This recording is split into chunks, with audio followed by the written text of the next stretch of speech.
Juliana's here. This is mine. That's but yours. Saving it for Juliana. Perfect, thank you. I know how to take care of mine. Thank you.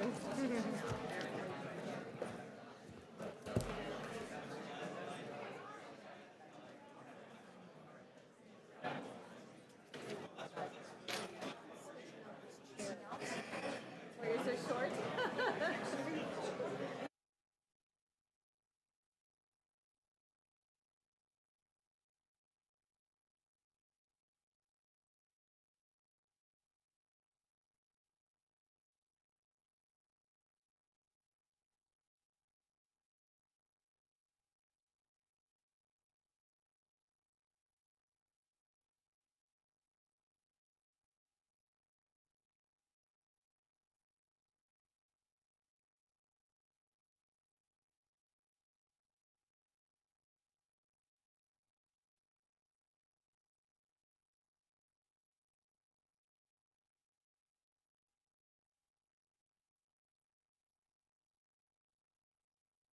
If Councillor Burnside and Councillor DiGiorgio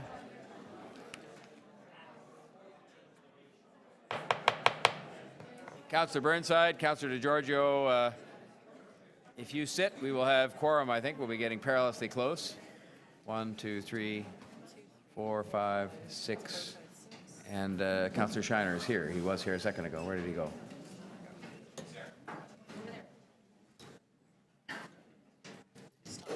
Does he have to be? Councillor Shiner, you are the difference between quorum and not, and so. I was just checking. I don't understand. You're doing important public business, but we've got to move forward here. Is there 19? Okay. Well, first of all, welcome members of the committee, and welcome in particular members of the public and our staff team who are here today. This is a special meeting of the Executive Committee to consider the 2017 capital and operating budgets. And for those who are not able to be here in person or who have to leave, you can still catch us on YouTube at Toronto City Council Live, or follow the meeting on your device at www.toronto.ca/council. Are there any declarations of interest under the Municipal Conflict of Interest Act? And if so, please indicate what the nature of the conflict is. Councillor Pasternak. Yeah, thank you, Mr. Mayor. In an abundance of caution, I'll declare an interest in capital and operating issues regarding Toronto Public Library, as although on leave, my spouse technically still works for Toronto Public Library. Thank you, Councillor Pasternak. Other declarations of interest? I have one. It's in two parts, but it's the same interest. I want to declare an interest because of my interest that, again, out of an abundance of caution in Rogers, the Rogers private companies. Rogers Communications, Inc. provides telephone and cellular services, wireless devices, and other such services to the City of Toronto. The interest is in the 2016 Information and Technology operating budget, the Toronto Police Services budget, the Toronto Transit Commission budget, and the Toronto Community Housing budget, as they pertain specifically to funds allocated to expansion and provision of telephone, wireless, internet, and television services. As well, because of the same interest in the Rogers company organization, that company, or those companies, benefit from an external news aggregation service contracted by the City of Toronto, and the interest specifically is in the 2016 Strategic Communications budget as it pertains to funds allocated for the provision of news summary services provided by Canada Newswire. Are there any further declarations of interest? Okay, there are three items on the agenda today. Item EX 22.1 is the 2017 property tax rates. Would someone like to move the staff recommendations? Councillor Crawford, seconded by Councillor Thompson. All those in favour? Opposed? Carried. Item EX 22.2 is the 2017 capital and operating budgets. We will be holding that item for our presentation. I should point out to the members of the public who are here today, normally you'd see at the Executive Committee deputations on items that are in front of us on our normal agendas. But in the case of the budget, because we have the public meetings that took place across the city during the month of January, we don't have deputations at this meeting. There were lots of deputations received, both in writing and in person, at the meetings held in the winter months. And so we don't have that here today.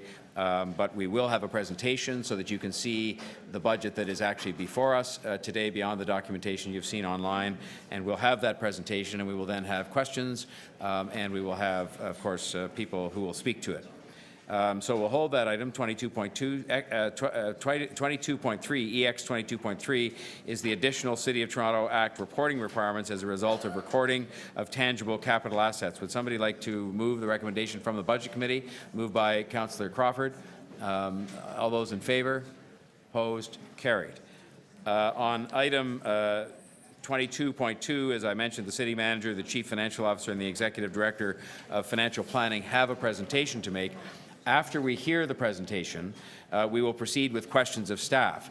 And since all the staff are here, I would suggest one round of questions on both the capital and operating budgets, which could also include questions on the new reports, EX 22.2 AI on Bloomberg and EX 22.2 AJ on the intergovernmental funding programs for capital projects.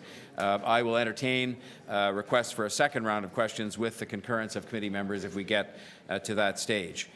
So we'll now, and then after we finish the questions, we'll proceed to speeches on the entire budget, capital and operating, at which time members of the committee, of course, may place their motions. Is that satisfactory? All agreed with that?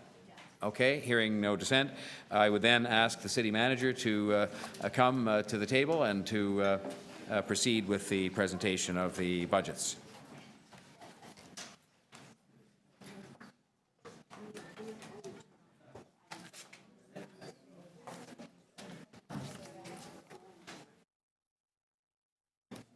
Thank you, Mayor, and thank you, Executive Committee. Before you get too far along there, Mr. Wallace, over on the right-hand side of the room, because I can usually tell, there's an elevated level of hubbub, and if I could ask that we really have to listen to this presentation and all that follows, and so if I could ask everybody in the room just to take the side conversations outside if you have to, and so that we can all hear. Okay, Mr. Wallace, thank you.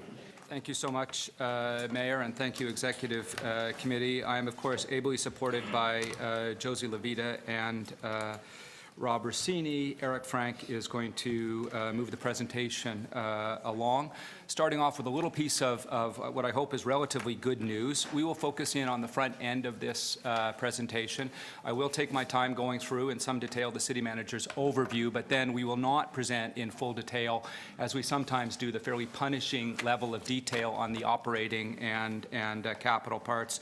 Rob and Josie will each take about 5 minutes to review kind of the critical points that they feel you need to understand on the operating and on the capital side. But this has been a fairly, the machine has been working for a long time. I think that a great deal of the details and information contained in the broad budget is understood. So it's our intention to spare you the fine details of that and basically take that as read. I do want to express my appreciation to the Toronto Public Service, and it's traditional to express appreciation, acknowledge the work of Rob, Josie, and their excellent staff in financial planning and other areas. But as we go through, I also want to make it kind of known that I have a ferocious pride in the broader work of the Toronto Public Service in terms of the budget. We were asked to undertake a number of fairly difficult sets of decision processes. In my personal view, we did an excellent job as a Toronto Public Service, and I think the numbers will show that as we go through. The third thing I wanted to emphasize at the start of this presentation is that we're now in a different place than we were at the start of December, and there's two kind of fundamental differences. One of which is that Budget Committee has had an opportunity to go through the budgets in full and begun to tell us what it recommends to Executive Committee, and that puts a boundary in terms of the expense that's acceptable to Budget Committee. So it's no longer kind of the preliminary proposals from staff. It's come through Budget Committee, and that's a pretty good indication of what Budget Committee as a subset of this committee is comfortable with going forward. The other thing that is really important is that there's been a decision, I believe it's a truly unfortunate decision by the Government of Ontario, to override or deny the strong endorsement by this council for access to revenues associated with road tolls. So really, it is a different day now than it was then. We have some understanding of what the preference of Budget Committee is, recommendations to you as Executive Committee, and again, a pretty good understanding of what's not available to us in terms of revenue, either turned down by this province, by this council earlier, or turned down by the province more recently. So I think those are fundamental shifts, and we need to spend a little bit of time going through them. I'm going to skip over the first couple of pages of the presentation and go directly into a reminder in terms of the preliminary budget, the direction to staff, and how we staff responded to that. And we provided a process that was, I believe, consistent with council expectations and consistent with your directions to us. It's been rigorous and transparent. It's included a full and detailed review by staff, by Josie and her team, by Budget Committee members in terms of an opportunity to meet over a very extensive number of hours and go through, meeting with each general manager in some considerable detail, understanding the structure and outcomes of the budget. Council moved a motion, and we fulfilled the intent of that motion in terms of a detailed review of gender and equity impacts, both of the preliminary budget and those measures that could have been available to Council had Council wanted in order to meet the minus 2.6 reduction. And finally, an expanded consultation process. The consultation process is already detailed and substantive. It was expanded further this year as part of the long-term planning process as well. And I know that back in June, when Council provided direction for minus 2.6% across all divisions and across all agencies, there was concern from Council that there might be shenanigans, that staff might not put forward the best possible proposals. I gave an assurance at that point in time that that would not be the case. And I can say to you frankly and directly that that was not the case, that staff worked very, very hard to provide the best possible response to the direction looking for very substantial savings. Where we could find savings that were consistent with the law of the land, i.e. the service expectations passed by Council, we built those into the preliminary budget. Where it was not possible to meet those expectations while maintaining consistency with Council service expectations, we set those out as clear options. Frankly, as we went through the details of the budget process, nobody was able to suggest to us that we'd missed something fundamental, that staff had somehow misled Council, or there was an issue in terms of all of those things. So I feel very confident that staff have survived, frankly, the trial by fire and done their jobs appropriately. We do know that there has been a very substantial shift in terms of Toronto Police Services. And we do know that Toronto Police Services has been, essentially from time immemorial, a very significant source of pressure on the Toronto budget. And we do know that it has been kind of never a spectacular increase, but a very substantial increase over a period of time.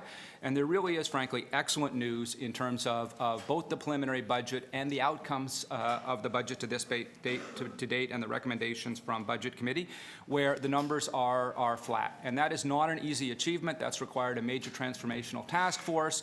That remains politically very difficult, I understand, for Council, and does raise legitimate, important policy issues about service levels.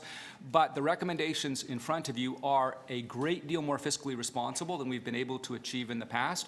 I think we should recognize and take some appreciation of that is a very, very significant shift. That shift is actually more than offset by the significant TTC and TCHC pressures.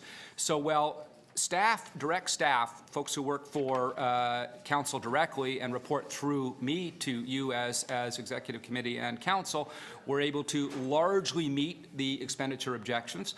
That has not been the case for the two of our largest agencies, TTC and Toronto Community Housing. And that's not a moral judgment, that's just a fact of kind of they've been dealing with significant pressures over a period of time. And as we'll go through the proposed budget a little bit later, you'll see how that actually works. The preliminary budget did include some reliance on TTC bridging, on TCHC CMHC Bridging and Childcare Reserve. So that remains intact, and we'll have that dialogue going forward. And in particular, the base budget we brought, or the preliminary budget, did include an over-the-transom increase of $100 million in land transfer tax. I need to point out that that is incorporated in the preliminary budget on the same basis we did in 2015, which is to say there's no prudence, no downward grading of the estimate, no caution built in. We've just simply taken the full base 17 numbers and built them 16 numbers and built them right into the 2017 base. And there is momentum in the property tax market, so there is some legitimacy in that initial assumption. Of substantial importance in the bottom right-hand box of the page, we were able to propose significant changes in the capital allocation of the preliminary budget. The City Building Fund, a 0.5% increase in property tax, along with a proposed relaxation of the debt ratio policy so that it's no longer 15% in any given year, but 15% over a period of time, going up but then coming back to make a 15% overall average. Those two things, through the magic of math, essentially allowed for an increase in the capital budget of $5.8 million. That allowed us to incorporate a number of key priorities, Gardner and a number of other things, into the city's budget. We had also had an expectation that, given council's direction in terms of tolling, we would be able to offer you as council, you as executive committee, you as budget committee, options for up to an additional $5.6 billion worth of leverage worth of funding associated with that would have made a significant contribution against the capital overhang. Obviously, that's no longer available, and that is a significant shift, and I'll come back to that as we go through the presentation. Now that's the stage setting. Now I'm going to talk about where we are in terms of the recommendations to executive committee from budget committee. And the top line numbers are fairly straightforward. The overall gross expenditure increase is 4.3%. That is still a little bit less than GDP and population growth, or even GDP, nominal GDP alone. So even just in terms of those, the overall city government as a share of economic activity is neutral to shrinking a little bit. So it's not an out-of-control or expansionary budget by any means. If we use the kind of typical measure, for example, the Harper Conservative government used in terms of demonstrating fiscal discipline and demonstrating that it was making its government smaller, that's expense over GDP, we will see that this budget is essentially neutral in terms of expense over GDP, or likely slightly smaller. If we look at it in terms of net impact, which is the best way of kind of understanding the cost, about 2.9% is the growth. And if we look at it in terms of the total tax impact, then it is a very, very disciplined budget with total tax impact of about 1.4%. And either Rob or Josie can explain that in more detail if executive committee has questions on that. Throughout this process, service levels have, to all intents and purposes, been maintained or, in fact, enhanced coming back from committee. Staff did not propose major reductions, and Budget Committee has, in fact, added to service levels. Again, essentially the same costs for inflation and population. But from an operating perspective, and this is very important when we consider going forward, this budget does not, and the process between staff and Budget Committee was actually to add expense. So Budget Committee, in its kind of revealed preference in what it actually did, was not to take any of the proposals that staff had for reducing services or undertake any fine detail. The actual kind of recommendations coming out of Budget Committee were to add expense. I say that not because that concerns me. I think in many respects these are wise and totally appropriate policy changes. I just note that what they are is kind of the basic orientation of this council is consistent over a period of time, which is not to step out of areas we share with the province, not to step out of other things, but actually to bake in and embed, and in fact, following the fine review, to take staff recommendations and then add something to them.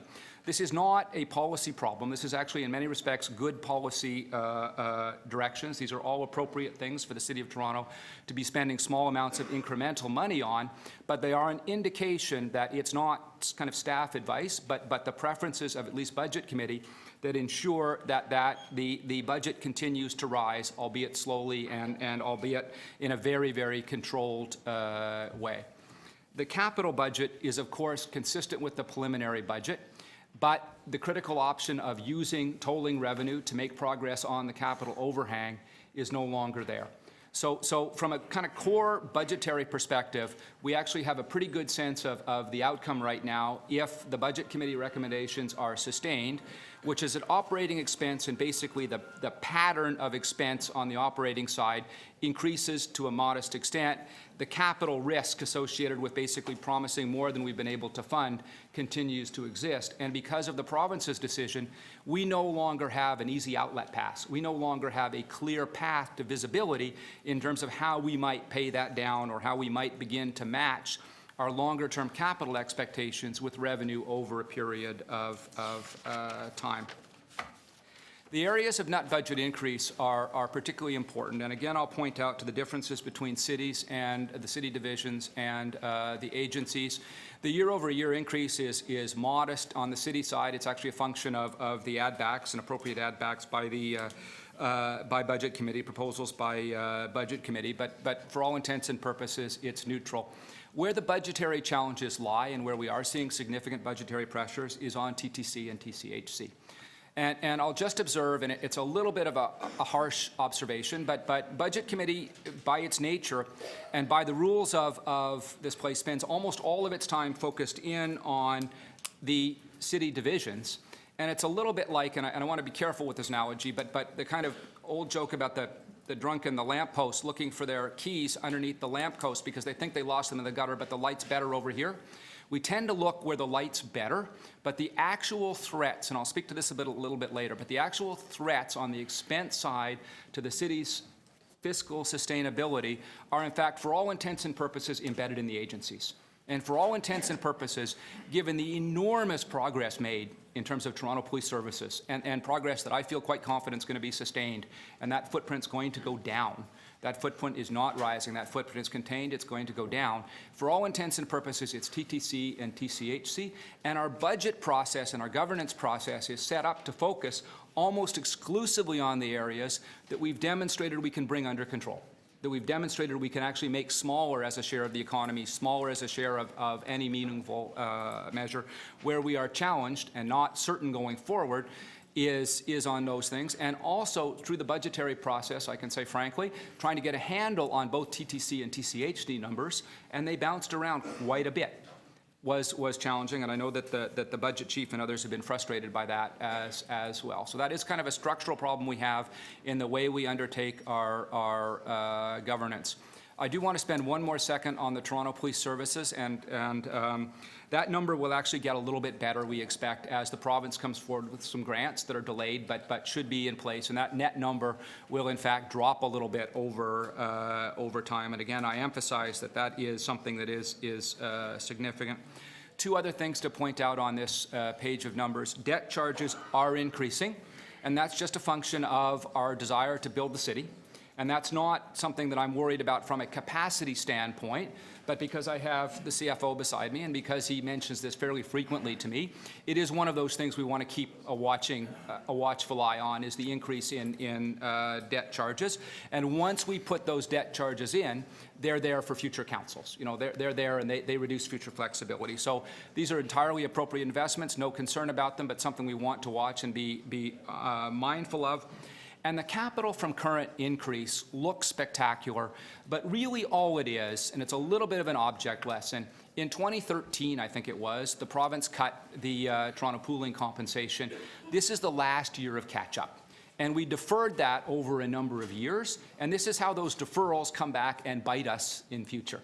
So that's a fairly extensive process where right now we're finally digesting, I think we're finally digesting a reduction that we might have been better off to take head on and adjust either expense or revenue way back in 2013, 2014, 2015, rather than have it linger through that process. And when I express concerns about the deferrals, it's simply because they do come back and put an impact on future fiscal flexibility. The next chart is a pretty traditional one. It just shows in graphic terms where we take, over a substantial period of time, the gray bar is the city net overall budget. It really is, after assessment growth, very small, 1.3% overall over a 5-year period, 1.4% this year. City down at less than 1/3%, and agencies driven by TTC and TCHC up at 5.8%. That gives you a basic understanding of where the driving force is, and it also gives you a basic understanding that when those numbers jump around a little bit, they're very consistent in terms of where pressure comes, and they're the inverse in terms of where we put our fiscal effort. They're the inverse in terms of where we as a council, we as an executive committee spend our time, and we have been asked through council, there is a motion that we spend some time looking at that and come back and give some guidance to council about that governance and that risk. In terms of capital observations, and Josie Levita will speak to this in a minute, new funding for capital projects and the $5.8 billion is a very significant achievement that allows us to incorporate a number of key city priorities, key council priorities that were not accommodated before.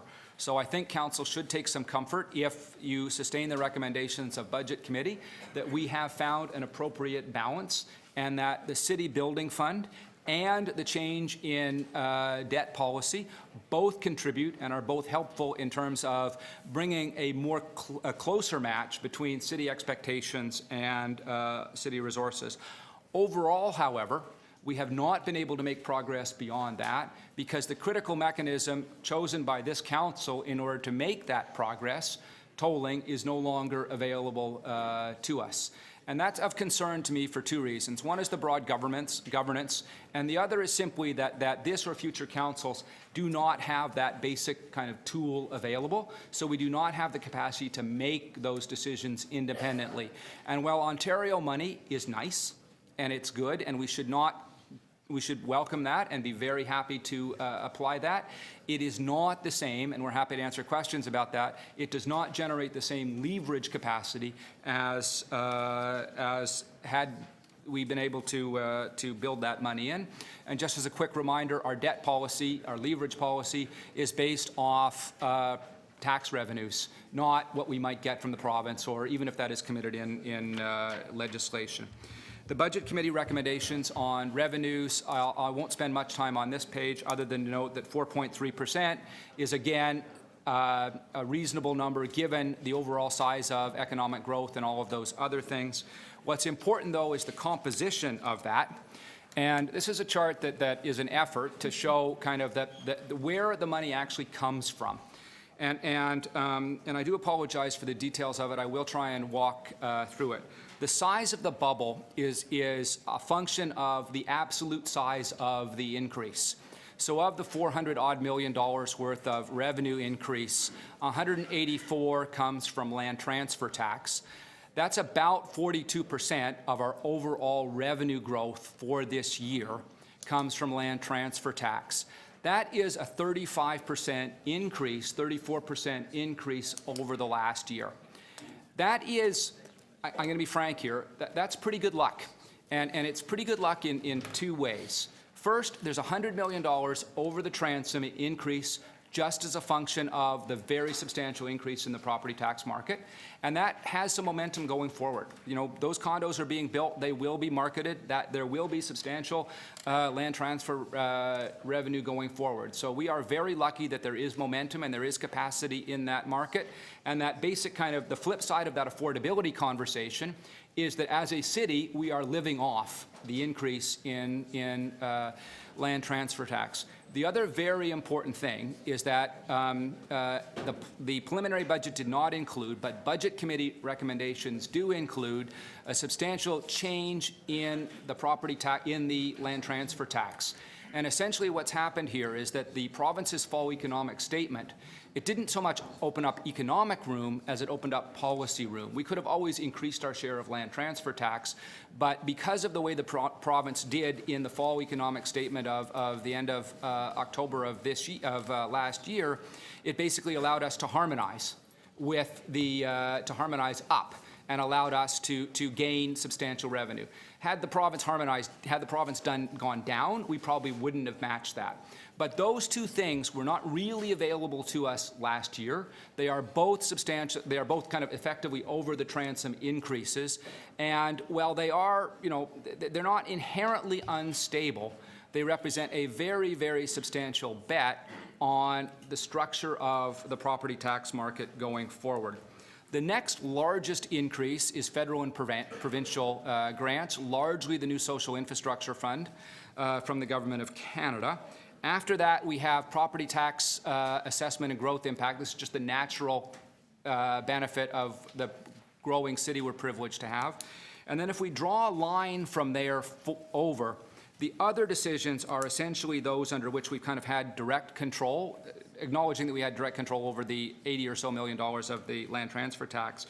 But we have the property tax increase yielding about $60 million, user fees at 44, and here we've broken out the TTC as a specific user fee.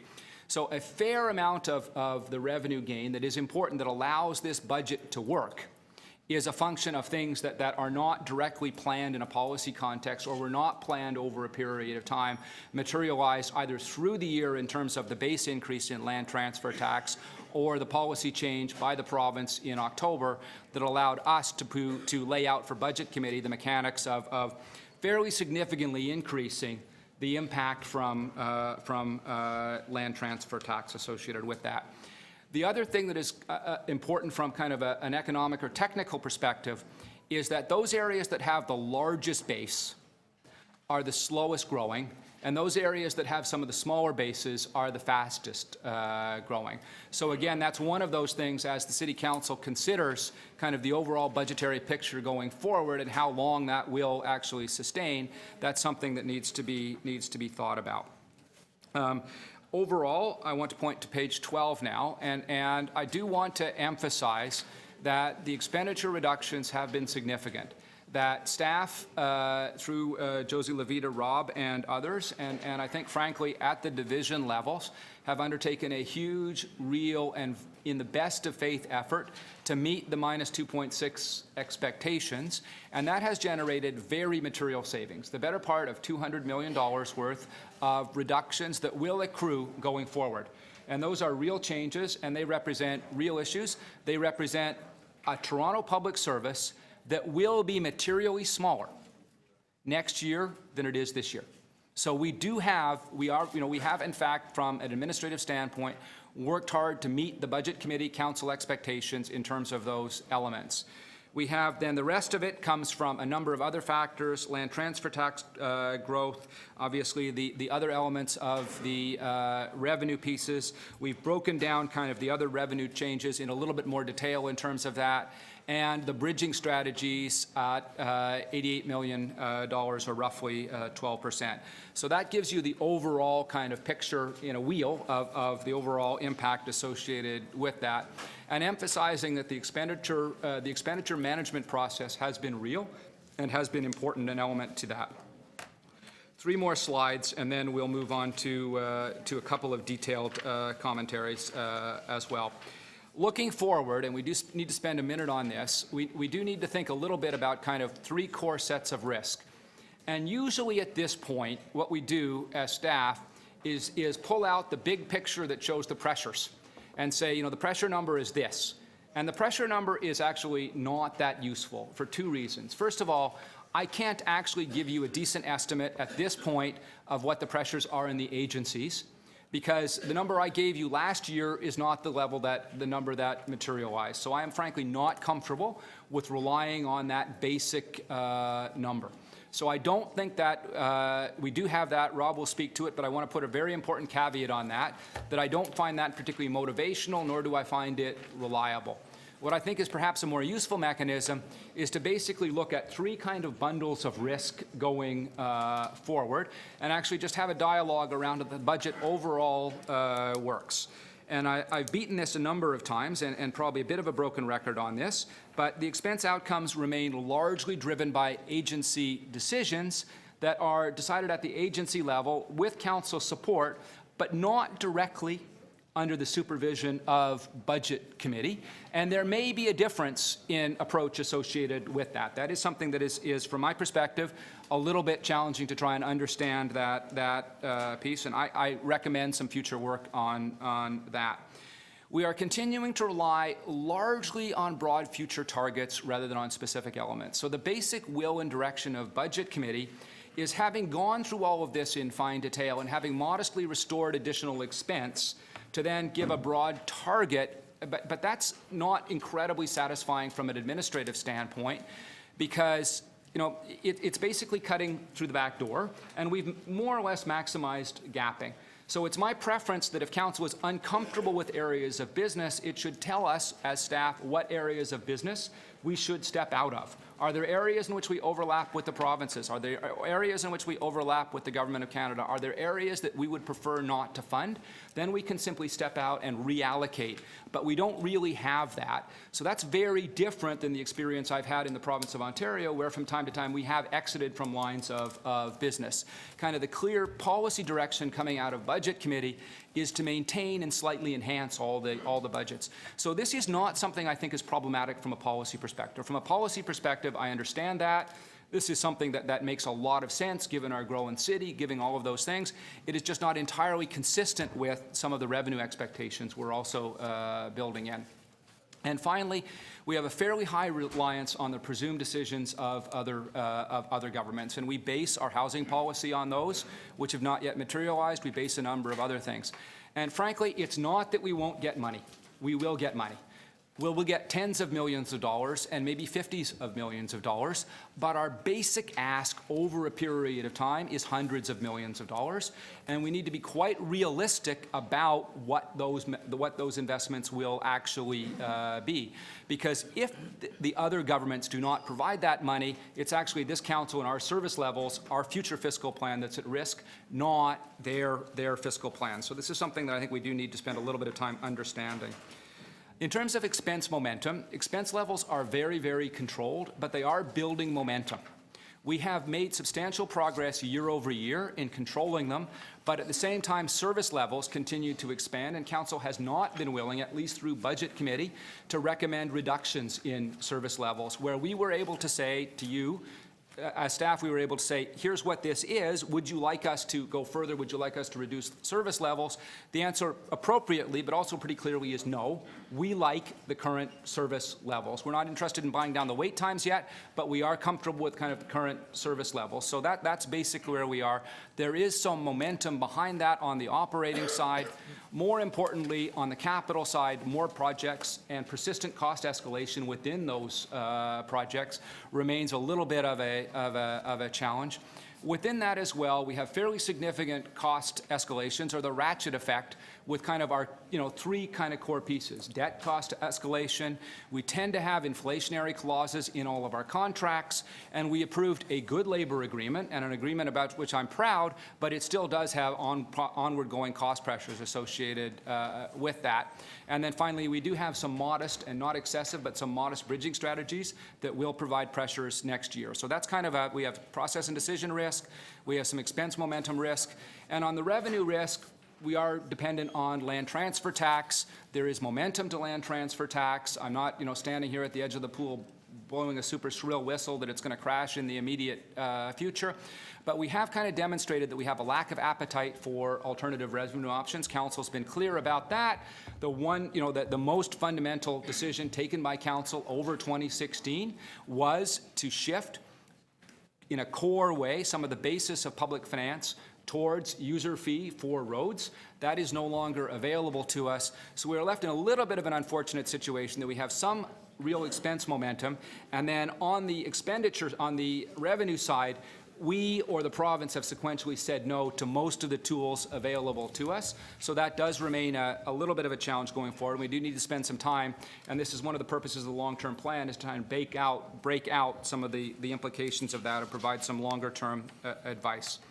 So the future policy implications are a fairly straightforward extrapolation of that. We are going to continue to rely on external revenue increases. So those revenues that we do not have to make a decision in order to get. no policy change, and that land transfer tax beyond the one measure we've taken, proposed in this budget, and other government transfers.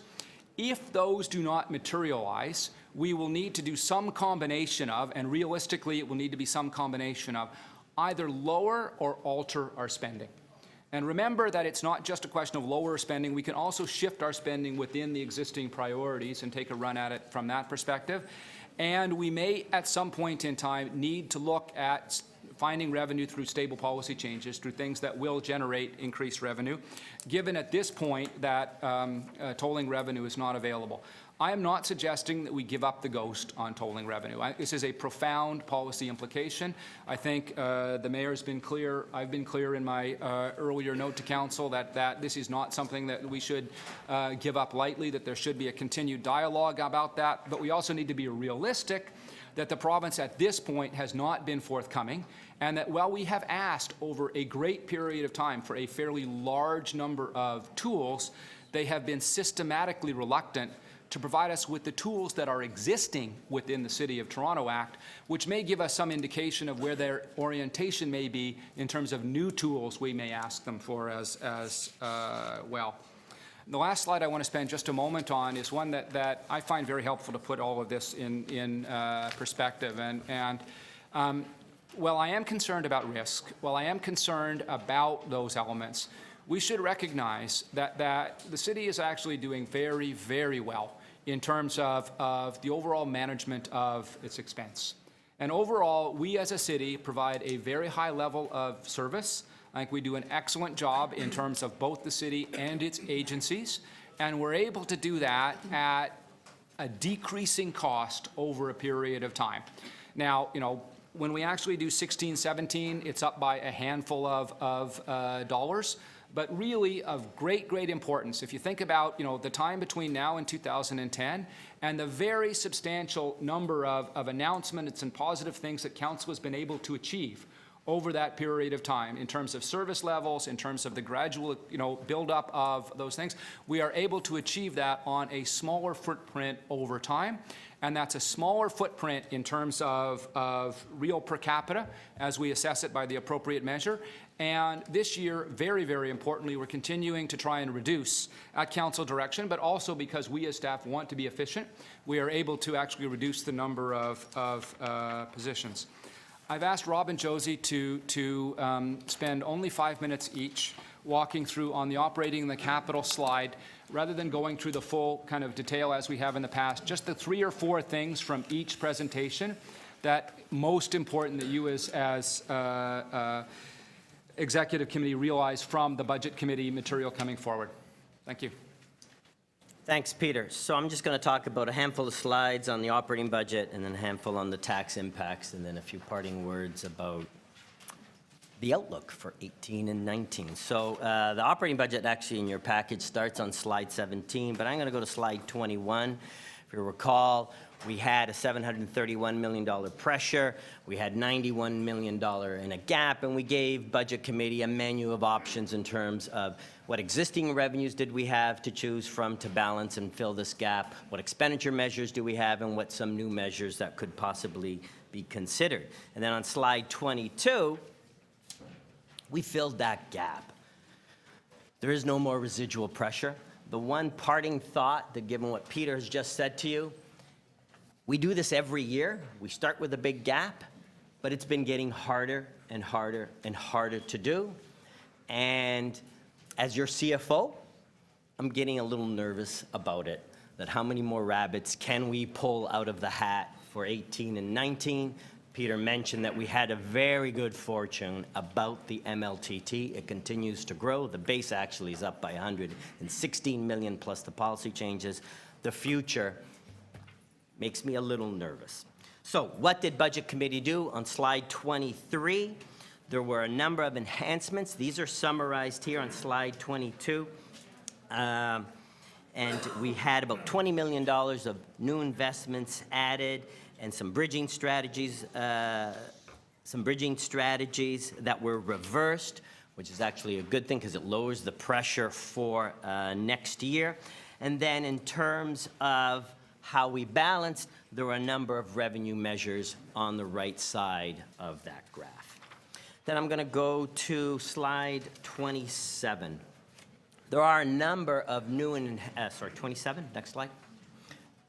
About $72 million of new and enhancements on a gross basis. 40 million are to the city, and they're highlighted on the previous slide. It's $72 million when you include the $37 million budget increase for the TCHC. And then on slide 30, just a picture about how quickly and sustainable the growth in the and sustaining the growth in the MLTT has been since we introduced it back in 2009. So the budget now includes $716 million in MLTT revenues. When you look at the harmonization, rate harmonization that was included or approved by Budget Committee, the enhancement to the MLTT first-time home buyers program, and then the base increase. So that's basically parting thoughts on the 2017 budget. What's it all mean in terms of tax impacts? I'm going to take you to slide 35. So we have a reassessment. My slide, no, not slide, sorry. The tax impacts start on slide 35. I want to take you to slide 38. So the total tax increase because of this budget is 1.4%, 1.39. And there are a number of tax policy changes and regulation changes that this year spreads that 1.39 tax increase much more differently than in past years. And this is what? So 1.39 translates to a 2% residential tax increase. There's a new regulation saying that we can't increase the burden on multi-residential property taxes. So multi-residential gets a 0% increase in this budget, and also for any tax policy changes and any reassessment changes. Basically, all of those have to be absorbed by the other classes. Budget Committee approved a policy change for commercial. Instead of going a 1/3 increase for every $1 increase in residential, it's been bumped up to 50 cents. So a 2% residential increase has built in a 1% commercial tax increase, and then no change on the existing policies with respect to industrial property taxes. It's still protected at a $1 to 1/3 ratio. So this is how property tax increases are now distributed in the 2017 budget. What's it all mean in terms of dollars? Slide 38. Sorry, that was slide 38. Slide 42 I want to go to. What's it mean for the average homeowner? So the reassessment impacts, you see there, the policy and regulation impacts. There's new regulations allowing us to do some adjustments for in-year assessment losses, plus there's a provision for what's called outliers. That's for properties that have really big increases, and before we used to discard them, now we're looking at them more closely, including them as growth. And then you have the $55 budget increase, 2%. There's an extra an extra 0.5, half a point for the city building fund, $14. So the municipal actions taken through the budget and other areas and reassessment and policy will bring the total residential tax increase for municipal purposes at 3.29%, $90 per average household. And that's on a household of $587 based upon the new reassessments that are being phased in 2017, 18, 19, and 20. What's it mean? Next slide, slide 43. That's on the municipal side, $90, 3.29%. We don't know, we don't have the final education tax rates, but they've been averaging about 1% in Toronto because of the higher growth in property assessment. So when you factor in the education, the total impact to the average taxpayer when he or she sees their bottom line tax bill will be about $100 or 2.7% when you include education. So that's the tax side. The last thing I want to show you and leave with you is slide 45 is the outlook for 2018 and 2019. Because there's $88 million of deferrals in this budget, that's the top part of the slide, those is basically, we're not dealing with those in 2017, so that pressure reoccurs in 2018, and it's basically the TCHC plus some transit reserves and a few other reserves that are still in the budget. That added to about a $445 million expenditure outlook has a total pressure on spending as we go into 2018, still sizable, of $533 million. We will have some revenues. We've looked at our forecast. There are going to be some offsets, about $163 million, but the net pressure will still remain $370 million. As part of the long-term fiscal direction and plan that we're coming forward with the report in late Q1, early Q2, we will be taking a better look at our forecast and then going out 5 years and refining both revenue projections and expenditure projections. But as it looks right now, 18 looks as not as bad as 17 to start, but still a sizable gap to deal with. And that's it on the operating budget and tax impact. Oh, sorry, I'll direct your attention. So there's details about the operating budget. They start in Appendix 1, page 82. We also have a summary of all the service adjustments, about $10 million worth gross, $9 million net. They start on Appendix 5, page 135. And then details of all the new service investments from the city's perspective, about $40 million in city divisional gross expenditures for new and enhanced services, $18 million on a net basis. They start in Appendix 6, page 135 and 136. And that's it. Thanks. Okay, thanks, Rob. Good morning, everyone. I'm going to now spend some time on our 10-year capital plan. So if you can go to slide 49. Just to give you some context, the 10-year plan for the City of Toronto is $40 billion, and what we're talking today about really is the $26.5 billion of the tax-supported plan. This number last year was about $20 billion, and through 2016, we brought awareness, I think, to everyone around not only what was being funded, but the list of significant projects and the unmet needs that we had of over $33 billion. And so this plan actually makes progress on that. We've added the $5.8 billion, and we took some various strategies to do that. So if we just turn to slide 54, I'd like to talk to you about how we did that.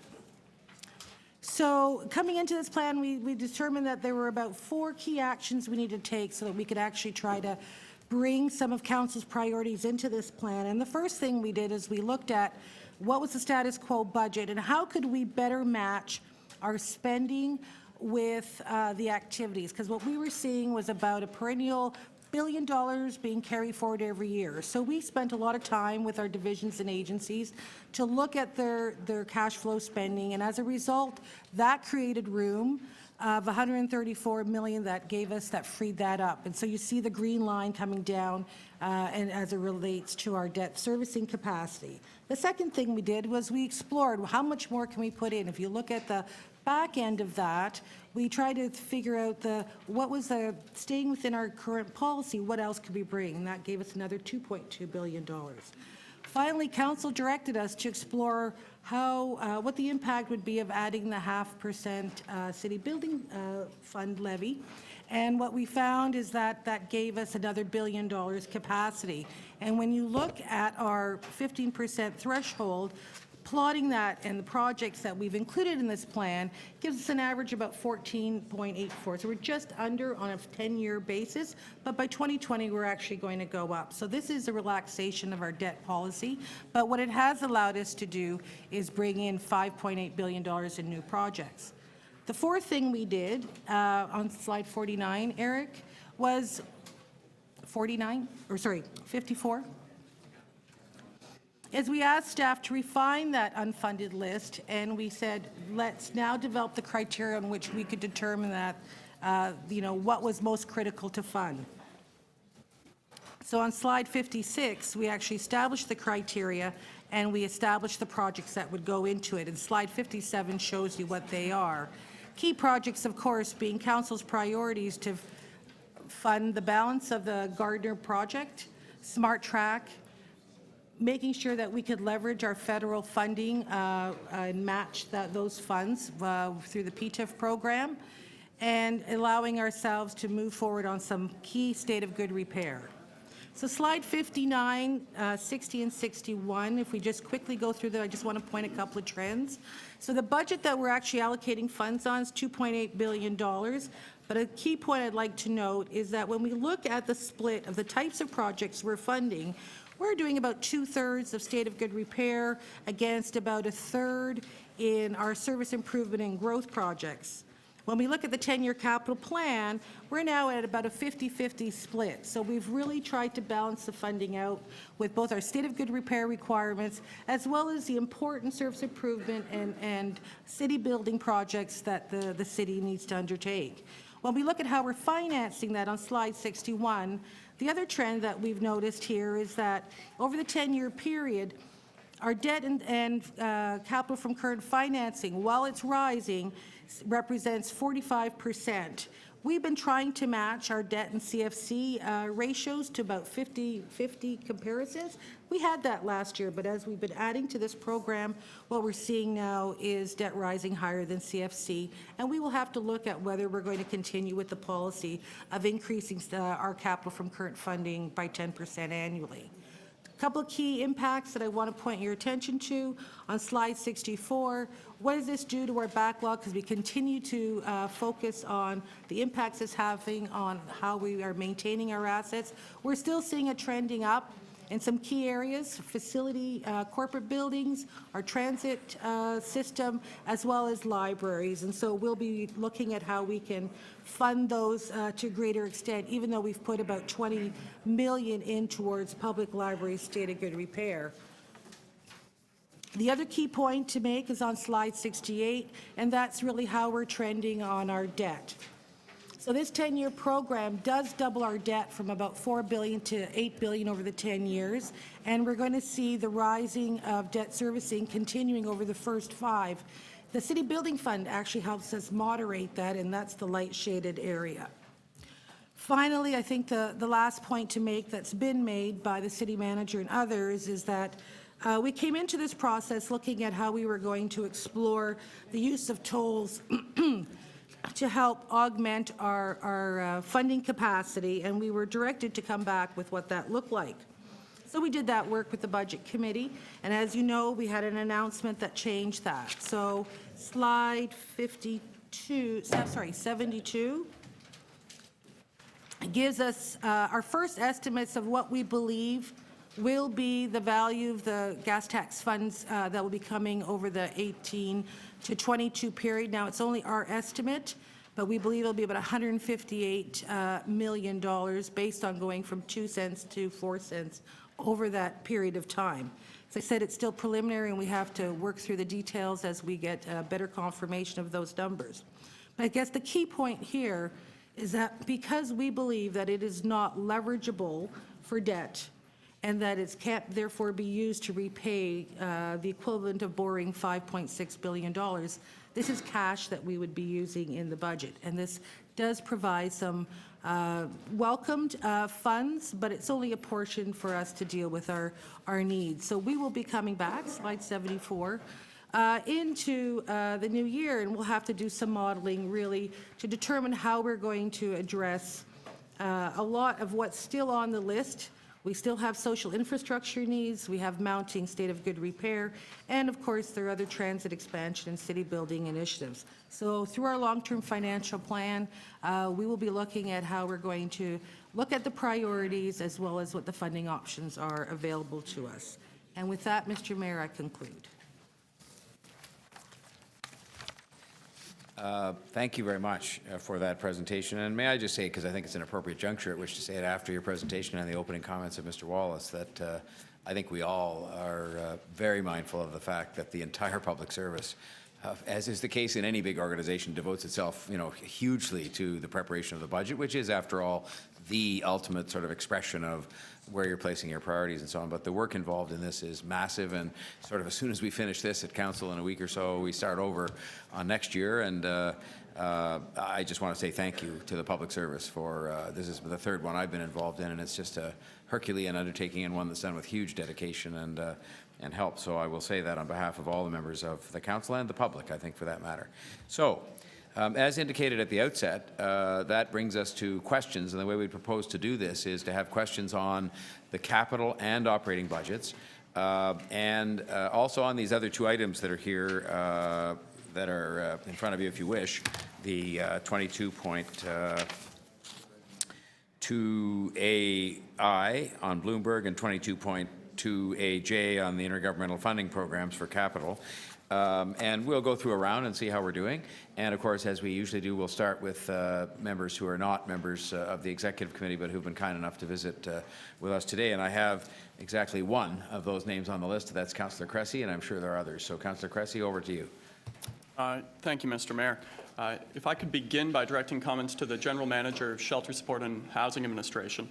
In Appendix 5, service adjustment cuts included in the budget. I just want to clarify something. So Shelter Support and Housing Administration, is it correct that there remains in the budget proposed a $1.47 million cut through the reduction of complement through attrition in Shelter Support and Housing Administration? That's correct.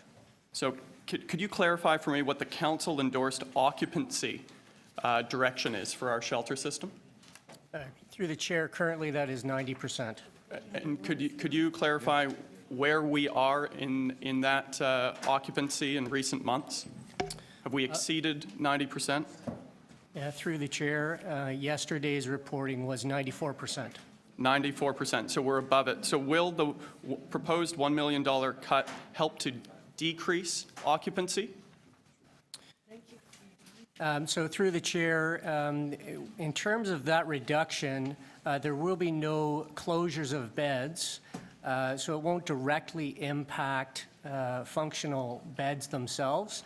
However, the flow out of the shelter system could be affected. So if I could clarify that, so our overcapacity within the shelter system will not be improved. In fact, it will maintain at the status quo with this reduction. And in addition to that, the services people who use those beds will receive will be reduced. Is that correct? That's correct.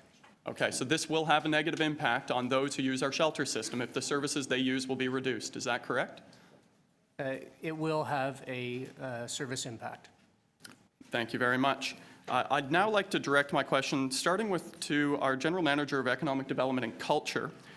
We have some new and enhanced requests that Council endorsed to be brought in, which have not been included in this budget. If I could begin with, if I could begin with the Toronto Music Strategy. Am I correct that $200,000 that Council asked to be included in the budget is not included in the proposed budget? It was, you mean that staff asked to be included? That's correct. We suggested that as a below-the-line item, and it's not there right now, yes. All right, so the $200,000 that has not been included, could you clarify what those funds are to be used for as part of the Toronto Music Strategy? So as you just said, it was to get going on the Toronto Music Strategy on a number of elements. We have a lot of suggestions for Music City Hub in the city, and there's 4, and there's probably another one coming, so trying to evaluate that. Trying to work on the issue of the lack of housing, rehearsal space, and venue space for live music performances, to do some promotional work and partnership work with BIAs and other potential partners such as universities and colleges, to work with the rights holders such as SOCAN to find an ability to get more credit for the musicians when they play in live venues. So just one last question and then I'll move on. Is it fair then to assume that in the current discourse of potential music closures, the absence of that $200,000 will not help Toronto to become a music city? I think that's stretching that too far, Councillor. I think we're going to do a lot of work on that. We The last budget gave us extra positions, so we're doing that. There's a couple of issues, as you well know. So this would allow us to do more work. It would allow us to do more, correct? Okay, thank you very much. To the Executive Director of Social Development and Finance Administration, within the new and enhanced not included, does that include the increased support for the newcomer office? It does. And so what was requested by council to be added as a new and enhanced to the newcomer office? We were directed to submit a request for enhanced staffing. It's 2 positions. Those positions would work to enhance access to city services for newcomers. We are constrained both by the resources and by our federal funding, which doesn't allow us to do any kind of direct service. So the $267,000 that was requested, which is not included, would allow us to better support newcomers arriving in Toronto. Is that correct? Specifically through making city services more accessible to those newcomers. Yes. Thank you very much. Those are all my questions. Thanks, Councillor Cressy. Next, we go to Councillor Holyday. Thank you, Mr. Mayor. To the City Manager, during the presentation, you spoke about council exiting a business line or an area of overlap with a federal or provincial government as something that could be in the future.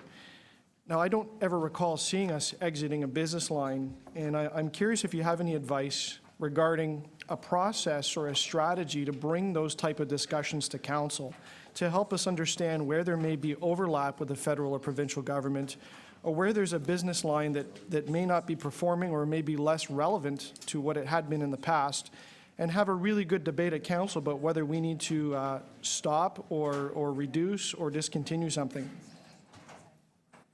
Appreciate the question, Councillor, and I simply wanted to draw the distinction between a dialogue we oftentimes have at Council, which is the overlap between provincial and municipal services, and 2 very important points, one of which is that on balance, we still continue to benefit from the provincial uploads, so our share of those variable costs has actually been dropping over a period of time.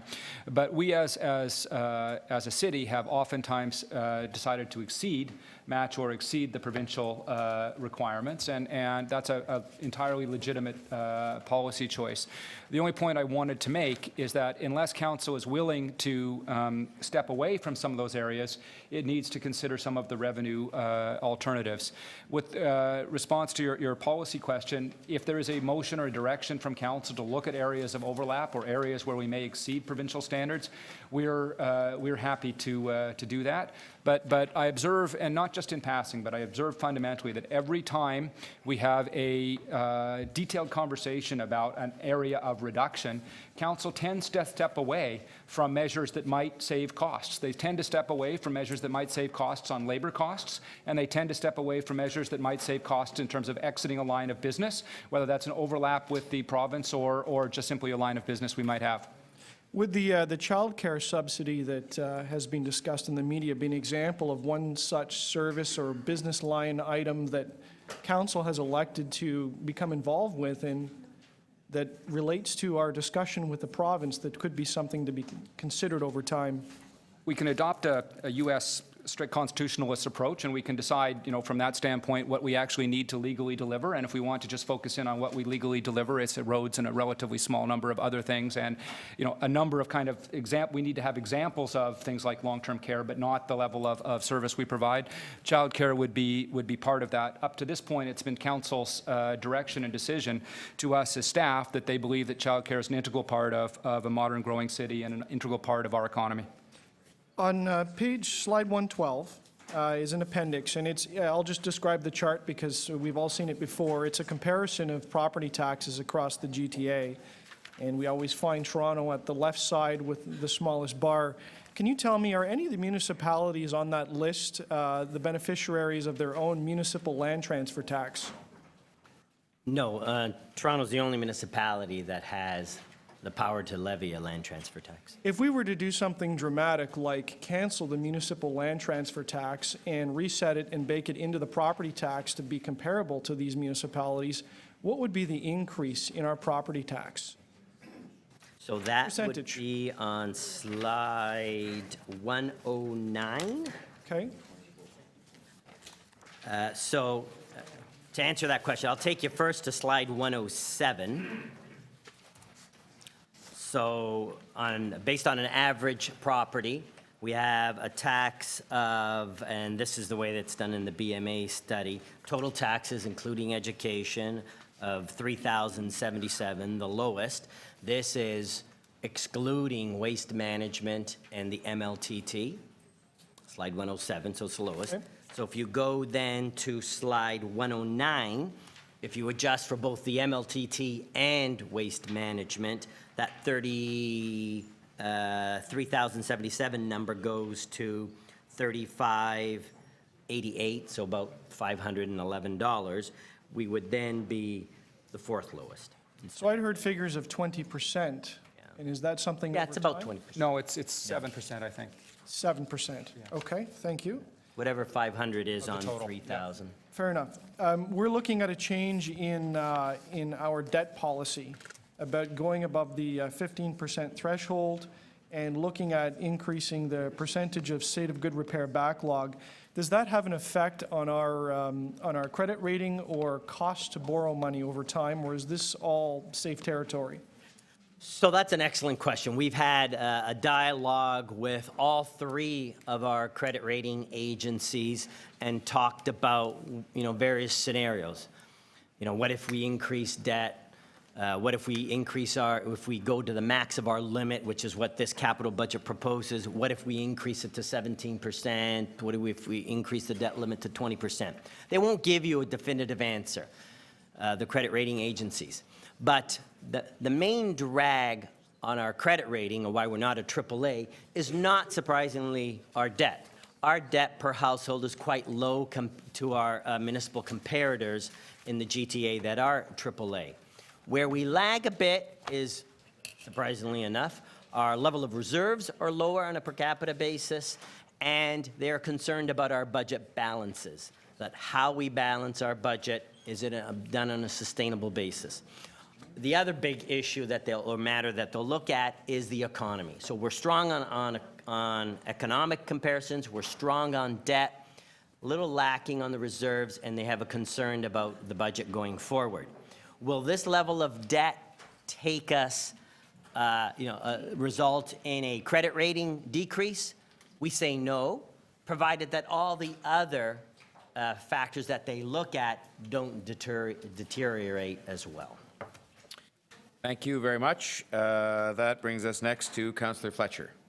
Thank you very much. It's first for the city manager, and it is, you just talked about the kind of oversight or a deeper dive into some of the larger agencies and being able to have a very clear picture of the savings or spending.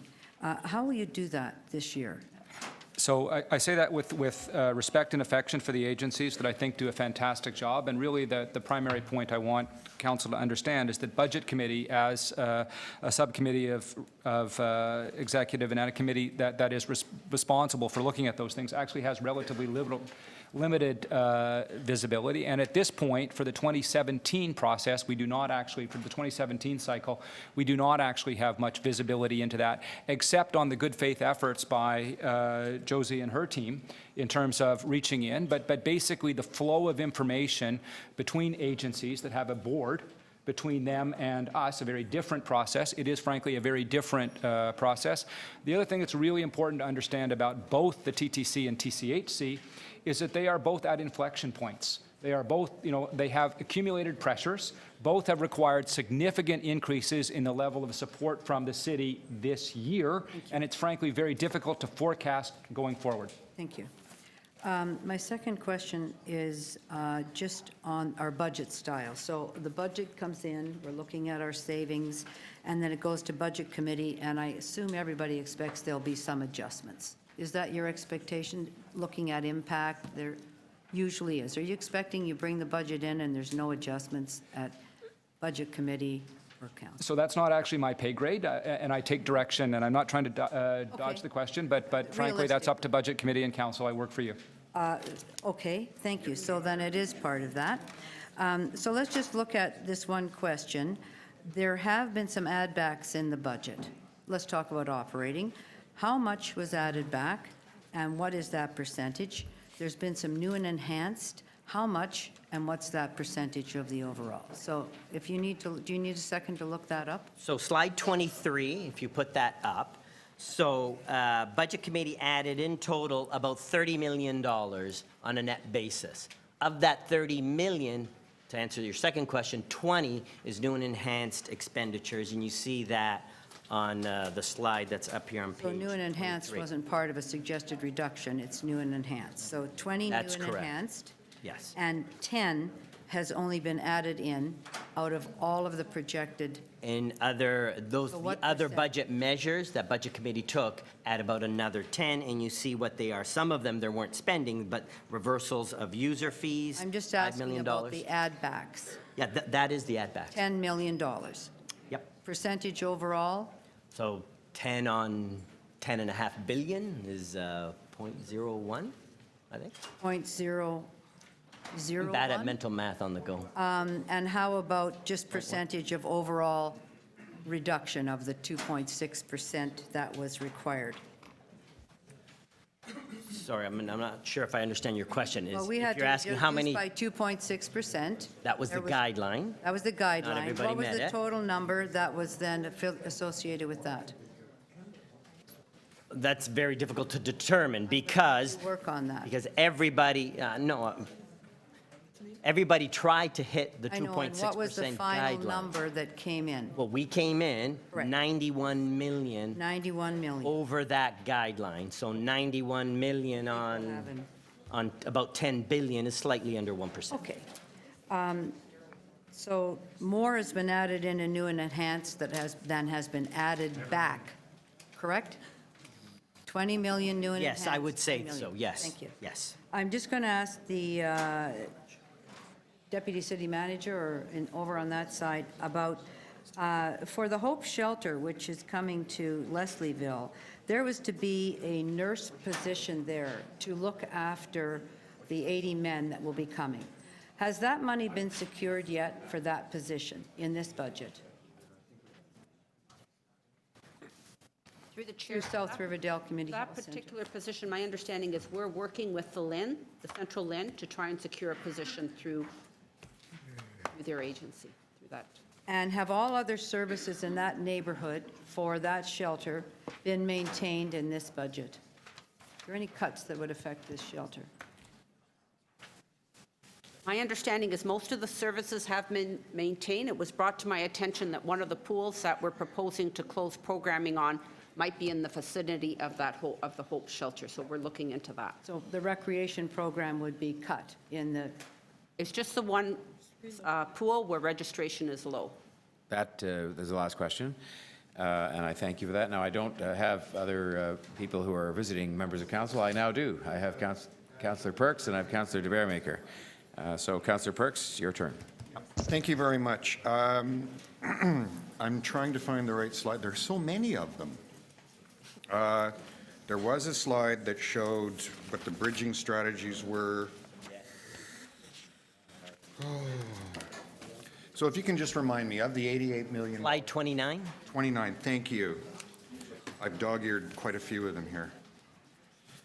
29. So this is $88 million in what we call bridging strategies. Yes, basically they're deferrals. So, and the bulk of that is $72 million in the TCHC. And what does that compose? $54 million for a capital contribution and $18 million for a contribution to the sinking fund for, I always forget the number, if it's 400 million or 450 million of outstanding debt sinking funds that they haven't provided for.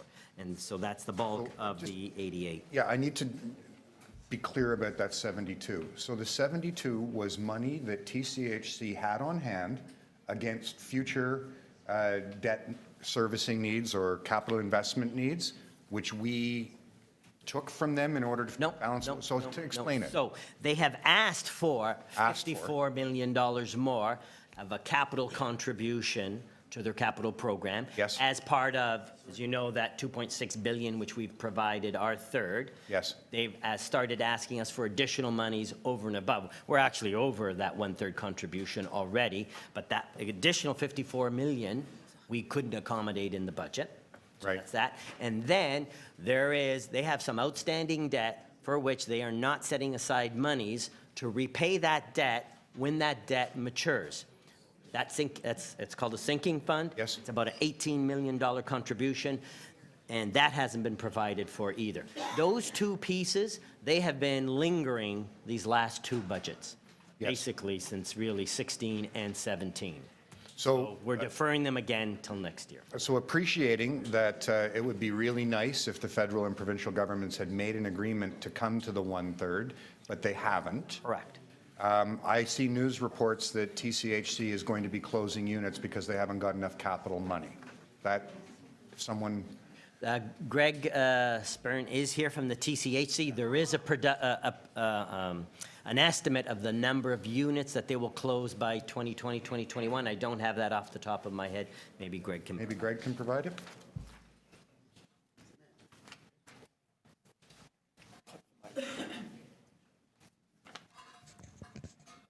So sorry, Mr. Mayor, can you hear me? So I want to be close to the mic. So the number of units that would be closed by 2022 if our capital program is not funded, is that the question? Yes. It is approximately 7,500 units. And that would mean, of that, another 14,000 would be in critical shape. Okay, thank you very much. Those are my questions, Mr. Mayor. Thank you, Councillor Perks. Councillor de Beermaker.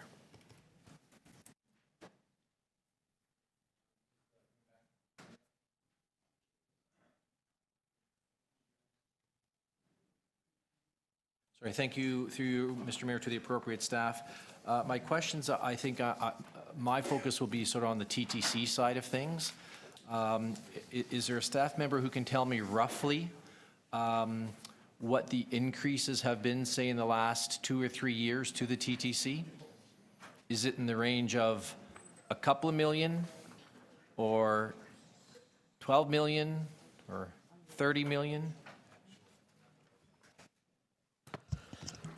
Through you, Mr. Mayor, I'm not 100% sure I fully understand the question, but if you're talking about the kinds of increases to service and other things that the TTC has done, that there's been, it was a couple of years ago that council fully supported an increase of about $95 million worth of various service improvements. And so that's... I couldn't quite hear how much. Sorry. There was an increase of about $95 million approved by City Council over the last few years in terms of a whole series of improvements for TTC. And could you highlight those? Because I'm a TTC commissioner. I sit at the commission meetings, and we have deputants coming to us saying that we're actually cutting service at the TTC. So maybe a first quick question is, are we cutting services at the TTC? Just in terms of the this year or last year? Just in terms of the increases, I'd like Josie Levy to answer that. Right. So in 15, we saw a $45 million increase to the TTC. In 16, another almost $28 million. And then this operating budget, it's over $80 million investment, with the city's share of the subsidy increasing. Okay. Great. So over the last several years, there's a whole host of things that we've done at TTC. We've added a whole bunch more stations that are accessible, and we're working towards full accessibility by 2025. The entire bus fleet is now fully accessible. Over that same time period, there was a series of express bus routes that were added. We added off-peak service in terms of hours of operation and frequency. Certainly another issue was children under 12 now ride for free. We've rolled out the entire Toronto Rocket fleet on the entire Line 1. We are going to open later this year the TYSSC extension, and we've now got Presto on all of our vehicles. So it's clear there's a whole bunch of improvements, but in answer to your very specific question about have we planned any cuts, there are no cuts to TTC service provided in this 2017 budget. So the level of service that's on the street as we ended last year is about the same as this year. We'll make day-to-day and month-by-month adjustments, but the level of service is commensurate with 545 million rides. Okay, thank you. And through you, Mr. Chair, in terms of Wheel-Trans, are we investing more in Wheel-Trans given the demand and the changes in the AODA Act? So no question whatsoever, included the numbers that the Josie provided, including that $80 million. Sorry, I couldn't. Included in the $80 million that Josie talked about was a very significant increase in Wheel-Trans funding by the city, and that's in response to a very significant growth in Wheel-Trans ridership from a couple of things. One, just the aging population, but also from changes to AODA, which increased the eligibility criteria. And so we've got a very significant increase in Wheel-Trans ridership to the point of almost making it difficult to continue to do that, which is why we brought forward to our board a 10-year Wheel-Trans transformation plan to try and get as many people from the Wheel-Trans system to use the base system as is humanly possible.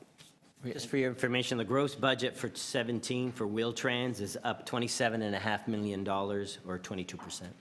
Okay, great. And through you, Mr. Chair, so given that the city is approving a budget that gives the TTC an operating and capital allocation, and understanding that we live in an imperfect world and always want more, but from your perspective as representing the commission, have we made some significant strides in the last 2-3 years in terms of improving service to people who live in the city of Toronto and GTA? So I think the answer I gave at the beginning about all the things we've tried to do would demonstrate some pretty significant improvements. It's, there's always lots more you could do and would like to do, but given the fiscal constraints facing everybody, I think that list of improvements is pretty substantive. And I think, again, through you, Mr. Chair, on our latest round with the Federal Infrastructure Fund, how many new buses are we ordering for the City of Toronto?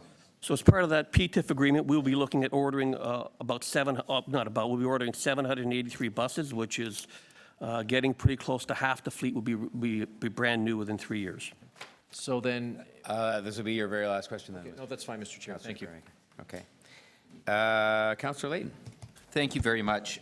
To the city manager, can you remind me what the transition strategy in 2016, how much was the dollar value for that? Last year, we had a bit of a transition strategy. We didn't call it that, but we've come up with a better name for it. Oh, sorry, you're referring to the bridging strategies, the one-time revenues that we used, and the reserves that we used. The total was 30, I'm looking for somebody for help, 38, 37 million? Just call it out, don't Something like worry. that? Don't. 37 million? I think it was. And that one time all appeared in the pressure, if I'm not mistaken. It got carried forward this year, The yes. 2017 bridging strategy, what would that be? The bridging strategies that we have This for year. this year, including the TCHC, is 88 million. One thing I should point out, that 37 million did not include the TCHC numbers. We are, with each year, passing year, we're bringing the TCHC closer into our budget house. So really, you should have added another 72 million to that 38 million last year, because this one has the TCHC number. Last year's did not. But it was still the same $72 million. So, it's Mr. City Manager, in your remarks before, you had mentioned the pooling compensation fund and how the strategy to addressing the pooling compensation fund wasn't ideal. In fact, you said it's coming back to bite us. So it's not specifically that strategy that frankly I'm concerned about at all. It is the broad pattern of deferral and the need to address those elements. And it's perfectly, council is perfectly within its rights to lay out a strategy.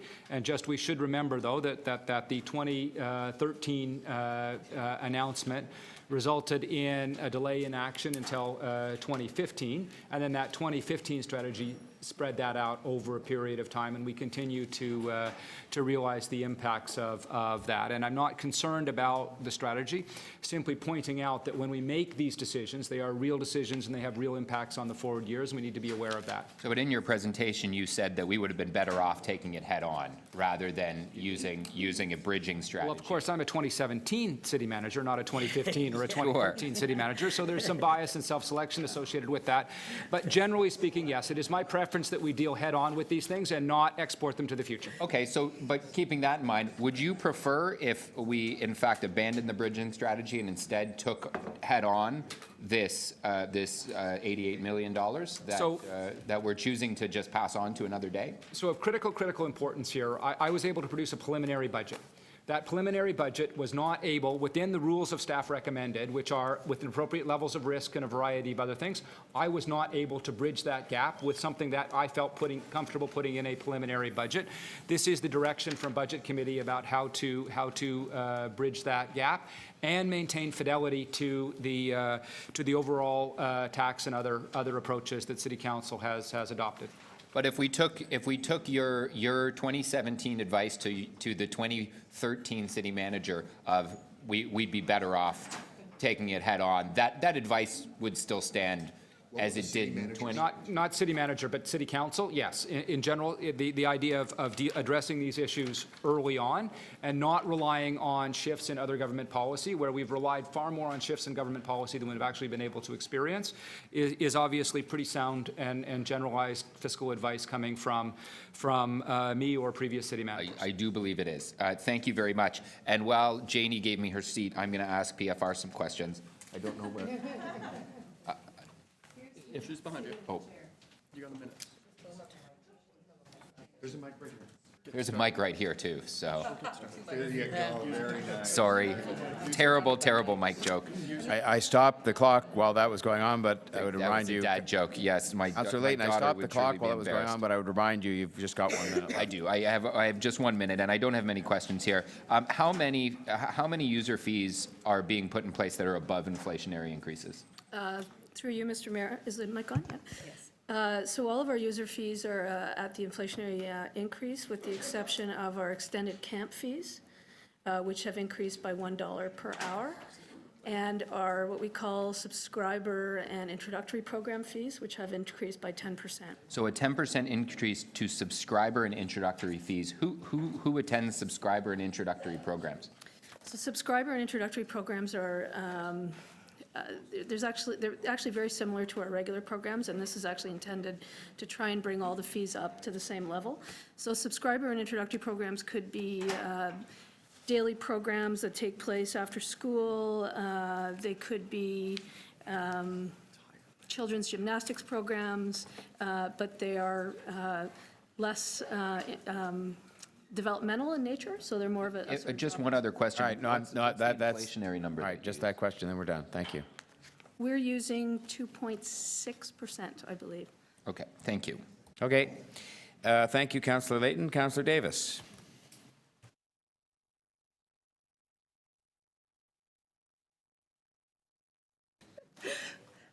I guess while we're sitting here, I will ask you, Jamie, how much money's in the capital budget for our parks and recreation facilities plan in the 10-year? I'll share your mic with you. Yes. Through you, Mr. Mayor.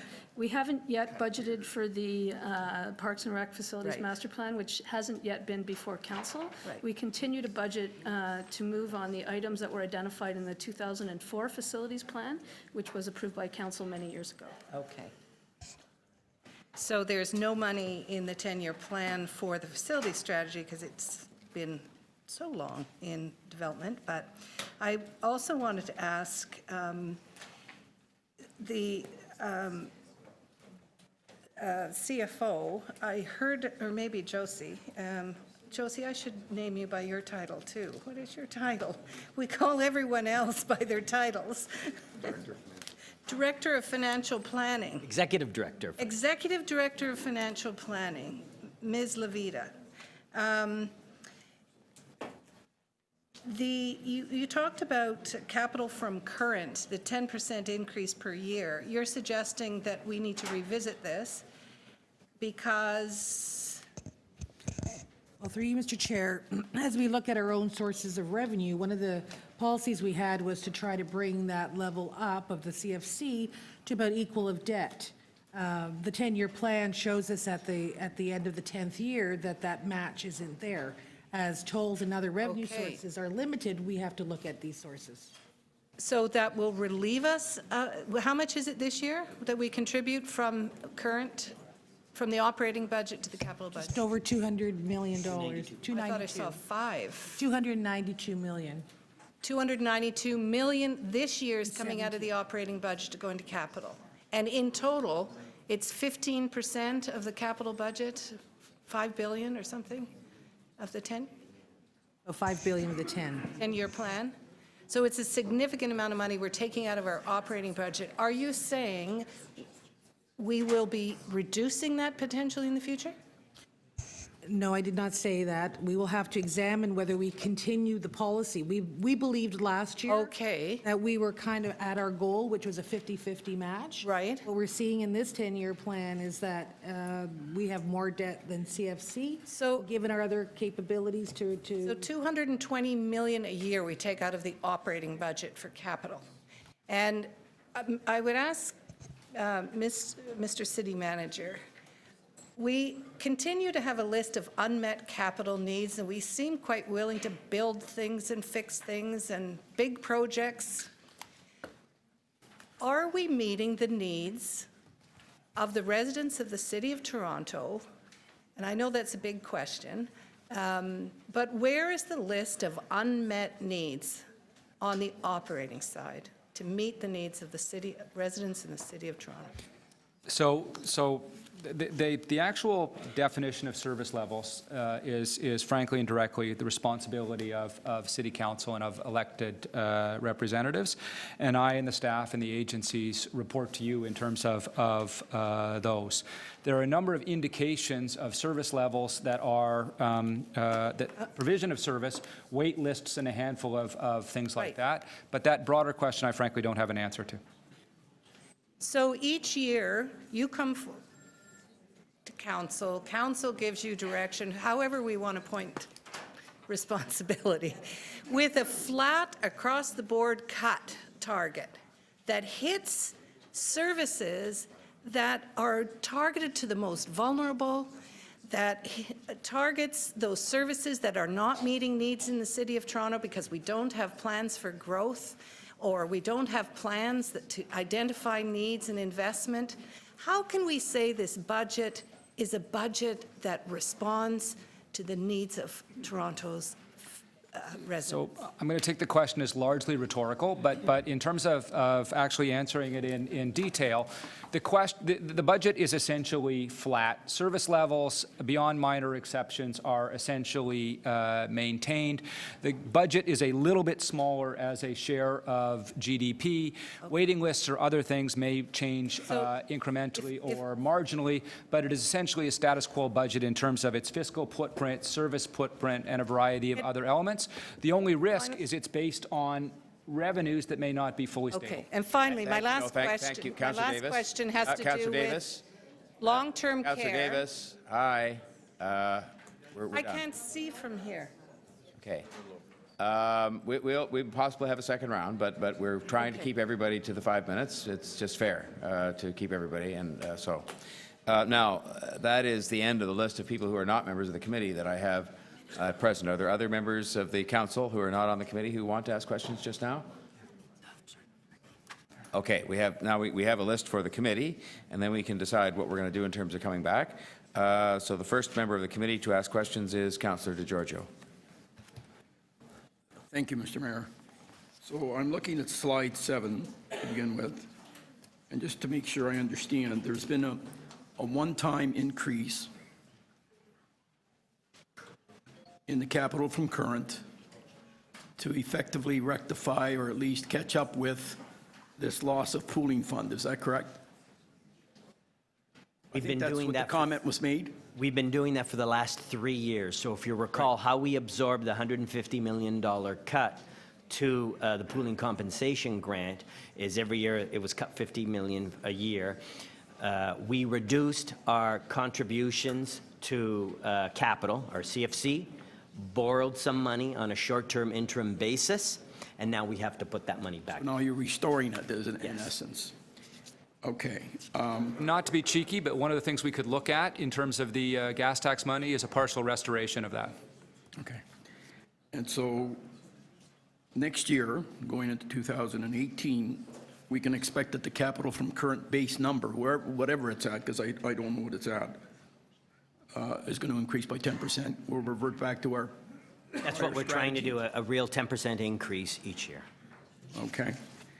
And then I was going to jump to slide 15, but I'm not sure whether I need to ask that question. Well, yeah, slide 15. I'm looking at the rate programs as being, while a lot of the costs have been somewhat fixed and in some cases going down, the rate programs, on the other hand, have been going up, and we know the reasons why, of course. But where does the user fee fit in terms of looking at costs that have been gradually going up since introduction? So that's actually a good question. So I'm going to flip to slide 110. 110? Yeah, 110. Okay, It's a that's tax close to where I was going next. Yeah, well, that's close. So in anticipation that there'd be a question, well, what if you look at basically the total cost of services that the City of Toronto has and then imposes a rate or a tax to collect? Slide 110 shows that comparison. It is the property taxes plus adjusted for MLTT, plus adjusted for solid waste, plus Toronto water costs. Our water costs, in comparison to GTA, were quite low. And then when you factor in the total costs, including water, we're now we would be the second lowest on average in the GTA, Hamilton, and Ottawa.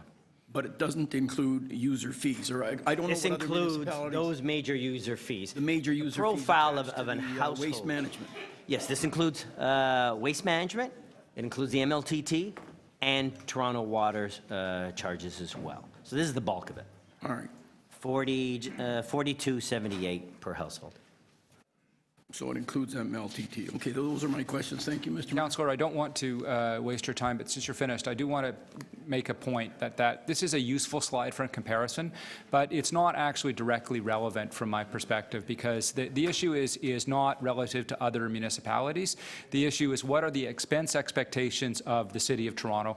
What level do you as council want to deliver in terms of expense expectations, not some other municipality? The real relevant question is, does this budget work from a City of Toronto perspective? And are you, as members of Executive Committee and more broadly, satisfied that the mix of taxes, revenue, and services is the appropriate mix? And while it's useful to look at other jurisdictions, this is a question that I think is not hugely informed by what Oshawa is doing.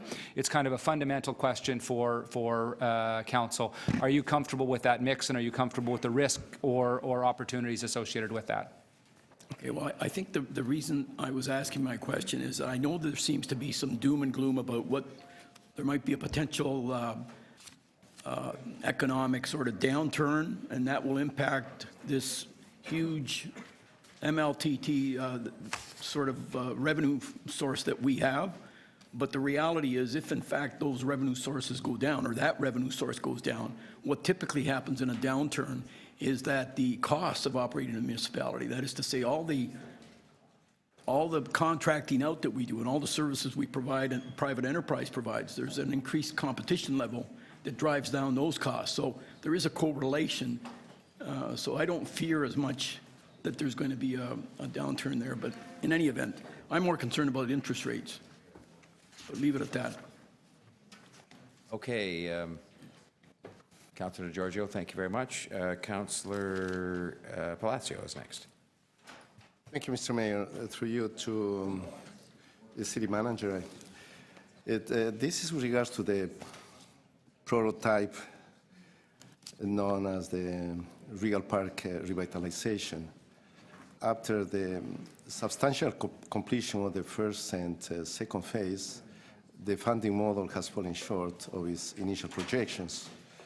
So my question to you is, in terms of here, where we've been asked a capital contribution of $6 million is that would be required for this year, and payments of $6 million annually for the next 30 years. And my second part of the question is in terms of additional funding, and that will be part of obtaining debt financing of $107 million and for capital projects.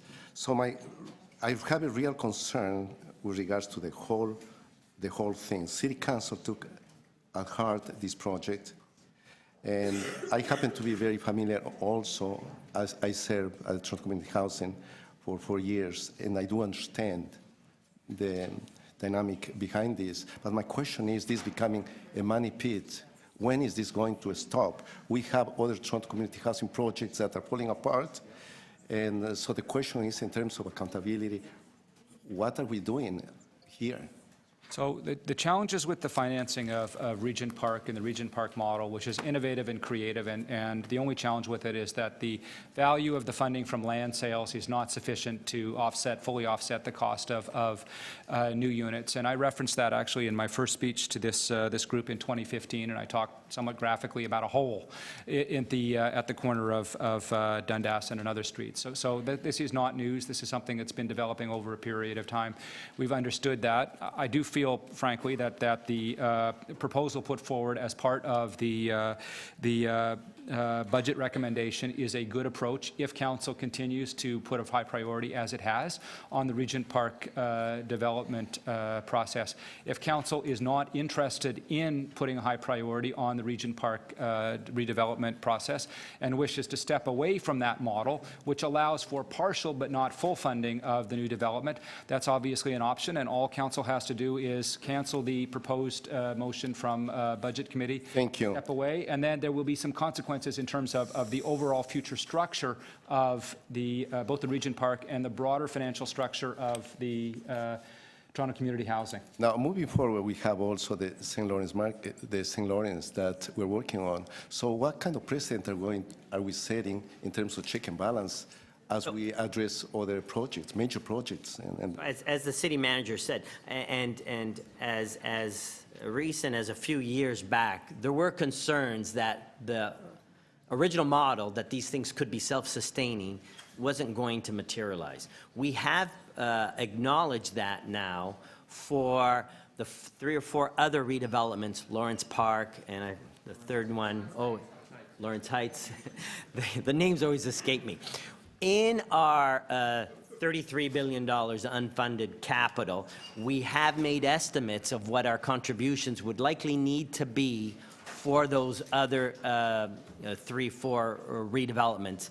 And that number is like $288 million. I'm just going from the top of my head. It's a big number as well. So yes, what we're saying is those redevelopments are going to cost some money. Thank you. I have other questions. Another question on page 52 of the budget report, and also that was on slide number 13 from your presentation. And this has to do with user fees. So my question is very simple. The report recommends that City Council adopted a plan to phase out the rebates on every single family and collection garbage bin. So are the rebates going to be phased out for all the garbage bins? So 2 things. The preliminary budget had elimination of the rebate for the extra large fee, for the extra large bin, and that was it. There was a report that Jim can speak about a plan to phase that out over a number of years. What Budget Committee approved was something a little less than that. So let me ask a question, because I have 2 seconds. If the recommendations are approved by council, then homeowners will be paying the full amount plus any yearly rate increases for the garbage bins as we move forward, and eventually the rebate is gone. Is that what it is? All right, and that's your final question. Yes, that's basically what the report says. Budget Committee approved something a little different, though. And we'll just seek confirmation. And Jim can speak to more of the details of it. Through you, Mr. Mayor, that's correct. What we put forward was a 7-year phase-out plan to get rid of the rebate on the single-family bins only. What Budget Committee approved, my understanding, is just next year's phase-out. Thank you, Councillor Palacio. Councillor Pasternak. Thank you, Mr. Mayor. Through you to staff, page 54 of the budget documents, TRCA is asking us to support, with other municipalities, the building of a $70 million headquarters. with $60 million in debt financing. Where is this building to be constructed? So the building is on the existing TCRA headquarters where it is today. The plan would be I believe it's to tear down the old building and build a new one, and it has been incorporated in the recommended budget approved by Budget Committee. And where is that located? It's up by, oh, Rocco's, the CFO is here. Now, we have a,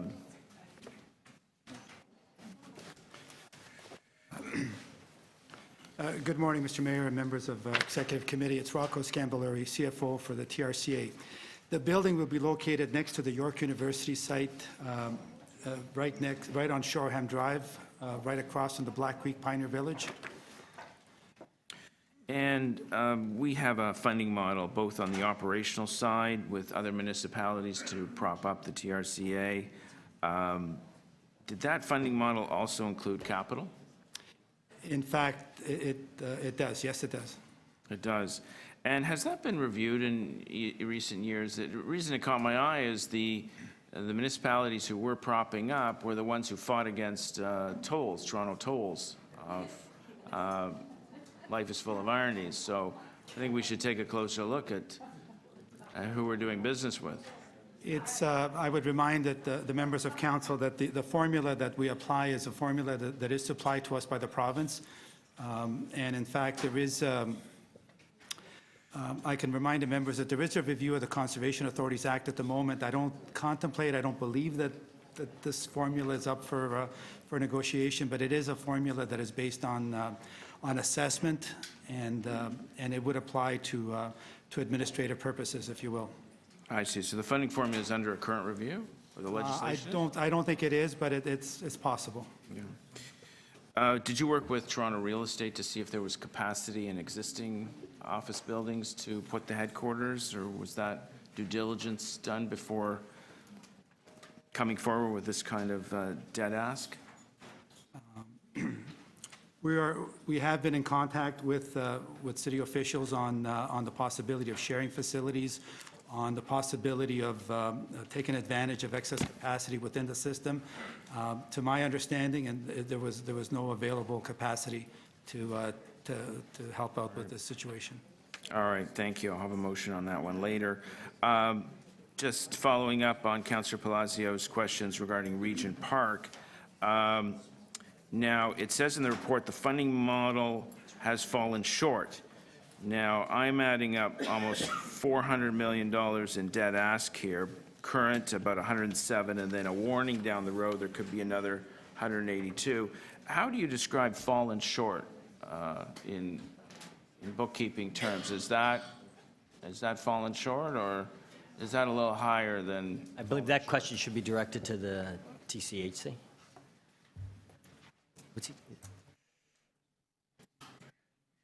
I mean, I've heard of bookkeeping adjustments, but that seems a little.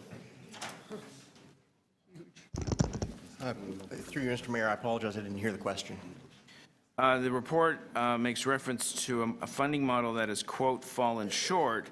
I'm adding up the indebtedness that you're coming to us, current about 107, with $6 million for 2017, and then warning us down the road for phases 4 and 5, another $182 million. And I'm just wondering whether fallen short was what's originally envisioned to be close to $400 million in debt that you're asking to finance. Was it originally contemplated? Through you, Mr. Mayor, I apologize. I would say no, because the modeling was not done on all of the projects. So in having done all the modeling on the projects, what we have found is that the partnerships with the private sector have generated sufficient funds to cover close to 75% of the cost of replacement housing. So the $400 million, or $396, I believe the current forecast is through 2035, gets us about 4,400 new units at a cost of $90,000 per unit.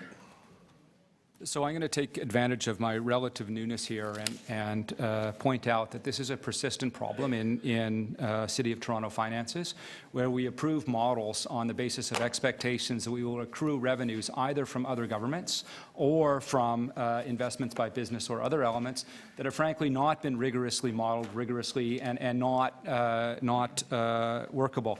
And in this particular case, this is not workable to a tune of 25%. After a sustained boom, after a sustained increase in property taxes, which would generally work to make the models work much better. So this is a persistent problem in the way we approach capital finance. Councillor Pasternak, that's the end of your time for this go-around. And that would take us to Councillor Ainsley. Thank you. Through you, Mayor Tory. On page 60, the chart on, 60 and 61, the capital budget. I wanted to ask, so the Scarborough Subway extension is listed at $3.398 billion from 2017 to 2026. Has that gone up by about $200 million in estimate? No, it's fixed. So that's fixed. Sorry? Fixed? No, it has not gone up. Okay, all right, thank you. Then I wanted to ask about, I'm not sure, the number of households on the social household waiting list. We currently have that at 197,000 households? No. You, Mr. Chair. People, sorry, 197,000 people?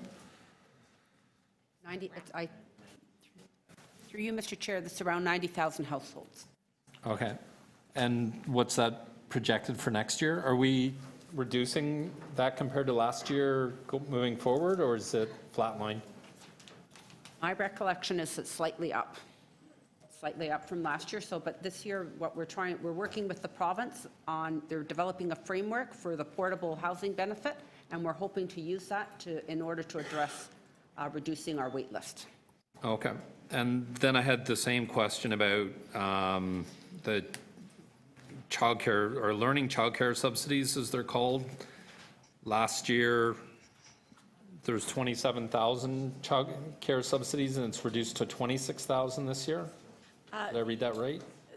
The actual service level is just over 26,000. Last year, we were able to place more children because we were transitioning to a new funding model. So funds that now go into general operating grants to reduce the cost for all parents last year were used for fee subsidies. Okay, so this year there's 1,000 less? This year we are, with the motions that are on the floor, there will be 26,300 subsidies without knowing our full provincial allocation at this point. The money that had been in subsidies last year will be used for base operating grants to childcare centres, which will reduce the fees and therefore reduce the average cost of a subsidy also. So in the end, it's going to be a wash. Okay, all right. And then I also wanted to ask, on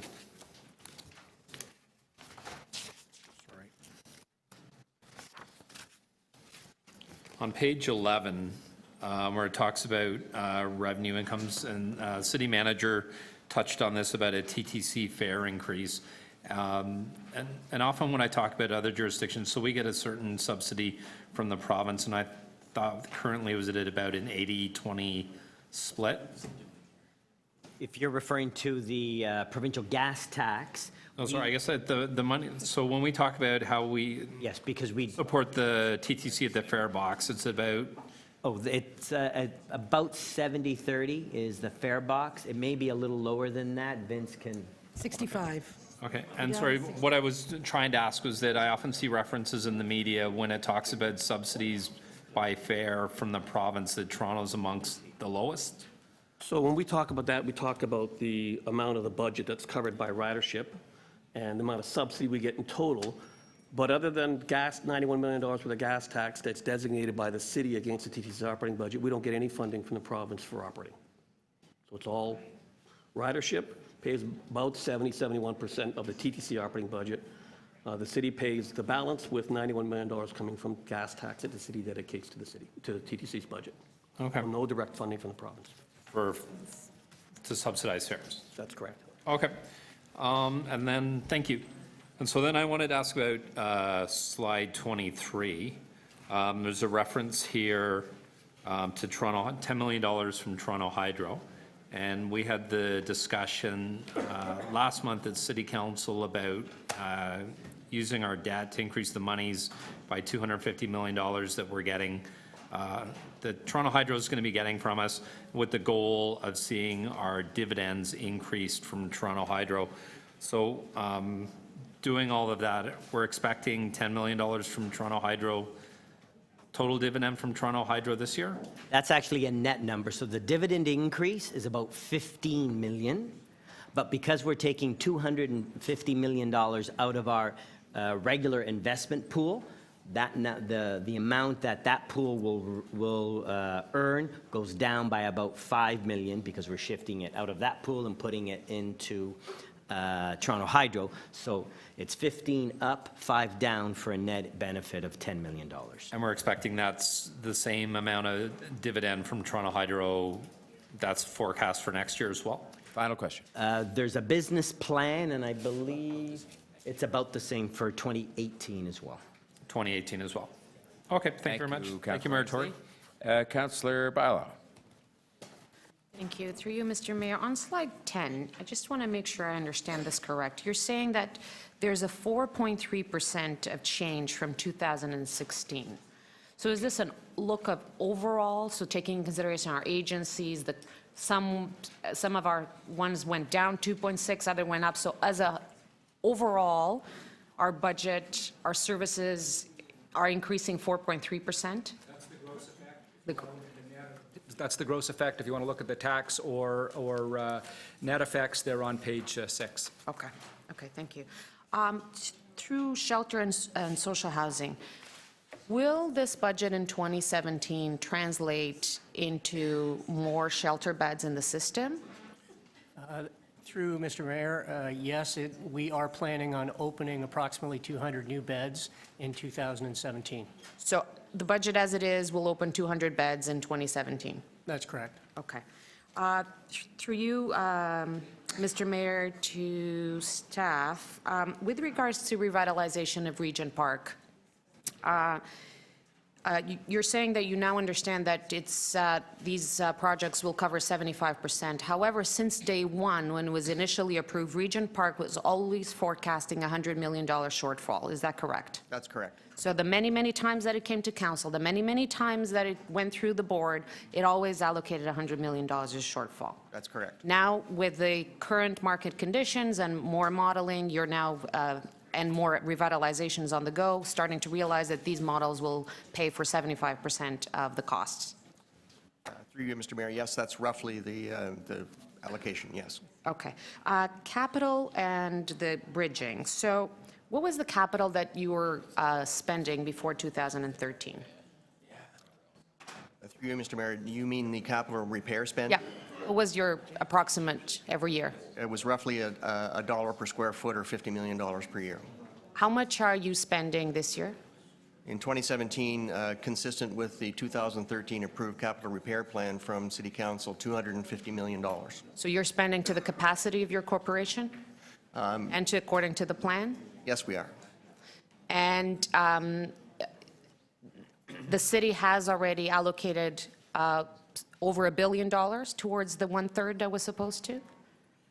Through you, Mr. Mayor, combining with this year's capital spend, it's about $1 billion. That's correct. And so the $54 million was part of the plan that was to make up the $864 million, correct? Through you, Mr. Our 1/3. Yes. That's correct. So we have spent the $1 billion. So in reality, what we're doing here is, like the city manager said, bringing the organization closer to us and acknowledging the pressures of the future and putting this into our pressure here at the city. Yes, through you, Mr. Mayor, I believe that to be true, yes. Okay. The $18 million was for the debentures that went out in 2008, 2009? Through you, Mr. Mayor, yes, it was intended to be a sinking fund to repay the debentures when they... Has there ever been done? There has never been any money set aside, although there is one amount of $18 million in capital reserve, in our. And this is the company first time reserves. that the city is actually acknowledging bringing this closer to here so we can start addressing this issue with you. That's correct. What is the increase from the operating budget of TCHC this year? Through you, Mr. Chair, the increase. $37 million, and the percent escapes me right now. 18%? 18%? Is that the biggest increase TCHC has ever had in the operating budget? I haven't been here since its inception, but people are telling me, yep. Okay. And that is to address the issues that we have clearly acknowledged, that we have issues on the capital, we have issues on the operating, and we have issues on the revitalization. Is that correct? That is correct. And this is what the implementation team is trying to address through the Tenants First report on a deeper look at all these issues that we should be getting in Q2 as well. Through the mayor, that is correct, yes. That's correct. Okay, thank you. Thanks, Councillor Bailão. Councillor Shiner. I'm going to get my questions in order. So first of all, if I can I wanted to confirm some numbers. Maybe, Josie, you can help me. I'm looking at the TTC operating budget, not including Wheel-Trans, I believe it is. 2014 was $392 million our subsidy. 2015, 478. 2016, 498. In 2017, now we're adding another 46 million to 545. These are the actuals. So it's an increase of $152 million in the subsidy for the TTC operating budget in the past 3 years. That would be correct. TTC will. So from 392 to 545. That's a 39% increase. Correct. Has anybody else received that type of increase in assistance? Not that I'm aware of. Do you remember us ever providing, because I worked on TTC budgets with our colleagues here for many years in the Budget Committee, have we ever had that type of phenomenal increase in the operational budgets of the TTC? And I can ask our friends of the TTC. I've been at the TTC for a long time. We've never had an increase in funding of that nature before. So this is phenomenal. This is phenomenal. Thank you. I just, in my question, wanted to highlight the work that we're actually doing here. Provincial funding, municipal land transfer tax. We're getting, off your chart, 716 million. The province actually has a higher rate. Nope. It does have a higher rate. Yes, so what Budget Committee has approved in 2017 is harmonizing or raising our rates to the new provincial rates. So the bonus that we've seen come in from nothing in 2008 to $716 million, the province is getting the same amount of money from development based on the municipal land transfer tax in Toronto alone? I'm assuming that their numbers are increasing as well as our numbers because we both tax the same base. So I don't know what's happening outside of Toronto, but inside. They're getting $716 million or about that this year from MLTT. Sorry, yes, so slightly more because I believe Close enough, their rates are kicking in January 1, ours is March, so, but yes. The point is that much. Yes. I was looking at the multi-res. Can you give me, because I don't have a lot of time, why there's no increase in the multi-res? There was in the fall economic statement that the province brought in, they put in a new regulation to protect multi-res. Multi-res has What is multi-res? That's apartment buildings, purpose-built rentals that have 7 or more units. So purpose-built rental buildings, not condominiums, purpose-built rental, we cannot put a property tax increase. Now, sorry, I want to be sure I'm clear of the provincial announcement. We're not permitted to toll Don Valley Parkway or the Gardner Expressway because it's bad to charge people those fees. But Highway 401 is bumper to bumper right across the city, in particular my community, Well, 407 has a toll, so did they announce that they're going to remove the toll from 407? Make it fair and equal and take some of the traffic off Highway 401 and put it on 407? If they did, we missed it. Okay. Because I seem to have missed that as well, but my community suffers from the traffic. My community seems to suffer from the traffic on Shepherd Avenue and York Mills Road and Finch Avenue, those people trying to avoid the 401, so I didn't know if I missed it. Now, the last spot that gets me is when we go into the slide that you had way down on the deck about the average cost or taxes on a homeowner. So you go in there and you continually show the City of Toronto at a lower cost, and you show an average of what it might be. But your rate average for a detached house, for a house is $38.78. That's your average tax value, assessed value, is that correct? So the number for this particular study, I don't have it off the top of my head of what average they're using. This is actually built on a median value. So that's why how the do I number's a relate little it, different than really? ours. Because the real estate board has said the average detached house in Toronto now is $1.29 million. The average semi is $809,000. The average townhouse is $663,000. That's about a 28. That would bring on those rates a tax instead of what you have, the $3,800, to a rate of $8,500. So wouldn't those average houses that are at that rate, the average detached, be paying about twice? No. So those are average sale amounts. These are assessed values. So assessed values are based on January 1, 2016 values, and the increase from January 1, 2016 to January 1, 2012, because we're in a reassessment year, gets phased in over 4 years. So that's why you're never at the up-to-date market value of today, because we're based, one, it's a year lag, and we're phasing that increase over 4 years. That's provincial law. Thanks, Councillor Shiner and Mr. Rossini, and we have Councillor Thompson. Thank you very much, Mr. Mayor. Through you to the budget team. Just wanted to understand the level of service impact on the 2017 budget. I think that most of my residents would want to know how they're impacted by it. So what are the service cuts? What are the service levels, deficiencies from 2016? The overall answer, and we can get more specific, is that the preliminary budget only put forward items that staff felt were consistent with the existing council-approved service levels. Generally speaking, Budget Committee then augmented those and put a small amount of incremental spending back in. So in terms of broad service levels, it's quite close to the status quo.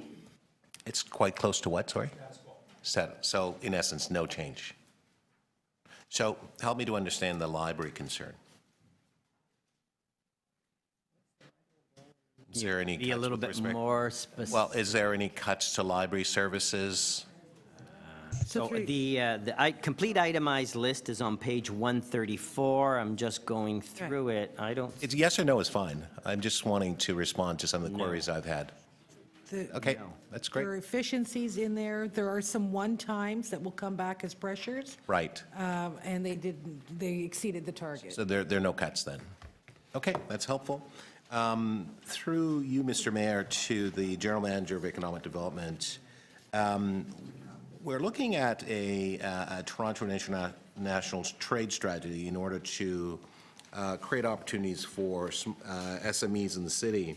I'm just wondering, and I know right now the funding isn't in place, but I have a motion that I'm going to introduce. I wonder if you could help the executive members of council and the public that are here to understand the rationale of this particular approach. So the program that's before executive and in the budget process targets 6 different activities to try to improve the international trade performance of Toronto-based operations. One is to help them improve their ability to export through better training, and that's through a partnership with the proposed partnership with the Toronto Region Board of Trade's revamped World Trade Center. Second one is to do a better job on inbound missions. We get a lot of folks, and include a lot of businesses that come to Toronto. We tend to treat them as more a protocol opportunity rather than as a business development opportunity. We need to do a lot more in tracking the ability of our local companies to do export trade, and we need systems to help do that. We need to do a better job of leveraging our international alliance program, and we need to do a better job of targeting. Now, how will you measure the benefits and success, and what will the impact be in terms of creating jobs for Toronto residents? If the program succeeds as planned and as we expect, we see an increase in employment of 10 to 20,000 persons over the first 5 years. That's a very significant leverage. That's based upon provincial study and the results that the Board of Trade have had with the program to date. The measurement would be to track every company that we work with through a much better customer relationship management system that we are putting into place and working with both the province and the federal governments in doing that tracking. So there's going to be cooperation and consolidation with respect to the feds and the province in this particular process. It is not an area where we're duplicating services that are currently offered by the federal government and the provincial government? Not at all, and I'd like to use a specific example. Councillor Cressani held a business consultation session a few months ago, and a gentleman got up to speak about his mishaps with his trade foray into other areas other than the U.S., and he lost significant money because he wasn't aware of insurance that he could get, nor on currency hedging programs that he could have done. This program would have taught him those things, and the feds nor the province do that. Okay, thank you. Thank you, Mr. Mayor. Okay, I had Councillor Crawford for a question. Thank you, Mr. Mayor. Just a couple of questions through the city manager. Just overall questions. First of all, you provided us, and I think you were just mentioning the chart, I forget, in the deck, minor service changes. So there was a chart with minor service changes, a chart with major service changes that were part of the preliminary budget.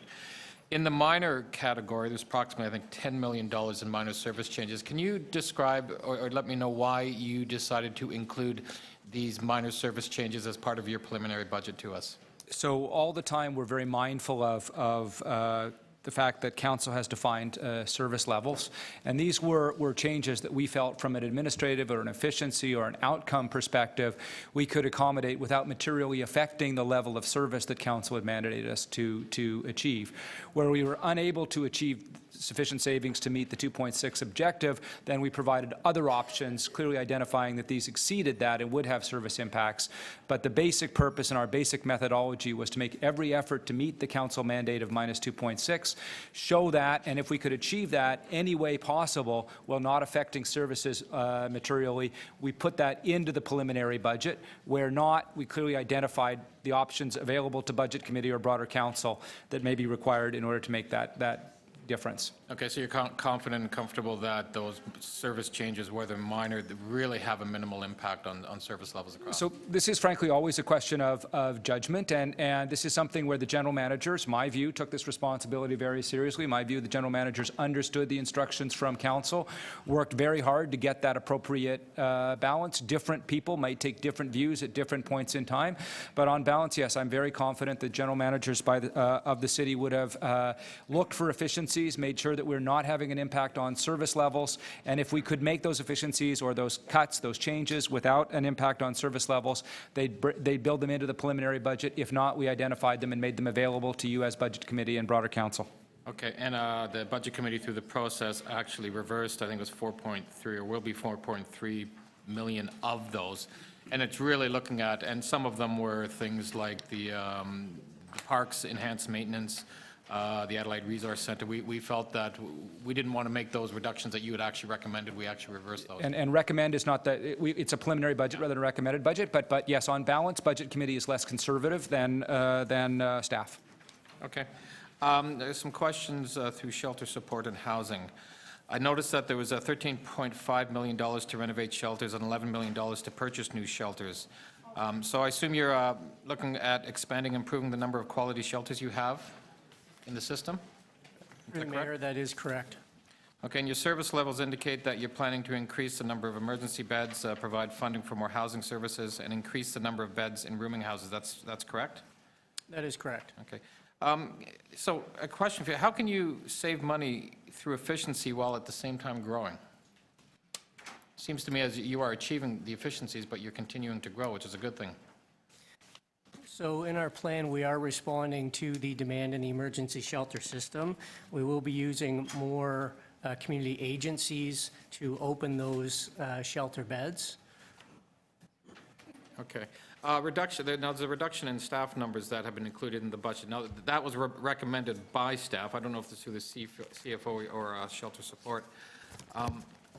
You're confident that these shelters can continue to provide safe and quality services to Toronto's vulnerable residents?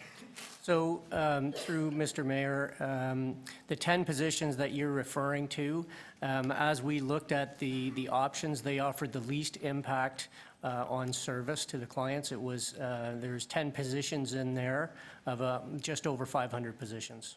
Okay, and were 5 of those positions at Seton House because you are looking at, or you're in the process of closing Seton House or changing the model? Through the mayor, we can't discuss locations. That is a confidential matter. Okay, yeah, I'd apologize about that. That's all my questions. Thank you. Thank you, Councillor Crawford. Councillor Burnside. Thank you. Through you, and sorry, I may have missed this as I was out of the room for a couple minutes. When you include the MLTT in average solid waste collection, that adds about a 17% burden, is that correct? If you were to average it out? That's about correct, yeah. Okay. As a percent of the levy, yes. Correct, okay. So in slide number 109, or page 109, you talk about the average property taxes, GTA and Ottawa. You include provision for the MLTT, correct? That's correct on slide right. 109. But I don't see it in other slides when you talk about property taxes as a percentage of household income, property tax rate. Am I missing those? No, so we start with just property tax and we build from there. The first set of slides deal with just property tax, then we build in the waste management fees and MLTT on slide 108, and then if you turn the page even further on page 110, we then also build in Toronto Water. So we've been building it up. Right, but you didn't include it as a, like for the, you talk about property taxes, but then you have a slide on household income. I guess that was before. Yes, because the indicator that you normally look at for taxes and the ability to pay is as a percent of income, so we've shown that as well. Right, but okay, so I get that. If you were to add 17%, I know you're averaging out over all the property tax owners, but the MLTT and solid waste collection fees are unique to Toronto, if I'm not mistaken. If you do that calculation, am I correct in assuming that the actual property taxes as a percentage of household income would be about 3.627? I haven't done that math, but... 17% on 3.1, right? If you want to go all the way, then the thing would be is take slide 110 and do that as a share of income, because that is the total burden or cost of municipal services. But I'd add the 17%. We haven't done that analysis. 17% though, right? I haven't done that analysis. I don't want to give out numbers on the fly. I'm sorry. Okay, thanks. Just, and Councillor, not to continue the debate, but I think this is important, and you'll observe more generally that staff did not emphasize these sets of slides, and they are, from my perspective, I respond not to the broader kind of policy direction of King Township or Pickering or Vaughan, but our objective in presenting the budget and having the dialogue with you is to make sure that you as councillors define both the level of service and the level of budget and make sure that those are consistent. And the only issue here from my perspective is not whether we're above or below others, but the internal consistency and whether or not the expense and the revenue and the stability of those expense and revenue match over a period of time. Because those questions about those, they ultimately will vary. And you know, many of those other areas have particularly high levels of cost simply because they are a massively inefficient municipal layout. They're massively inefficient because of their far-flung geography and a variety of things like that. So I find those comparisons to be somewhat, frankly, unhelpful. The comparison I find to be much more direct is does the expense momentum of the City of Toronto and the revenue momentum and the basic footprint you look forward and you want to provide to your residents make sense? So essentially, what services do we want and how much do we have to charge to pay them? Exactly. And I frankly find that Whitcher, Stouffville, or whatever to be interesting, but not especially relevant to our fundamental policy conversation about what's the appropriate level of service for the City of Toronto and what's the appropriate taxation and other levers to support that level. I agree. Thank you. Okay, if there were no other members of the, Councillor Robinson, okay, please. And Councillor McMahon, do you want to go ahead? Okay. Okay, my time's running, so I'll go. FTEs, all the positions before us that have been presented in your budget documents are gapped positions, I'm assuming, not actual downsizing? No, it is actually a mix. I think about 3/4 of the position reduction of 349 positions that you see would be vacant. So gap, 3/4 of the positions in the are gapped, okay? Sorry, And about 3/4 of the reductions. Are funded positions that are being deleted, some vacant, some not. Yeah. Okay. How many more gap positions are there in the system? So I'm going off the top of my head. The third quarter variance report that we had was about 2,000, I think, across the agencies. I'm just going off the top of my head. I don't have the vacancy. Okay. FTEs, how many have we added as part of this budget process? How many have we added into the mix? So there's a reduction in the base of about 518 positions, and then there's some new and enhanced services of 169, and that's on that slide. Slide behind you, 101. And then for a net total reduction of 349. Okay, thank you. How many have we added in this term? How many positions? Do you have that number? I know that's a hard question maybe, but Since the beginning of this term. 15, no, I don't have that in front. Okay, if you could get that to me at some point, I'd appreciate it. Why are we adding new and enhanced, I guess, line items in the budget, given our fiscal challenges? So I think there are two core answers to that, one of which is that many of them are associated with actually improving the fiscal situation. Many of them are associated with measures that actually increase revenue and offset or more than offset by revenue. And the other is because Council Budget Committee has, under these measures, restored a small number. Okay. The TTC management, has that been reviewed recently to look at how we streamline and consolidate the various units within the TTC? So yes, back in 2010, we eliminated about 8% of all management and admin staff, and at the TTC, we have a much lower level of unionized workers, so an awful lot of our clerical workers would show up in that non-unionized category. But yes, we eliminated over 300 jobs in 2010, and we continue to look at that on a go-forward basis. Okay, thank you. And back to the city manager, Children's Services. I continually hear about overlap between City of Toronto, whether it's Children's Services, Public Health, and the province of Ontario. And the city manager talked about overlap in his presentation. Would you be willing to undertake a full comprehensive analysis of that overlap that I'm hearing about? I've heard about it for years, quite frankly, and it seems to be, the problem seems to be growing. So would you be willing, as part of the next budget process, undertake an analysis of that? I will, of course, be willing to undertake that budget process. I will just observe, if I may, in passing, that there's an enormously strong revealed preference of Budget Committee. While there are many times questions asked about those overlaps, in general, Council has been exceedingly reluctant to step away from any of those service lines, and in fact feels quite comfortable in terms of sharing that space with the province.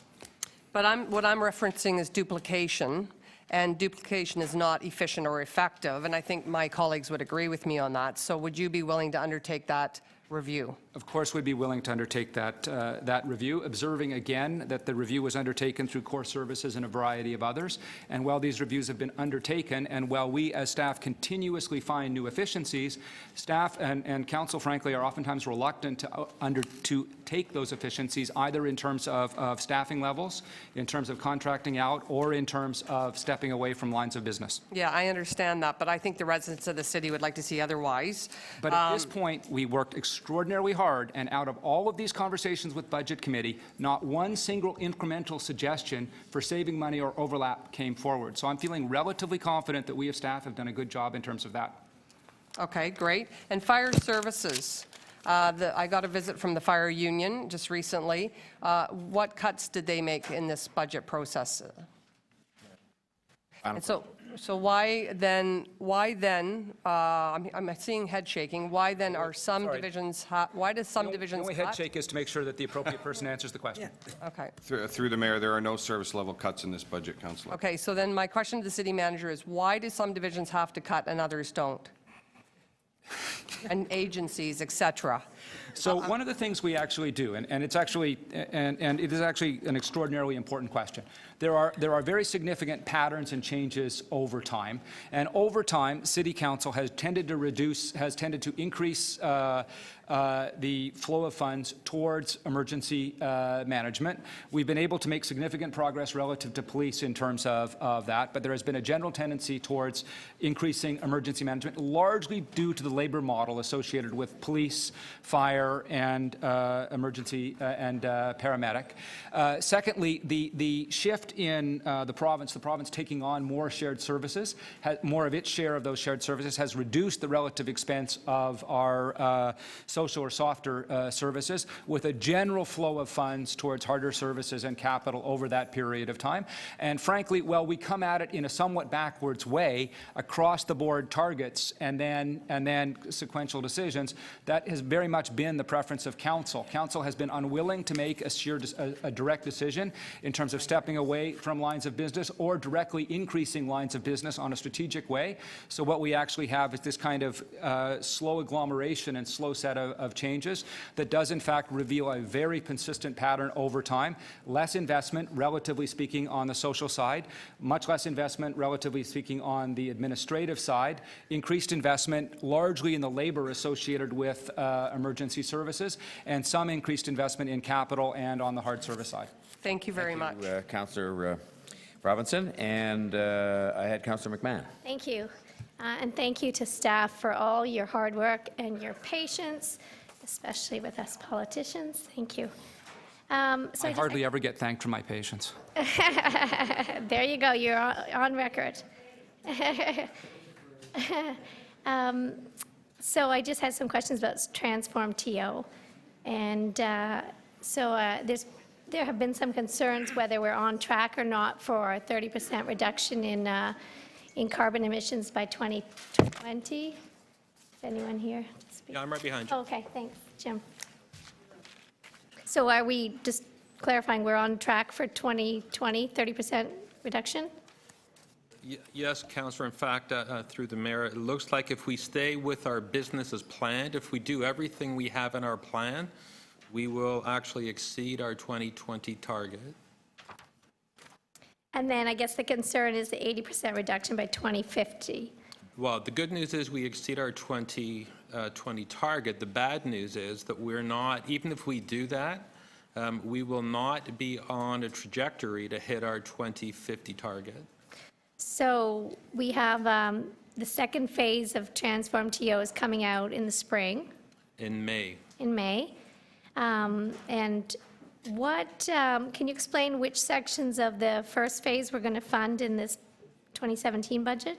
Correct. So I just want to point out there's two initiatives really that we're pursuing. One of them is to actually lower our CO2 emissions within that 3-year period now, but the other one is to put us on the trajectory to 2050. And the three measures that the Budget Committee added back in was a position to basically ensure that we have all our funding in place, because to get to 2050, the community at large, and that includes other levels of government, will have to come to the table. This is a community-wide initiative. So one of those positions is to ensure that we get all the players lined up to be part of that solution. The second one is to increase the work that we did before in the Better Buildings Partnership. This is geared at commercial, institutional, administrative, hospital buildings. We do work now in the new construction sector, but we are looking to extend beyond new construction to the existing stock of buildings. And the third one, I have to just look that up, is basically to promote Smart Commute.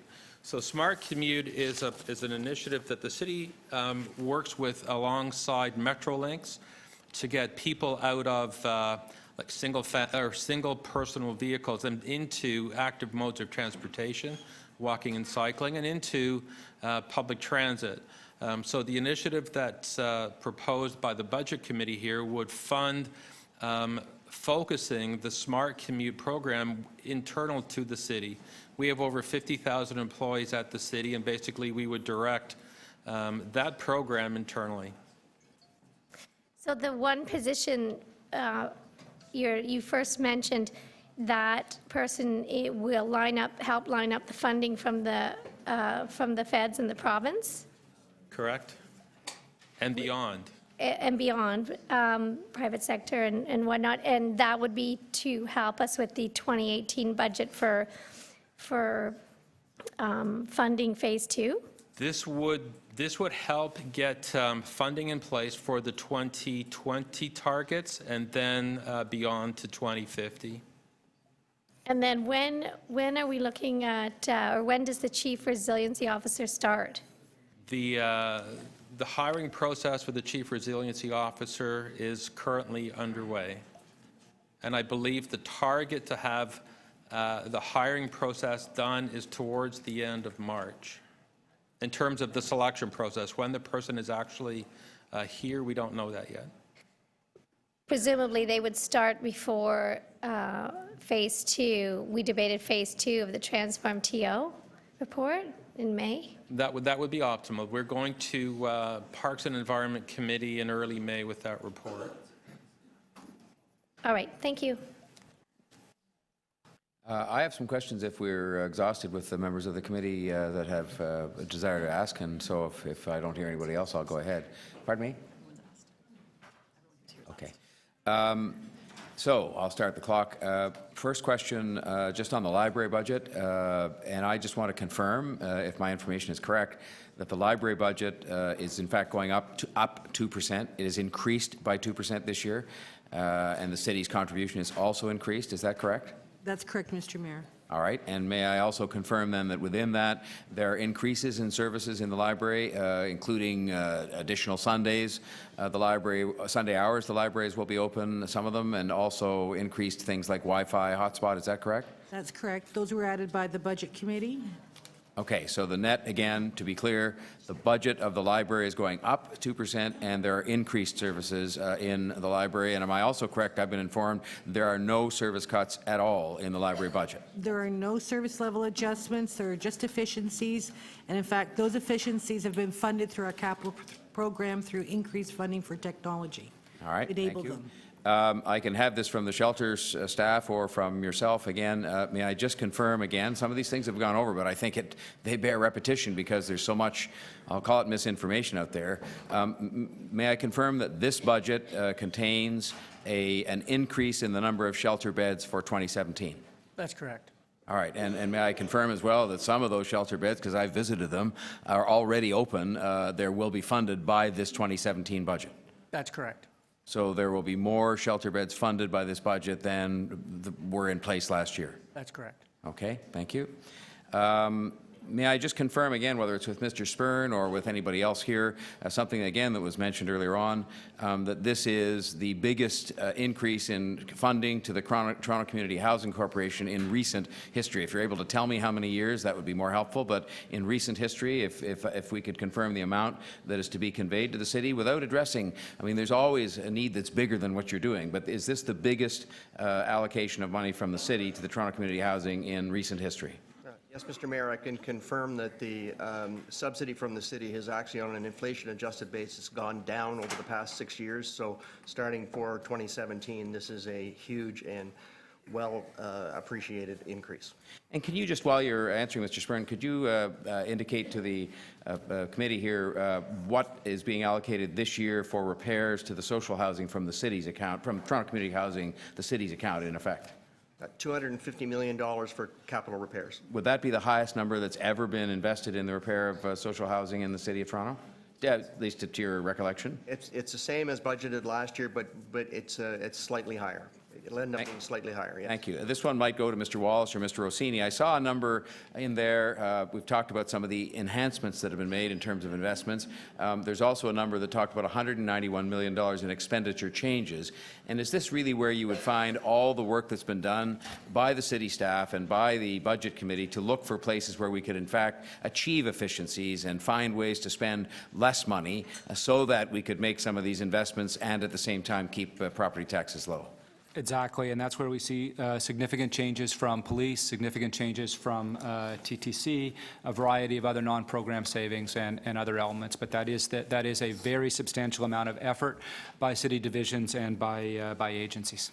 Again, that number was $191 million. That's correct, $191 million. Mr. Roto, I know he was standing by here, and I'd like to ask him a question. Could you, I don't know if you have the numbers handy for 3, 4, 5 years of what the city's, the increase in the city's contribution to the operations of the TTC has been, and how this year's compares to what has been done in other years. Do you have any of those numbers? Certainly. So in 2013, our operating subsidy went up by $38 million. In 2014, it was $30 million. In 2015, it was $45. This is for TTC and Wheel-Trans. 2016, it was $28 million, and this year it's $80 million. So could you maybe just go over those numbers one more time? Sure. 2013 was $38 million. 2014 was $30 million. 2015 was $45. 2016 was $28. And for the 2017 recommended budget, it's $80 million. All right. Now, when you're over at the TTC headquarters around the water cooler, do you describe that as a cutback? Or I just wondered whether that's how you describe that over at TTC headquarters. So I would never describe that as a cutback. I've been doing budgets at the TTC for over 30 years, and $80 million is by a long shot the largest single-year increase we've ever had. And can I also confirm with you that while I know there have been some service changes made, for example, and I've raised this recently with Bombardier officials on account of the fact that we have a streetcar problem that we all know about, and we've had to sort of make some adjustments to redeploy buses because we're short of buses. Correct. But can you confirm that that budget, which includes the $80 million increased contribution from the City of Toronto, does not, and this will be my final question, does not involve service cutbacks or service reductions for the forthcoming year? That's correct. So from the 2016 budget to this year, the only change we made was we had budgeted to be at 550 million rides last year. We didn't achieve that. So there was some service in September that otherwise would have been put out if the ridership materialized. It never did. So other than that, there are no cuts in this budget. Thank you very much. Okay, I wanted to get the committee's advice. I just want to get, and that includes consideration. It's 12:15. We have a choice. It was a suggestion made to me that we could have a few more questions because there may be a few people that want to ask, and this is the only chance because you can't do that, of course, at council. And there were a couple of people who seemed to be chomping at the bit when their time was up, including visitors to the committee, that we could finish that up by 12:30 and we could have lunch, the usual lunch break, or we could finish that up and move into the speeches and just do the whole thing and leave when we leave and have our lunch after that. And I'm totally in your hands on that. I don't know what you wish to do. How many would prefer to take the lunch, to have a few more questions till 12:30 and then to take a lunch break as opposed to plowing through? Okay, I think it seems most people want to do that. So let's Who, just so I can get a show of hands, who would like to ask more questions? Councillor Perks, Councillor Fletcher, Councillor Shiner. Pardon me? No, this is for more questions. You're okay? All right, so it's really just Councillor Shiner and Councillor Perks. Well, let's do that then, and then we'll adjourn for lunch. So we'll go first to you, Councillor Perks. Thank you very much. First to Mr. Roto.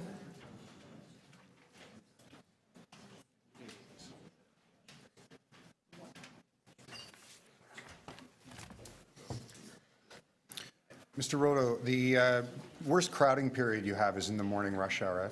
Am I right about that? Generally speaking, that's true. Yeah. And as I think questions from Councillor DeBaremaker and Shiner and the Mayor indicated, in 2016 you added a bunch of peak service in the morning rush hour, about 20 buses, something like that? I think that's correct, yes. Yeah. And in November of this year, you reduced the number of peak buses by 9 or so? So there's, On a I don't total have that basis? exact number, but what that is balancing service to the demand that's there. Yep. And in 2017, you reduced it by another 20 vehicles in the morning peak? Again, it is a matter of how you balance it and where you need the service and where you don't need it, yes. So on a net basis, the service we run now is lower than when we implemented the service increases in January, February 2016, the total number of seats moving around in the rush hour. So I think it would be fair to say that the service that's out there is certainly commensurate with the ridership that's there. There is some tweaking that you could do. I wouldn't characterize anything as being a reduction in service. In fact, there's a little extra service because there was some areas where we added adjustments where we could. In the morning peak, which is the most crowded period you run, on the surface vehicles, do you run more or fewer seats than you were running in December 2015? So I don't have that exact answer, but I can get it for you. But the service that's out there is certainly commensurate with the ridership that's there. Okay. You've been doing budgets, as you said, for 30 years. Would I be correct in saying that the largest increase we've ever seen in the amount of service offered to transit riders was in 2009? It's when we did ridership growth? Certainly, the ridership growth was a big increase in service on the street. Yes, it was. Okay, thank you very much. I'm okay. Councillor Cressy, did you now have a question? All right, please. Thank you. To the General Manager of Shelter Support and Housing Administration, is demand on our shelter system going up or down? The demand is going up. And so you noted that we are adding beds this year. Are we adding those beds to seek to meet the city's occupancy targets of 90%? So are we adding beds just to get to the threshold the city has asked us to meet? So my team has budgeted for an 89% occupancy in 2017. Okay, so to meet our 89-90% target. You mentioned earlier that there is a $1 million cut in staffing within shelter support and housing, which would reduce the level of service that people who use those beds will receive. Is that not correct? Yeah, so... so just to clarify, there are 10 positions that are put forward as a reduction in the shelter system. There is service that those 10 positions provide.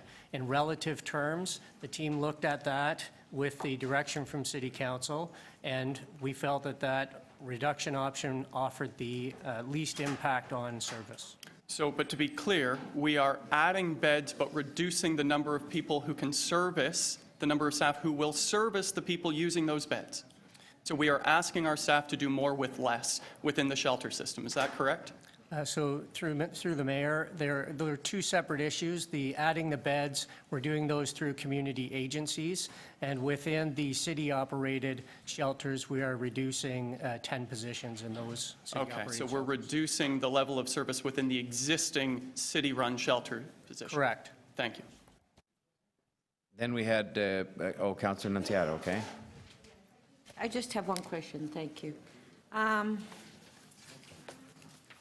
To the treasurer, can you tell me, when we started the whole budget process, there's direction that we asked all the departments to come forward with a 2.6% reduction. Can you tell me how many achieved that and how many came forward with an increase? 1, 2, 3, 4, 5, 6, 7,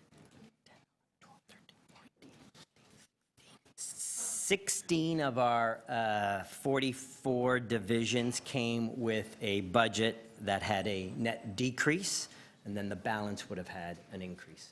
And it's 16 had reductions. And Rob, as we know, it's very important to note that city staff are also bound to deliver on the service levels provided by council. So as I've explained a number of times, what divisions did, what all divisions did under the direct supervision of the city manager, was to provide all of those measures that could achieve the objectives and include them in a preliminary budget if they did not materially affect council-mandated service levels, and then provide full options, our best possible advice in terms of meeting the fiscal objective with an impact on service levels, and define that and make that available to Budget Committee.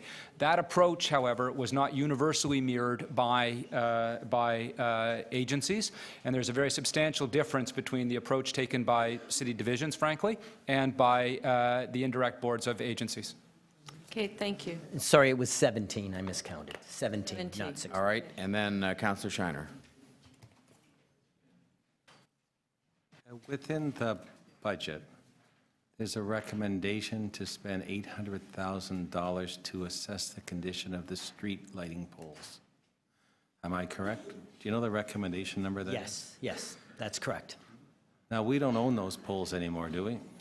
No, so I think, if I could, we sold those back over 10 years ago. In 2002, the complete street lighting assets to Toronto Hydro, who put it in Toronto Hydro Street Lighting, and we pay an annual fee to them, do we not? we pay, under the agreement of sale, there is an agreement that we paid a certain amount of fees or costs for maintenance. And then there was a review period. So we've entered into that review period as part of the original agreement. And what this review will look at is what needs to be, it's basically an asset management. Correct, but we sold the assets, so. Yes, but we are still required. We were never at that time supposed to be paying for any other costs for the street lighting, except for the annual fee, because I was part of that negotiation. No, so we. The question is, why are we paying to assess their asset? So, Rob, if I could refer that to Deputy City Manager Livy, that would be great. So they, through the fee that they collect, or the fee that they assign to us every year, there's been pressure on that from the deteriorating quality of the asset. And so they're asking for an increase in the fee, and we're resisting that in the absence of having a good detailed assessment of the condition. But are we not concerned even now about the condition that they've maintained that asset in ever since we've given it to them? We're very concerned about the condition of the asset, and if you look on many of our streets, you'll see wires going between poles that would have formerly be an underground, and there's some undergrounding shorts that are happening, and they are contending that there's a greater amount of condition deterioration than we have been able to demonstrate yet. So we want to have a good handle on the condition asset in order to know exactly what amount of money we should point to them in terms of our rate. Why are we paying for that? It's not recoverable through their rate. It is an asset that we transfer to them with an agreement that obliges us to pay for the ongoing, both the power and the upgrades to maintain them in a state of good repair. Correct, but not to pay for their assessment. I don't recall anywhere where we'd have to pay for assessment of the asset. We are cost sharing the assessment 50/50, so the 800,000 is our share of it. But we don't have to by the contract, do we? Believe me, it's better for us to do the assessment and get a realistic number than just cede to their request that we think is excessive in nature. An opinion. Then if you can help me, Rob, slide 111, because I was asking you before about the difference in prices on assessed values of the homes. So can you then, if I have it correct, slide 111 actually shows the average property taxes on a detached bungalow in the city. And in fact, Toronto on a detached bungalow in the south end is one of the highest anywhere in the province. Yeah, so slide 111 and 110 are actually new. It's information we haven't provided before. So there's this group, the BMA Consulting, and what they do is they take a prototypical kind of home, a detached bungalow on 111, and 112 is a two-story home. They give out some specifications, they give it to MPAC and say, what would this home typically be assessed at in these municipalities? Because Toronto is so big and geography makes a difference, for Toronto, they do 4 prototype locations. Toronto East, which is basically Scarborough, West, Etobicoke, North York, and then downtown. And then because the location matters, they would have different values, and then the resulting taxes based on those hypothetical values is what you see here. So the short story is that a home in West Toronto, North Toronto, South Toronto is at the median or above the median in property taxes for a single-family home. That being said, because that was the assessments I was looking at, a semi-detached home in Toronto currently is sold at $809, where it's currently $631 in the rest of the GTA. The same with the townhouse, where it's more expensive. So that being in mind, if we reviewed the other houses, we probably wouldn't be at the bottom end of the scale. We'd be more to the middle and higher end of the scale as well for taxes on semi-detached homes and townhomes in comparison to the rest of the... Not necessarily, because again, these are assessed values, and it does take the average assessed value of each home for each community. So in those earlier slides, it does reflect a higher average value for Toronto and lower average values for the other municipalities. I understand that. Well, that was your final question, Councillor Shannon. For clarification. Thank you. No, that was your final question. Because we have 2 or 3 more things to do, and I'm going to ask the indulgence of the committee as it is to do 3 things. I have 1 question. Councillor Palacio has 1 question. And I was proposing, because she was first on the speakers list for members not on the executive committee, to let Councillor Fletcher speak, because she's going out to do God's work on behalf of the film industry outside of in the West End this afternoon, and I think that's important. Can I have your concurrence to extend for a couple of minutes just to do those 3 things? Okay, I was next on the list, and my question is just to Mr. Roto again. If you could just run up here, or did he disappear? There he is. My question is simply this. Those changes that are made with respect to peak level bus deployment and so on, those are things I think you'd agree with me that are reviewed quarterly and are made without regard to budget. They're made based on the demand. Am I correct in that those changes that Councillor Perks asked you about have nothing to do with the 2016 or 2017 budget, but they have to do with demand that exists or doesn't exist on bus routes, and those changes are made all the time during the course of the year? Am I correct? So yes, you are correct. We do what we have board periods shifts where we examine service on all of our routes, and we make small changes board period to board period. And generally speaking, in rush hour, you'd have the number of seats on a bus plus 50% more people would say, if that's a bus with 32 seats, 16 standing, you'd schedule service when there's 48 people. When there's 50 or 51, you can't really add a bus or take out a bus.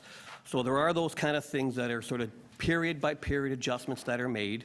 And, you know, you did mention, and it's actually true, with the troubles we've had with getting the low-floor vehicles delivered, we've had to substitute, you know, other vehicles, buses for some of the streetcars. But I checked again with our service planning people, and they're clear on this one, that the level of service we're running now is consistent with what we ran last year and commensurate with the ridership that's out there.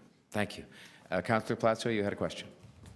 Thank you, Mr. Mayor. Through you, this is a follow-up to Councillor Shiner's question, and with regards to impact, and that's the average value for homes, $587,471. Now, my question is with regards to grants for seniors, for example, or the property tax increase rebate program or the water rebate program as well. Now, if that's the average, that's going to be very difficult for those people to qualify under those programs if the actual amount doesn't reflect actually what's out there. So I think there is a fine line in terms of how we deal with this. No, that's not the case, because our tax cancellation and our tax deferral program is based on the average value of a single-family home. What you're seeing in here is the average of all residential properties. We have disproportionately more condos than other municipalities, tends to bring our average values down more in line with the other municipalities. Our tax rebate and tax deferral programs are based on the average value of a single-family home, which I believe... No, but what's the CVA cutoff for our tax deferral program this year? Tax cancellation, it's going to be $850,000. We use a value of $850,000 for our tax cancellation and rebate program. Is that going to be the new value? Yes, so we've adjusted it this year because of the reassessment. Thank you. And we also index the income levels. And we have the highest income levels for the highest minimum level of income to qualify than most of our surrounding municipalities. It's in the low 40s now. Thank you, Mr. Rossini. All right. Thank you, Councillor Plasko. We'll finish, thanks to your agreement to extend for a few minutes, with Councillor Fletcher's comments on the budget, item 2. Thank you. Thank you very much, Mr. Mayor. I just want to extend my thanks to all the staff and also to the Budget Committee, Councillor Crawford, for a lot of work. It's an amazing amount of work they do, and they go right across the city, and so many people have come out to speak to them. So I think they do deserve our undying thanks for that. I'm going to urge you today to support a motion that Councillor McMahon is going to be making later on when she's speaking, and that is to take a second look at the closure of the community center pool at S.H. Armstrong. And I believe there are some very good reasons to do so. First, I just want to recap quickly our budget process, where our staff send a budget to Budget Committee to review and to hold hearings on. And really, that started with $100 million worth of reductions for the 2.6%. And through their wisdom and through the community speaking and through looking at impacts on communities and service levels, there has been now $10 million restored in that budget. And I've confirmed that with Mr. Rossini.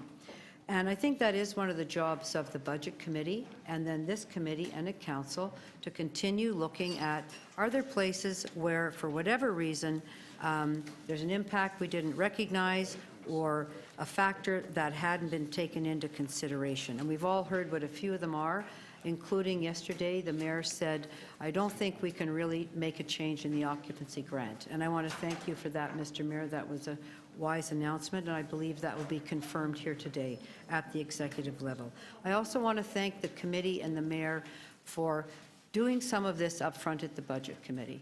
In the last term, very little of those kinds of contemplated, thoughtful changes were made at committee level after consideration and conversation. It happened at council. It was very, very stressful. So I think it's a much better way to look at it. This is the cascading effect of having a good, robust process. I do want to just review a little bit about the pool itself with you. I've heard it said that we're just withdrawing our money from that TDSB agreement. Well, colleagues, we are actually closing the pool part of our community center. The community center that was built many years ago, actually physically built onto the school to use the gym and the pool as a community center once the school's closed. If that sounds familiar as a community hub, that's what was going on. If it even gets better as a community hub, because one of our AOCs, Apple Grove, was also built onto that school. A very unique situation. There's only 2 of these in the city. It is actually a true hub, and the Apple Grove board has written now to this committee saying, as a champion of community hubs, it would be a shame to decrease the programming at a model community hub. I don't think that was thought about in that way. It was said, we're just going to not give the money to the TDSB. That's our pool. It's our community center pool after hours. I want to make that point here. I also want to say that one of the things that Councillor McMahon and I have been doing is working very closely with our community around integrating what will be the new Hope Shelter into our community. It's on Leslie Street. It's very close here. And as people talked about What are the supports for the Hope Shelter? We had a motion at our CDR and then supported by council that wraps around the Hope Shelter residents. It wraps tremendous amount of services around them. And I asked today about the nurse from South Riverdale Community Health Center. That's part of the wraparound service. So is Apple Grove, so is Eastview, so is SH Armstrong. And I'm very concerned that we didn't put all that together when we were thinking about the impact of the closure of this particular facility. And that I don't know why we wouldn't think about those 80 men, however many of them that used to be very active, might not want to have programming, and the Salvation Army would want to have programming, and the city would have programming for them at our local community center. We didn't put the two things together. I think it's important to have a second look at that, and I would urge you to support Councillor McMahon's motion when she makes it today. Thank you, Councillor Fletcher. We will resume the meeting at 1:30. Thank you.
Would the members of the Executive Committee please come to Committee Room 1 for quorum?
Would the members of the Executive Committee please come to Committee Room 1 for quorum?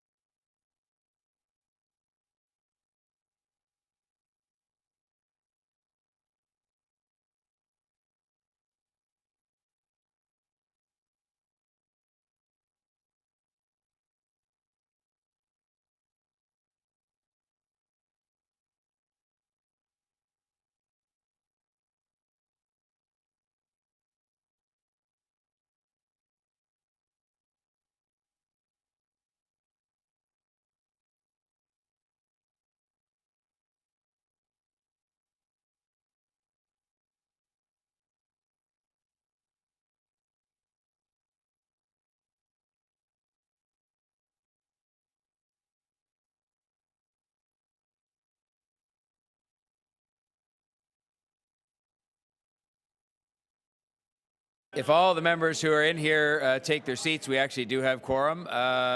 Councillor Jay Robinson, Councillor McMahon, Councillor Robinson, Councillor Shiner's here. Councillor Robinson, please. Councillor Robinson, please. Jay Robinson.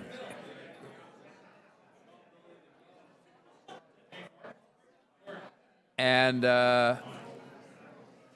Councillor Palacio disappeared. Councillor Shiner. Okay. All right, we have. All right. Thank you very much. Ladies and gentlemen, I can call the question if you want, because I had no speakers list. But I had Councillor Fletcher, and we had her speak before lunch, and to accommodate her, we have Councillor Cressy. I'm just seeking speakers from who are not members of the Executive Committee. Councillor Perks, I'm assuming. Councillor de Bearmaker. All right, well, that's a good start. Let's then move to Councillor Cressy. Well, thank you, Mr. Mayor. And let me begin my comments by thanking our staff, first and foremost, the city manager, the CFO, and the division heads all across for a year of hard work to get to this point. I do want to thank and commend the budget chief for his third budget and running another dignified, proper, open, and transparent process. And I want to thank the budget chief for that, as well as all members of the budget committee. This is not an easy process. It is open and transparent, and it deserves our gratitude, those who've been part of it. But in particular, I want to recognize and note all the residents of our city who came out to speak about this budget, whether it was to councillors' town halls, I held one myself, deputations at committees, our residents for their engagement. This has been, as a first-term councillor, my third budget, and I have to say I find it's often easy to get lost in the numbers and to see these budgets, both on the operating and capital side, as complex. But then you take a step back and you look what the budget is saying and doing behind the numbers, and ultimately it's about people. And our budget is a reflection of the priorities and vision and our commitment to the people who live in our city. And when you think about people in a budget, to me, you ask yourself a simple question in evaluating it, which is, does the budget make our city a more fair and livable place for the people who live here? And I'm sad to say that the budget in front of us does not. That too many Torontonians are being left behind by this budget. The City of Toronto is growing. We're adding 1 million new residents in the next 25 years.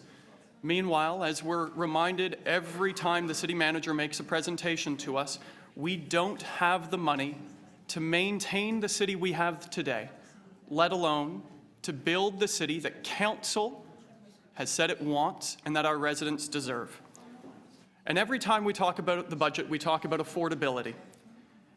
And some believe that Torontonians can't afford to pay more. It's said that we cannot afford to pay more, that property taxes, that residents cannot afford to pay more in property taxes. So here's what I think Torontonians can't afford. I don't think residents of Toronto Community Housing can afford to see more units closed in 2017. 75 units of Toronto Community Housing will be boarded up this year. Our budget does not stop that.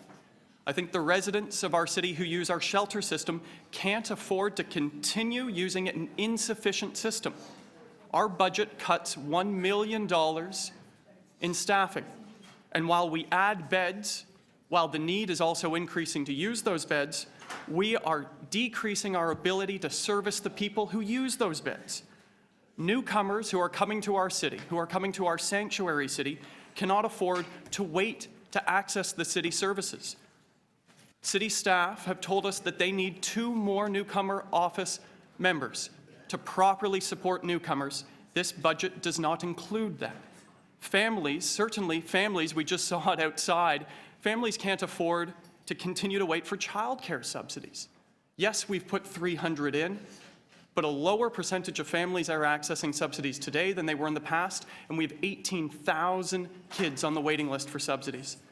And certainly, as is often shown in the news, Torontonians can't afford to continue to watch heritage properties demolished because we don't have enough staff to review them. This budget fails to provide adequate resources for heritage preservation services. We have a list of 500 properties to be reviewed. We will never get to the end of that list. In fact, it's getting longer every year. And so Torontonians cannot afford to wait any longer. They can't afford to wait for us to finally lead and invest.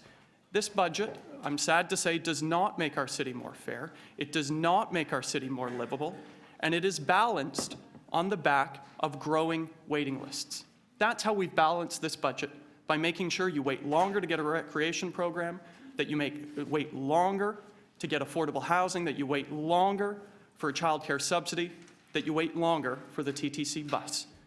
It is time for our city to invest in the services and programs that our residents deserve and that we want. Thank you very much. Thanks, Councillor Cressy. Councillor Perks. Thank you very much, Mr. Mayor. So I've done a few budget town halls for different audiences this year, and one thing I've observed is the further and further you get into the numbers, the less and less it means to people.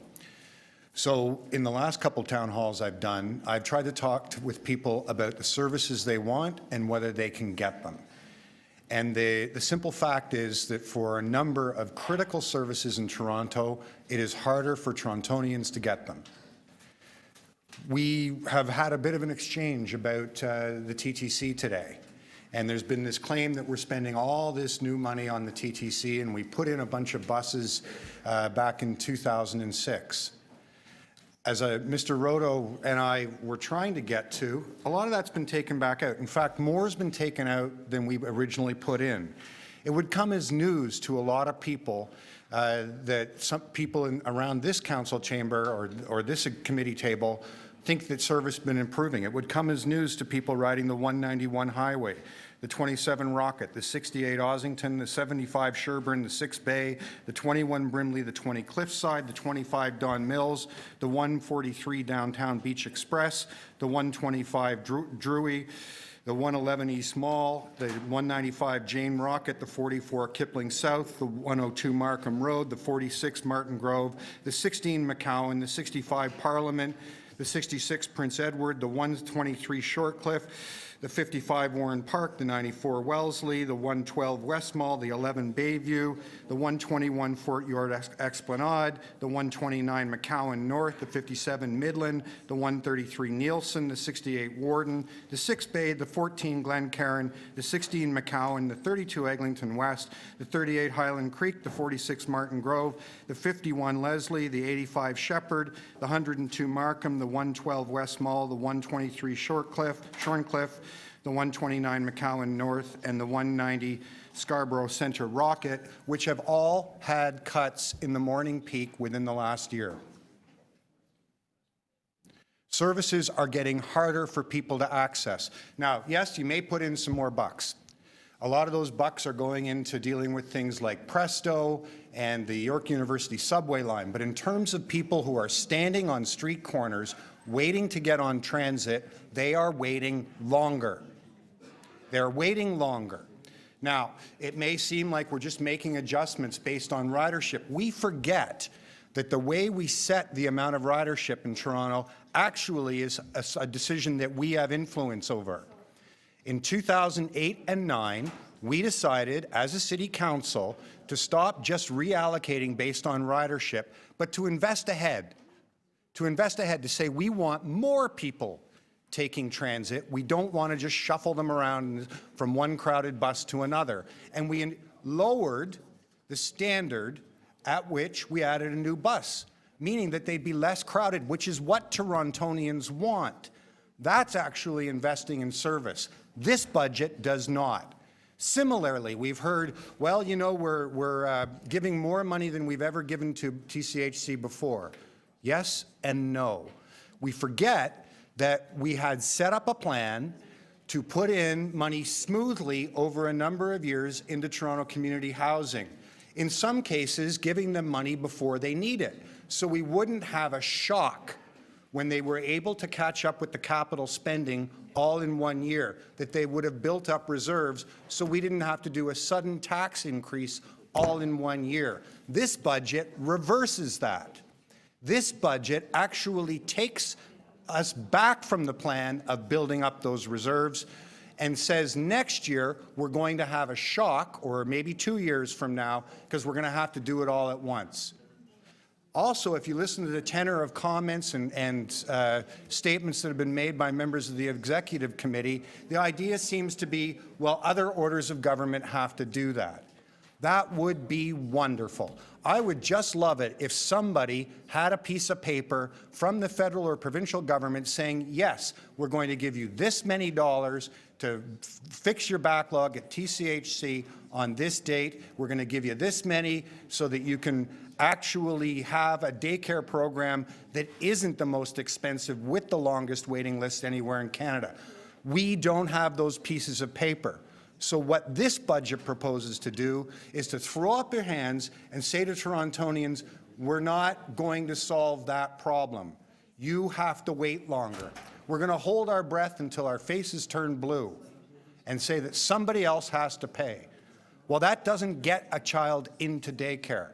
That doesn't get someone an affordable unit in the City of Toronto. This budget does not provide the services I'll have to ask you to wrap Torontonians up want. now. Thank you. Thank you, Councillor. Okay, Councillor DeBearmaker.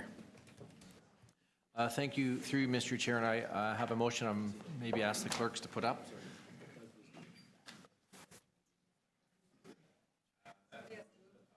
Oh, yes. Oh, sorry, I thought the mayor was going to move it. Oh. Oh, okay, well then, don't put it on the screen.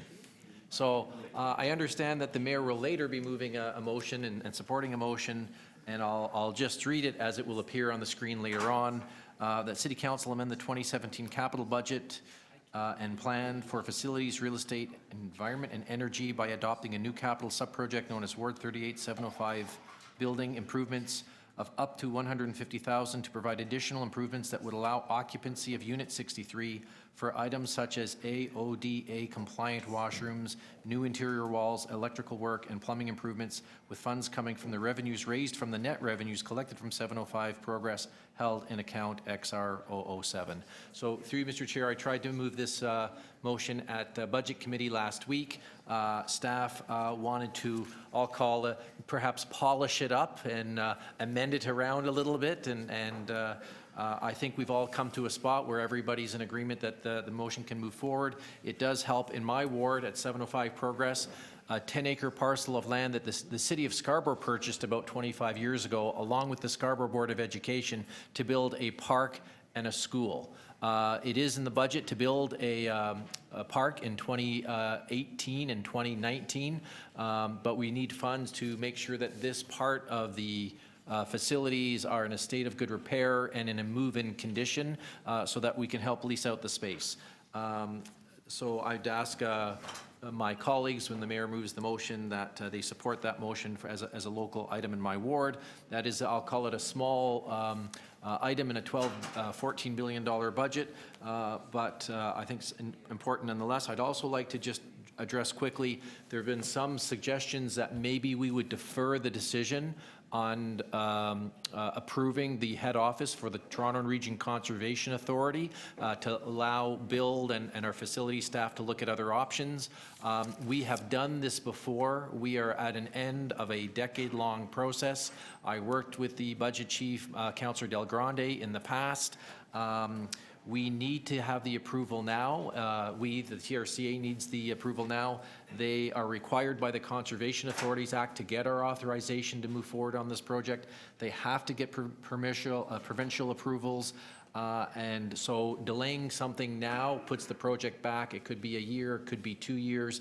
Our other 905 partners have approved the head office project. They are funding the head office project, and I wouldn't want the City of Toronto to be the municipality that decides not to fund and approve a project that puts a head office of some 500 jobs in the City of Toronto.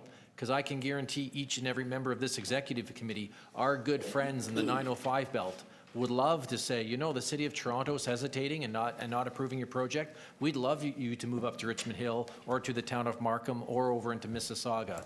So if we want to keep head offices in the City of Toronto, this is a very good project for us to adopt.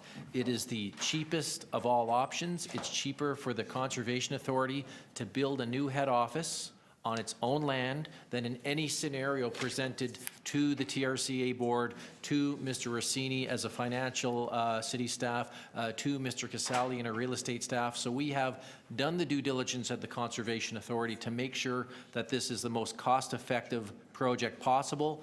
We keep jobs in Toronto. We save Toronto taxpayers money. The cost per square foot of this project is $135 per square foot, which is one of the lowest costs per employee in the GTA. So I would encourage my colleagues not to defer this decision anymore. This is at the end of a very long and extensive process that has full staff support at all levels and in all municipalities in the GTA. Finally, Mr. Chair, I have heard some of my colleagues have concerns about the budget. I, like all of you, have concerns about the budget, but I actually think it's a very good budget. I've been here for 13 years. Some of the concerns raised today by some of my colleagues are the same concerns that they raised 10 years ago and 13 years ago, and that I raised 10 years and 13 years ago. None of us likes to rely on reserve accounts. But we did it under Mel Lastman, we did it under Rob Ford, we did it under David Miller. So the fact that we're in not a perfect world and have to rely on reserves, we don't like that, but it's a good process. There's many other things that we'd like to address, including waiting lists, but the waiting lists weren't new this year. They were there 10 years ago and 13 years ago when I got elected. And if I jumped into the TTC, which I can't because my time is up, I can tell you we're spending hundreds of millions of dollars this coming year to open up a subway to York University, to put we're ordering 500 new buses. We are awash in a tsunami of capital investment at the TTC. Thank you, Councillor Barmaker. Councillor Nunziata. Thank you. Thank you, Mr. Mayor. First of all, I want to thank the chair of the Budget Committee and members of the Budget Committee. It was there were a lot of challenges in the budget this year, and I know with the public meetings that we had, that we did hear from the public, and I think at the end of the day, the budget that was approved from the Budget Committee is a fair budget. It's unfortunate, and I'm glad that we were able to put money back into the budget, because that was one of the biggest concerns that we did hear through our public meetings.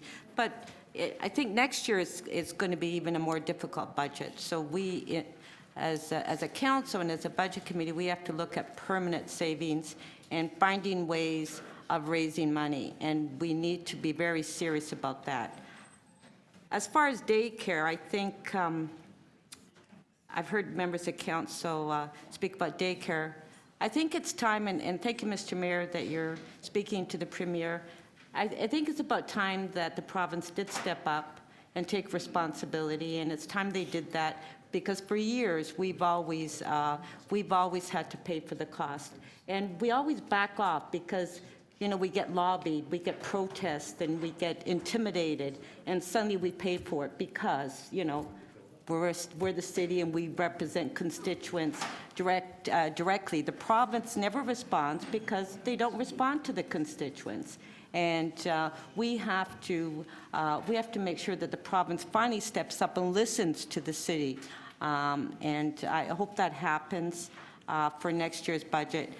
It's unfortunate, though, there are some members of council here that come forward every year and they always speak, and they're always very negative about the budget. No matter what you do, you can add money into the budget. No matter what you do, they always argue about the budget. They always say it's an unfair budget. They continue to politically grandstand at the budget meetings. And it's really, I think it's really frustrating because they give the wrong statement, and they're so negative that people actually, they're trying to convince the public that we have cut the budget, which we haven't cut the budget. We've increased the budget.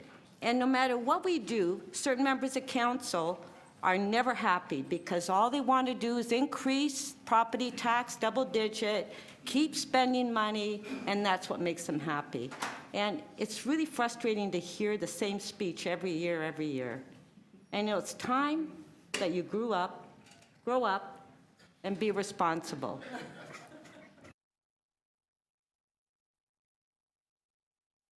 Well, on that note, we'll thank you, Councillor Nunziata, and we will go to Councillor McConnell. Thank you, Mr. Mayor. Well, I don't want to follow a political statement like that. I'm sort of amazed. I think what is amazing to me is we're still here and we're still standing. Our neck is sort of above the water, but we're definitely treading treading water. And I do think that one of the things that has been very useful is the way in which the budget chief and the budget members, but the budget chief in particular, has tried to work with all of us to see how he could resolve some of these issues before we go to council. I would suggest that not everything is fixed yet, and it's still a little while before we get to council, and there may be some other things still to be done. But if I could, I'd like to just speak about the budget from the poverty reduction strategy, which is a new strategy that has been embedded in this and has been very much embedded in the base of our budgets.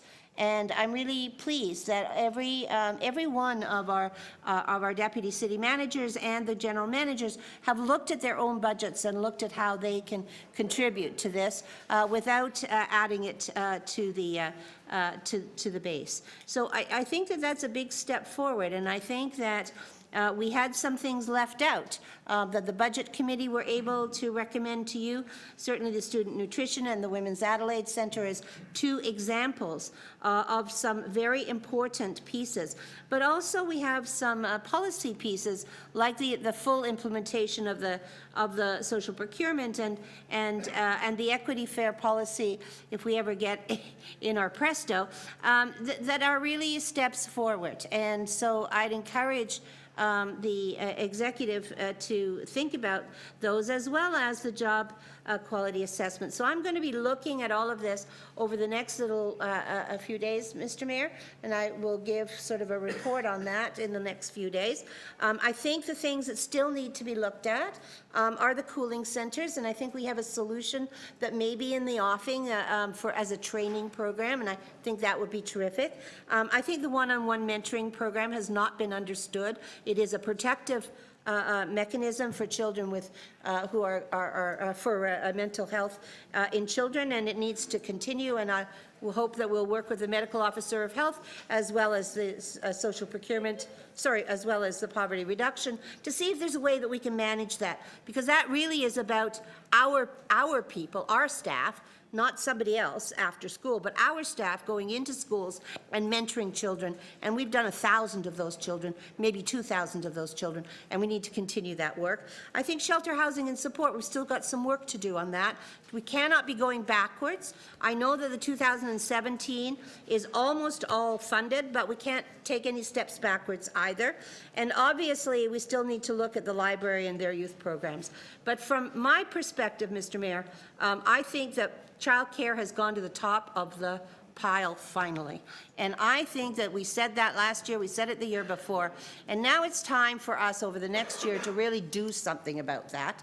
Not just talk about it, not just put it on the top of our radar along with transportation or public transportation and housing, but to really focus on how can we make this affordable in a city that has a real problem of affordability, both in terms of the poverty piece, which is the subsidies, but also in terms of the affordability to full fee-paying parents. So I congratulate the parents and the little kids that came out and talked about it and wagged about it. I think that was just a terrific outcome for all of us.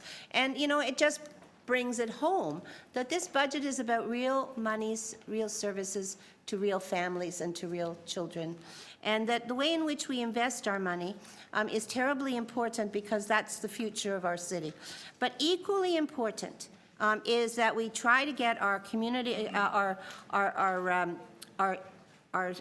monies on a stable and predictable fashion. And I know that the city manager has been trying to do that, and I'm terribly disappointed in what the provincial government has done when they give you a tool and they take it away and handcuff you. So I think that it's time, if they're going to take away that ability, then they better fill it in with something else. So in terms of this, I would say that I'll be doing a little bit of that work to figure out how the poverty reduction piece can be entirely funded, and I'll do that before we go to council. But in the meantime, I think that from that perspective, and really only that perspective, because there are other perspectives around how we should raise money, we're on pretty good footing. Thank you. Thank you, Councillor McConnell. Councillor Davis. Thank you, Mr. Mayor. And I was just trying to understand this motion, but I think I understand it, on how we're going to finance the occupancy grants in schools in the budget. But I also want to thank Councillor Crawford for leading the Budget Committee once again in a very inclusive way. I want to thank the Budget Committee. I know how much work it is. And to our finance staff and all of our divisional staff, we ask you to do what can't be done, which is we ask you to reduce your budgets, and we ask you to improve services or not cut services. And I know every year that that is a challenge. And frankly, I am tired of it. I'm sure you are too. Every year we go through this dance and we ask you to put on the chopping block this list of things that will help you balance your budget or come in to meet whatever target we choose for that year. And it's across the board. Doesn't matter whether it's shelters, long-term care, child care services, TTC, services to the most vulnerable in the city. We ask you to find ways to cut them. And then we come back and say, no, no, no, don't cut them. And we scramble at the last minute to find one-time or some permanent fixes for those things that are not palatable. This process, Mr. City Manager and Mr. CFO, has to change. And I think it has to change in two ways. One, I don't believe we should lock ourselves into a budget reduction target before we're even out of the gate. And that's what we do. We never hear what the real needs are. We never hear what the real options are. And we find ourselves going through this game year after year. And here we are. I don't even know why we're speaking. We've already approved the tax rate. The tax rate was approved before I even got down the hallway this morning, because that was number one on the budget. Not one question, not one debate. So I don't know why we've spent all day. The tax rate was approved at 9:33. And when I asked the city manager, are we meeting the needs of the city? He said, I don't know. We don't know. We've got some wait lists here and we've got wait lists there. And I think that what we need to do once and for all is set out a plan in all of those areas that we need to improve services in the City of Toronto. I ask every meeting, here's the unmet list of the list of unmet needs in capital. We have a great list: state of good repair, backlog, all of the facilities that need to be fixed. But do we have a dime in there for the Parks and Recreation Facilities Master Plan that's been under development since the day I got here? 13 years we have not seen what we need in facilities for Parks and Recreation, and not a dime in this capital budget for it. We finally are going to have in April, and I want to acknowledge the mayor's stepping in and his intervention on childcare. I believe that the mayor has absolutely done the right thing. I regret that there had to be that much political pressure brought to bear to reverse a cut. That was the third time this particular grant has been attempted to be cut. So let's fix the problem and not come back here every year to fight off a cut at the end we know will get reversed. And I agree with the mayor, and he sent a very good and strong letter to the Premier. And that letter said the province of Ontario has to step up, and they did, and they have. Over the last many years, their contribution has grown and ours has declined. But they are committing to 100,000 spaces in childcare for the next 5 years. What that means, we don't know. But we need to be there, we need to be at the table. But Toronto as well needs to be a contributing partner in cost sharing of children's services in the City of Toronto. And in April, I hope that multi-year plan for childcare in the City of Toronto will be endorsed by this council, and that we can put forward to the federal and Ontario partners a plan for growth. And I hope that next year we can have a plan for recreation services. We don't have a plan. But I asked you to wrap up shortly. Okay. Thank you. I can't. Yeah. Oh. There we go. And once again, I think we need to have a better handle on meeting the needs and the growth of our city as part of our budget process. And I look forward to doing that in the future. Thank you, Councillor Davis. Councillor Holyday. Thank you, Mr. Mayor. Through you to the committee, I just wanted to leave the committee with an idea. And it's an idea raising questioning, and I know is at the front of many of the members' minds, and that is the idea of reviewing what we do and why we do it, and what the risk is of stopping that. So I've been here for 2 years, and I see something that many people will call scope creep. Somebody else might call it voluntary downloading. But it does raise questions to me about why we are constantly adding on, adjusting, providing extra services that aren't necessarily our responsibility. We have great debates about them. They seem like really nice to have services, and somehow we find ourselves with them. But what's more alarming is I don't see a direct process to go and re-question why we're doing them and whether or not we should continue. And one of the things I heard from the city manager is maybe there will be some processes throughout the year about going to the various committees and bringing forward those requests for review.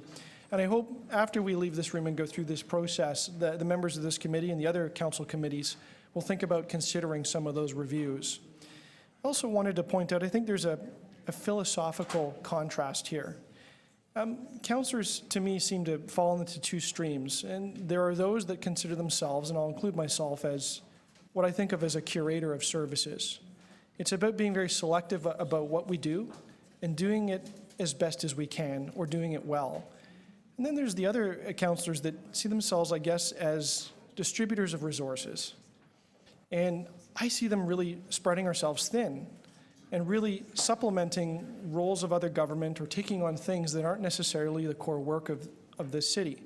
They like to use words like, fair and livable city and not leaving anyone behind.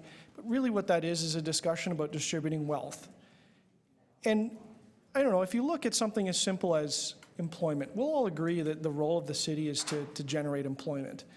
And one may look at that as, well, let's set the conditions right so that employment is generated here and there are jobs in the city. And others will take as simple and as a narrow approach to that as saying, we're a city government, we should hire more people and we will generate the employment that way ourselves. Really, I guess the thought I'd like to leave councillors, after this long process that everyone worked hard on, that you're going to be put to votes and votes on different motions on this.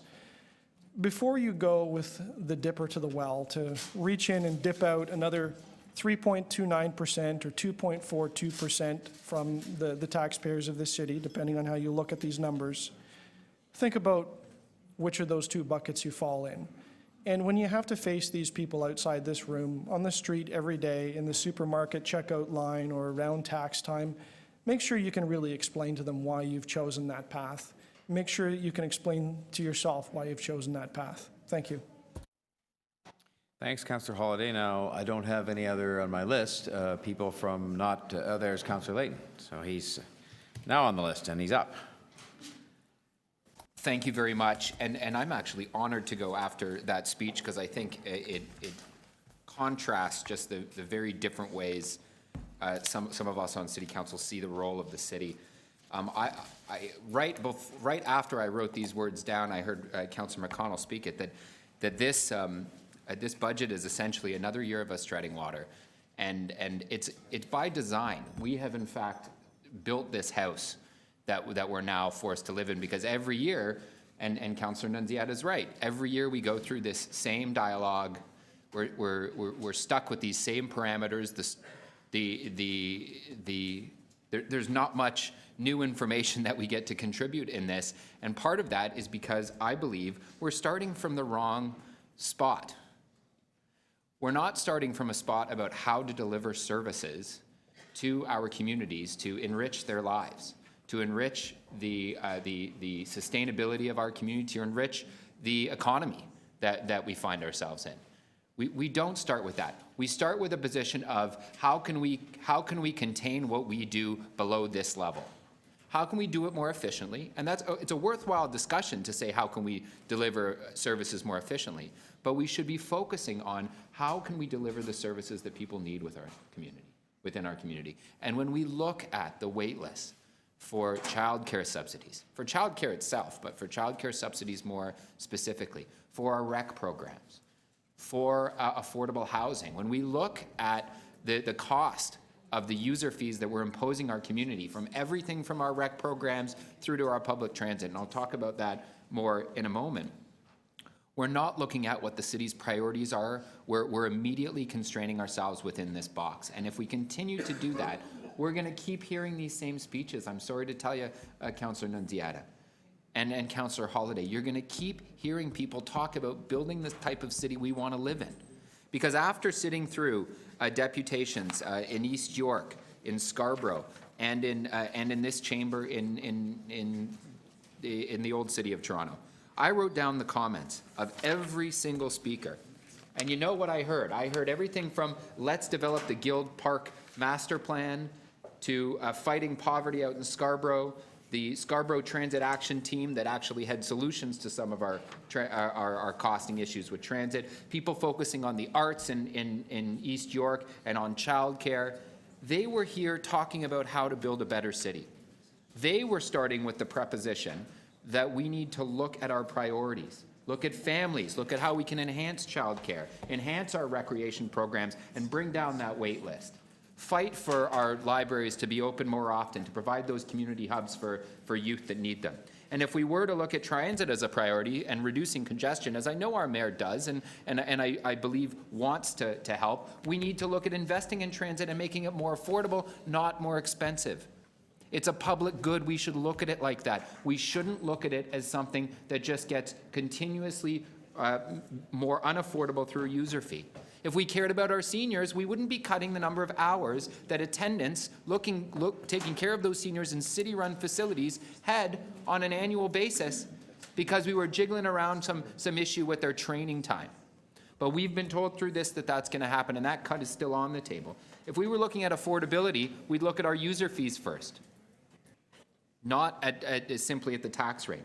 If we wanted to enhance the business climate, as we heard from Councillor Holiday, we'd look at actually making those investments in the arts. Because that wasn't dipping our dipper into the well, and I kind of feel uncomfortable saying that, but I'll say it. That was actually, to further to my left, was our executive director, our general manager of economic development and culture, his solution to how to enhance the cultural community and business in our city of Toronto. We wouldn't be looking at hiking event costs to our local BIAs if what we actually wanted to do was enhance business. And so I would suggest that in the future, rather than start by constraining and saying you can't go further than this point, talk about the priorities and then talk about a framework about how to deliver those priorities in a fair and an equitable and in a cost-efficient manner. And we can look at containing costs and do every year. But let's also look at reducing those wait times and enhancing the level of service we're giving, because that's, I think, what we're here to do. And certainly in our public consultations, that's exactly what we heard from every individual that came out. Thank you. Thanks, Councillor Layton. Let me just find my list here. I think that was all that I had for the visiting members of council. Am I right? Okay. Well, if that's the case, then I would, with great pleasure, call upon our budget chief to speak first on behalf of the members of the, at least as a member of the committee, but also as the person who's carried the laboring oar on the council end of this. And thank you again for that, and over to you. Thank you, Mr. Mayor. First, I have a couple of more technical motions that I need to, 3 technical motions that I have to move. This is, I'm not going to read all of it, but this is just to get another position that'll be paid for Metrolinx. Again, it's a net zero. The second one is to do with Section 37 contributions from Councillor Cressy. And I just have to say to Councillor Cressy to thank you for bringing this kind of a motion here. This is where Section 37 motions need to be coming, is through this process, not through notices of motions at Council. But I want to thank him for doing that. And the third one is facilities, real estate, environment, and energy. Again, it's a technical motion that staff asked me to move. First of all, I do want to thank some people for the work that they've done on this. Of course, the city manager, Josie Levita, Rob Rossini, and all of the financial staff that I've had the opportunity to work with over the last year that have done incredibly good work at getting the budget here. And then all of the divisions and all of the agencies who, again, went through the directions of the Budget Committee to bring us their budgets. And I also want to thank all the members of the public. We reached out all across the city to 6 locations, the Budget Committee, to meet and talk to the hundreds of members of the public who did voice their opinions to us, and I want to thank them for coming out. Plus all the numerous town halls that individual councillors have been doing. I've had the opportunity to go to a couple of them, and I want to thank all the councillors for actually getting out and trying to engage the community on what is a tough thing to talk about, which is budgets. So I want to thank them for that. This has been a very tough budget year. We began with a $731 million shortfall with staff, and then when they brought us the preliminary budget, it was $91 million. So we had a bit of work to do as a budget committee, and I want to thank them for the work that they've done. Through a combination of minor service changes and modest revenue increases, we were able to balance the budget, and this is the budget you see here before you. We delivered a budget that is fair and is affordable while investing in key priorities to keep this city moving. We have kept the property tax rate at the rate of inflation, actually a bit below the rate of inflation. We have spent $80 million more on TTC. We've added 300 new childcare subsidies. We've increased our commitment to student nutrition, to poverty reduction. We've increased library hours. We've increased shelter beds. $5.8 billion of capital, new significant investments that we actually have in this budget that we didn't have last year. We have, as the city manager said, we have by and large maintained and enhanced all the service levels all across the city, and that's something we should be proud of. But what we also have done is tightened our belts, which is incredibly important. As the city manager said, this is a fiscally responsible and disciplined budget, and I agree with him. The 2.6% exercise that began this process last year found over $190 million in savings, efficiencies, modernization, restructuring, uses of technology, and just trying to figure out on how we do things differently. I've heard the comment, people suggested that that wasn't a good exercise to go through. If we hadn't done that, we wouldn't have had that $190 million found, and we would have been in a tougher position now. So I'm glad we went through that. We are getting leaner. We're getting more efficient as a municipal government. We have reduced hundreds from our workforce this year through attrition. For the first time in 11 years, the police budget is down from the previous year. The Budget Committee, through the process, has actually reduced our reliance on one-time reserves. But we need to continue to do more. We need to continue the work that we've been doing over the last couple of years. So in this budget, we actually have more support for the Auditor General, City Manager, and Financial Planning, which is going to increase our audit capacity, and ultimately, more savings will be coming to us next year and the years ahead. In our Transportation Division, one of our larger divisions in the city, we're actually going to be doing a divisional service delivery review next year, and again, bringing a lot more savings to us. Now, we hear this, and I've heard this countless times from some of my colleagues, that they say sky-high property taxes are the answer to go. I do not agree with that. We do not need to go down that road, and I think we've shown it through the discipline we've shown in this budget. We do need to continue to make hard choices to ensure that we are keeping our spending in check and taxes as low as possible for the residents. And I, too, have talked to a lot of people over the last 6 months, actually over the last year, about the kind of city they want. And you know what they tell me? They want a city where we manage their money well. They want a city where we are fiscally responsible and we keep taxes low, but at the same time investing in the important priorities that keep this city the way it is right now. That's what I've heard, and we've delivered that. Thank you. Thanks, Councillor Crawford. I had next Councillor Palacio. Thank you, Mr. Mayor. And first and foremost, let me ask you a question in terms of petitions. Can I submit a petition here, or shall I do that at City Council? Mr. Mayor. I'm sorry, I was making a note of speakers. I didn't hear your question. In terms I apologize. of petitions to be submitted, can I submit a petition here that as it relates to all the items? I don't know what the the councillor is asking if he can submit a petition on something he's about to speak to. I'll do it at City Council then, Mr. Mayor. You can do it at council. Okay, thank you. So if you don't mind, just to... Yes. Thank you, Mr. Mayor. I would like to move the following motion, and I'm going to ask the clerk, and there we are. It's a bit lengthy. It has 5 recommendations. The first one is that given the care and childcare crisis in Toronto, City Council requests the provincial government to review the funding formula that relates subsidies to spaces where the number of subsidies has grown up by 8.6%, while the number of licensed spaces has grown by 20.1%. And that's during the last 7 years since 2010. The second recommendation is that City Council to reaffirm the decision that was passed on July the 12th, 2016, and that's to the Minister of Education in support of 5 action plans that you have within that list there. The third recommendation is City Council requests the City Manager to start discussions with the provincial counterparts. As you know, there was a recent announcement to create 100,000 daycare spaces.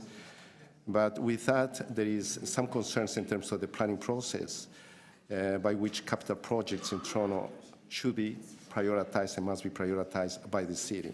So that's extremely important for city staff to have an upper hand on that. And the second part is the lack of operating support systems. And one of them, for example, is just to share with you is the school occupancy grant funding. And the next motion is City Council requests the City Manager to report on the number of new spaces that will be created throughout the Children's Service Capital Reserve, including with school boards and the Ministry of Education.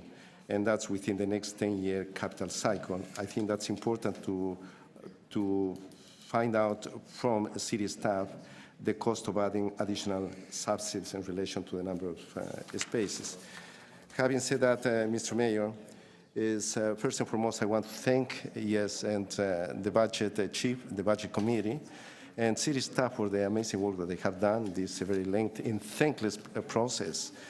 And to you, Mr. Mayor, as well, I want to thank you for putting these recommendations forward with regards to the child care occupancy fund and for taking into consideration something that people in general, they've been speaking about it, and they've been extremely genuine with that. So I want to thank you personally on that.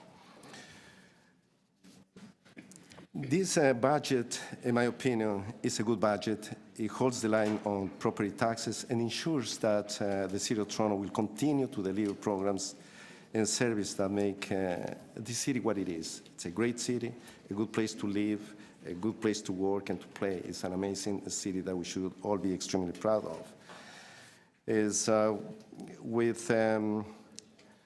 One of the things that, and I want to just thinking about what some members of council have stated, is I want to remind you that in previous budgets with other administrations, city spending was out of control.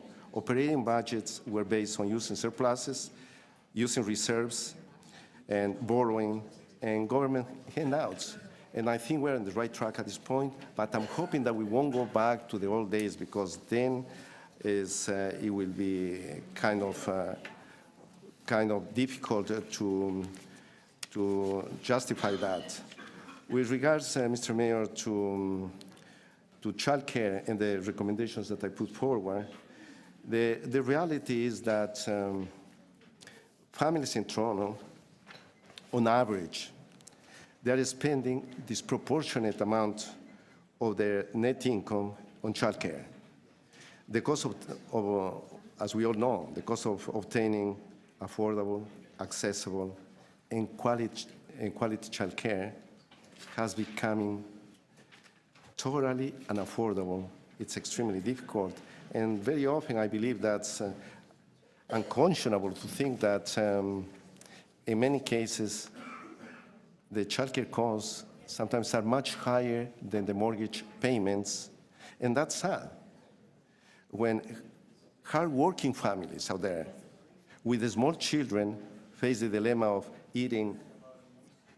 either quitting their jobs because they can no longer afford to pay this astronomical cost of childcare, and that's something that it bothers me, literally speaking. And I can speak on my own neighborhood. For example, we have a neighborhood improvement area, Mr. Mayor, that where people, the total family income is $34,000. And that's where I have 7 daycares that we're going to be affected by. In a situation like that, how can we justify to those people that, yes, you can afford to pay those high amounts? So from that perspective, I hope that members of the committee will support these recommendations. Thank you, Mr. Mayor. Thank you, Councillor Palacio. Councillor Thompson. Sorry, I have a question. Oh, of course, yes. Because I didn't see this in advance, and so I'm feeling like it's a lot of information and not much time to absorb it all. So, Councillor Palacio, your number one thing here is to increase subsidies versus building more bricks and mortar. Is that the gist of your number one? The central idea on recommendation number 1 is for City Council to request the provincial government. Is to what?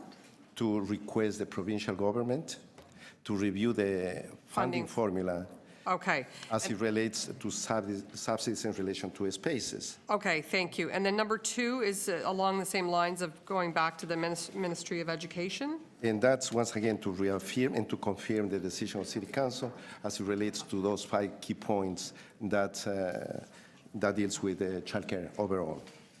Okay, and then number 3, what is the objective there? Is the objective on this one is that, as you know, the province of Ontario, they indicated that they're going to create 100,000 daycare spaces. Now, one of the problems there is that in terms of the planning process, in terms of the support systems that there hasn't been any discussions. So I believe that city staff should have a discussion with provincial counterparts to make sure that what's important to the city in terms of prioritizing those daycares should be part of the discussion. Okay, thank you very much.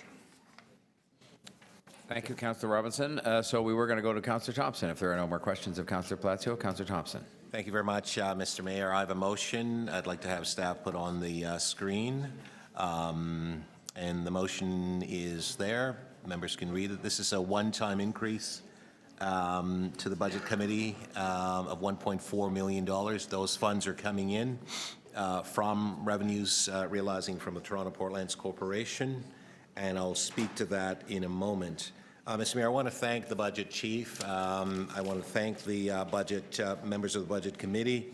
I want to thank the Budget Chief for coming out to my ward in order to speak to my residents about the budget process was very informative for them. I also want to thank DCM Rossini and Ms. Levita for their ongoing terrific work that we get every year. And of course, thank members of the public who came to depute and to offer their thoughts on the budget. We've heard, Mr. Mayor, of the need to balance the budget, to ensure that the budget is provided with guidance, and to ensure that the service levels are not impacted, and also that the residents of Toronto are able to be provided with an opportunity to pay a fair tax. And I think that really speaks to your leadership. And I think that's really helpful. The guidance that you've given has been very helpful to our staff. I think the goals and objective of this budget has been met to ensure that services are delivered to the residents of Toronto. It's never perfect. I've never seen a perfect budget. I probably never will. There's always it's not enough, or is that it's too much. There's always that. But there's a balance that has to be achieved. I think this budget has achieved that balance. That being said, there are a couple of line areas in the budget that I perhaps don't support. And I think that we've talked about this over the years. I think the public generally knows that. But I'm going to maybe ask for a separate vote on those particular pieces when we come to that for my reasons, but I won't really speak to this. I will just simply speak to what we're attempting to do here today. And I think that Councillor Holyday touched on it briefly in terms of what is the role of the city about generating jobs and creating employment for our residents, which I think is extremely important. This particular motion is attempting to do that. I've worked with the general manager and members of the Economic Development Committee have been working to try to create opportunities for the small, medium-sized enterprises in this city, which there are almost 80,000 of them that employ less than 50 people in the city. They create wealth, they create jobs, they create opportunities for our residents on a daily basis. This motion is attempting to ensure that there are resources so that we can work collaboratively with the other levels of government in order to assist and create opportunities for those businesses on those outbound missions that are necessary, as well as to ensure that there's opportunity for these businesses to be able to sell their products, goods, and services globally in areas that we have contacts, whether or not it's our sister city, partnership city relationship, and also new markets that we've been working to develop and cultivate for some time. The monitoring and so on that will be done will be helpful to us. Working with the Board of Trades, I think, will be a helpful opportunity for us as well. And so this is the reason why this is there, and we're going to be working, obviously, in year to look at how we can provide ongoing support to this particular process. We would not always get monies from the TPLC, but also I'd just like to say that we used to spend $2.5 million on the Invest Toronto piece, as we know that that's been changed now, and Friday the launch of Toronto Global, which is a really good opportunity for inbound investment opportunities and so on. So we've been able to save a lot of money. So this funds, the 1.4 is being utilized from the savings that TPLC would contribute to the city. I also want to use the last, 55 seconds of my time to speak in favor and in support of the TRCA's request. Having been a former board member for the TRCA, I think it was about probably 6, maybe 7 years ago at the most, when at this committee, the TRCA did come forward asking us to support the proposal then to build a new facility for them, and we said no at the time. We know that that's not going away. We need really to deal with this particular issue. They're asking for our support, and I think that members should, in fact, support this. If it wasn't necessary, they wouldn't have come 6, 7 years ago. It is still necessary today. Perhaps if we had done it 6 years ago, it would have been a lot cheaper. It isn't. Obviously, as we know, things get more expensive. So I do think that members ought to support the request that's being made of them, and in fact, to ensure that they get the necessary bank financing and support from the province. Thank you, Mr. Mayor. Thanks, Councillor Thompson. Question of Councillor Thompson. Yes, thank you. So, Councillor Thompson, just to be clear, Yes. you're asking for 1.4 million Correct. to be added to ECDEV Correct. for the purpose of a non-program, something related to the Toronto Parklands Company. So maybe you can explain that to me. Sure. The Portlands Company now provides $2.5 million through to Invest Toronto on an annual basis. Invest Toronto, as you know, is being wound down into the Toronto Global. The funds that we would collect from the Portlands Corporation are going to essentially be split. About $967,000 will be utilized for the Toronto Global. The balance that is left over, we're taking $1.4 million off that fund, which is what you see in the motion here. That will be directed towards, obviously, the World Trade Center development for providing training development activities for Toronto-based SME firms.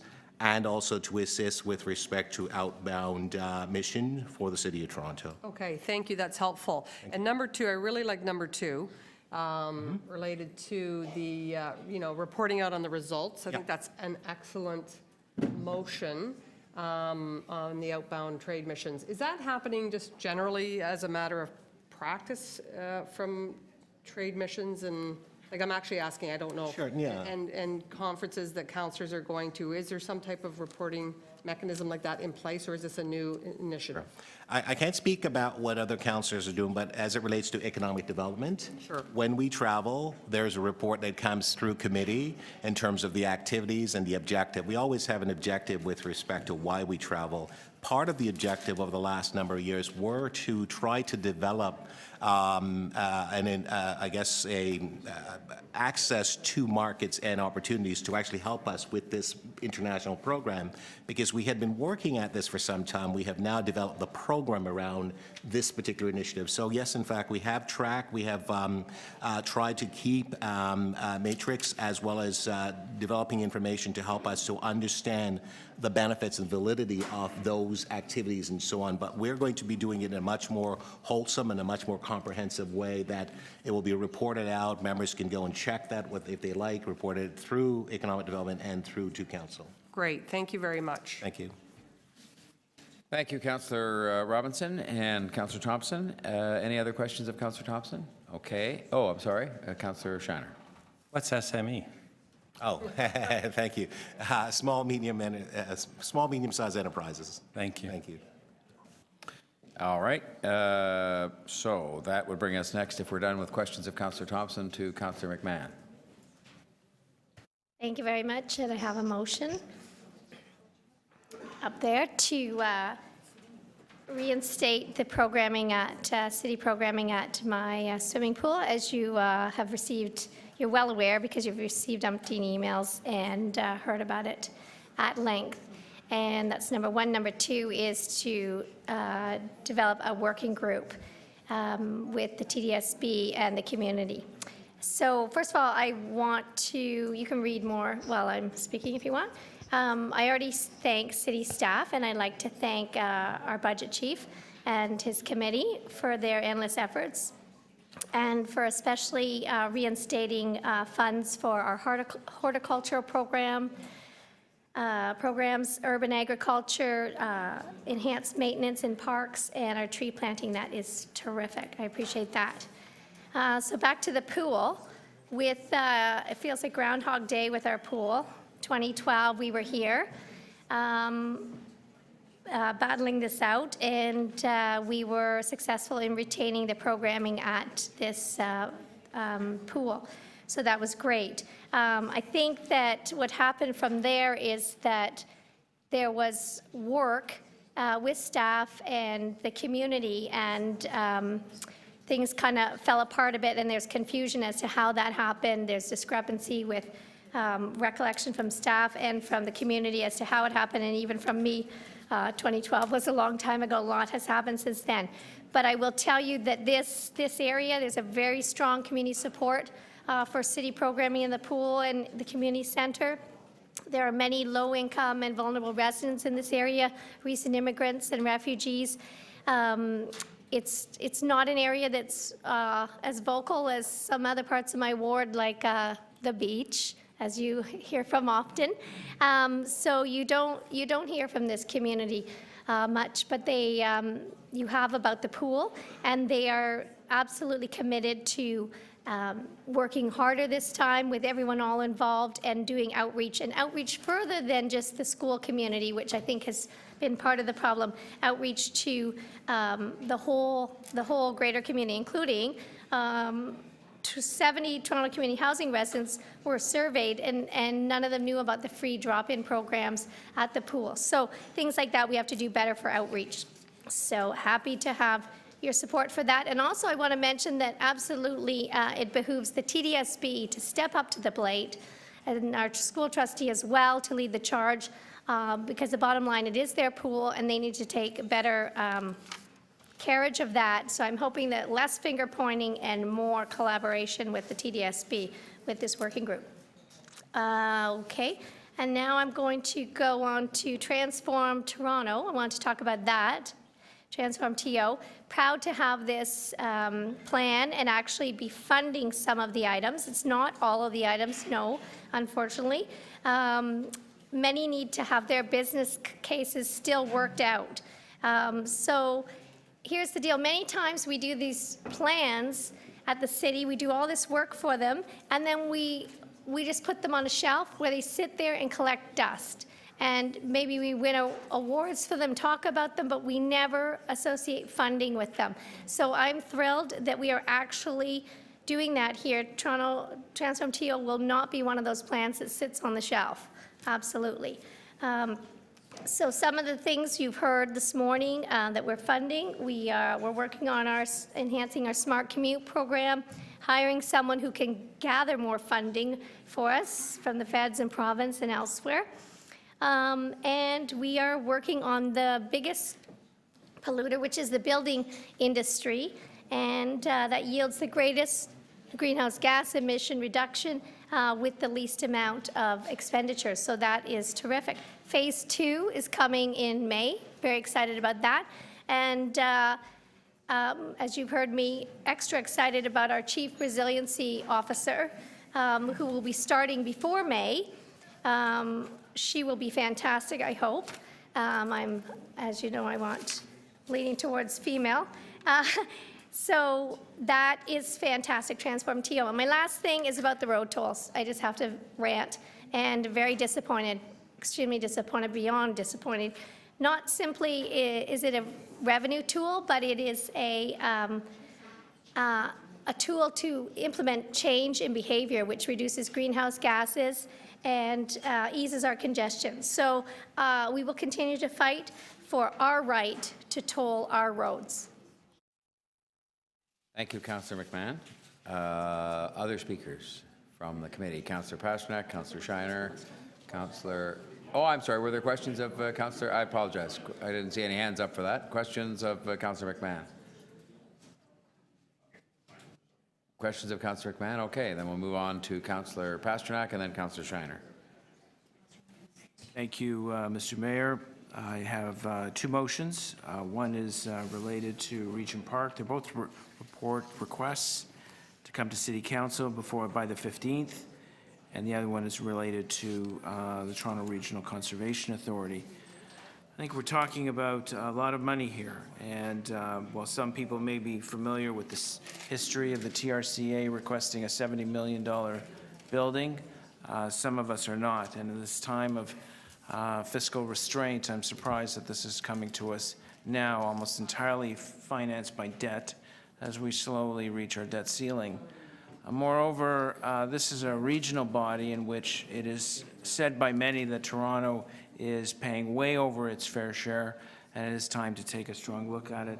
Ironically, many of the municipalities that are partners in that fought against the road tolls, vital revenue that we were going to put into transit, and now they're coming here for capital into an office building. We want to make sure that we're making the most prudent decision at Council and simply report back. Regarding Regent Park, clearly a social housing project that was done with the best of intentions, but at the same time we find ourselves in a disturbing position where staff have written that the funding model has fallen short. The immediate needs are estimated to be $107 million, with $6 million for 2017, and there's a warning embedded in the report that the shortfall for phases 4 and 5 is about $182 million. A separate notation within the document is that the Lawrence Heights revitalization will need another $100 million in debt to get going. That surprises me just as much because we were sold on that project because the whole idea was to sever property, sell property, and that would fund the balance of the project. So I'd be curious to see what the $100 million is about. Digressing just slightly, I want to thank Councillor Crawford, the Budget Chief, for his work on this file, as well as the members of the Budget Committee, and of course City staff. As a member of the Budget Committee for 4 years, I understand the dozens of hours that have to go into it. It is an enormous document, And I also want to thank the mayor and the mayor's staff for finessing this document into a balanced budget. And it's certainly not an easy task as we start drying up our reserve accounts and unable to tap into other revenue sources. We are held afloat by the land transfer tax, which is obviously going to be a concern as real estate markets soften. We've known that for years, and it's going to come eventually. On the, I wasn't going to mention road tolls, but since Councillor Mary Margaret McMahon did, I will also express my disappointment where Toronto City Council took the courageous step in taking on the tolls issue. There's no doubt that these are both regional highways that should be fully funded by the province. They were declared municipal roads 16 years ago, totally preposterous declaration. We've saddled with tens of millions of dollars of upgrades and repairs ever since. And to put those dedicated funds into transit when it remains the #1 issue in the GTA and in Toronto, I think was smart strategic thinking. Unfortunately, the province disagrees, and there is no way in the world that gas tax will ever come close to meeting the needs of our capital fund and the potential revenue streams, secure, city-governed, city-controlled revenue streams. We all know, we all learned the hard way, that provinces promise and they also take away. So with that, I'll leave those motions to you, and thank you very much. Question of the mover from Councillor Ainsley. Yeah, thank you, through you, Mayor Tory. Can I see the motion again on the TRCA head office?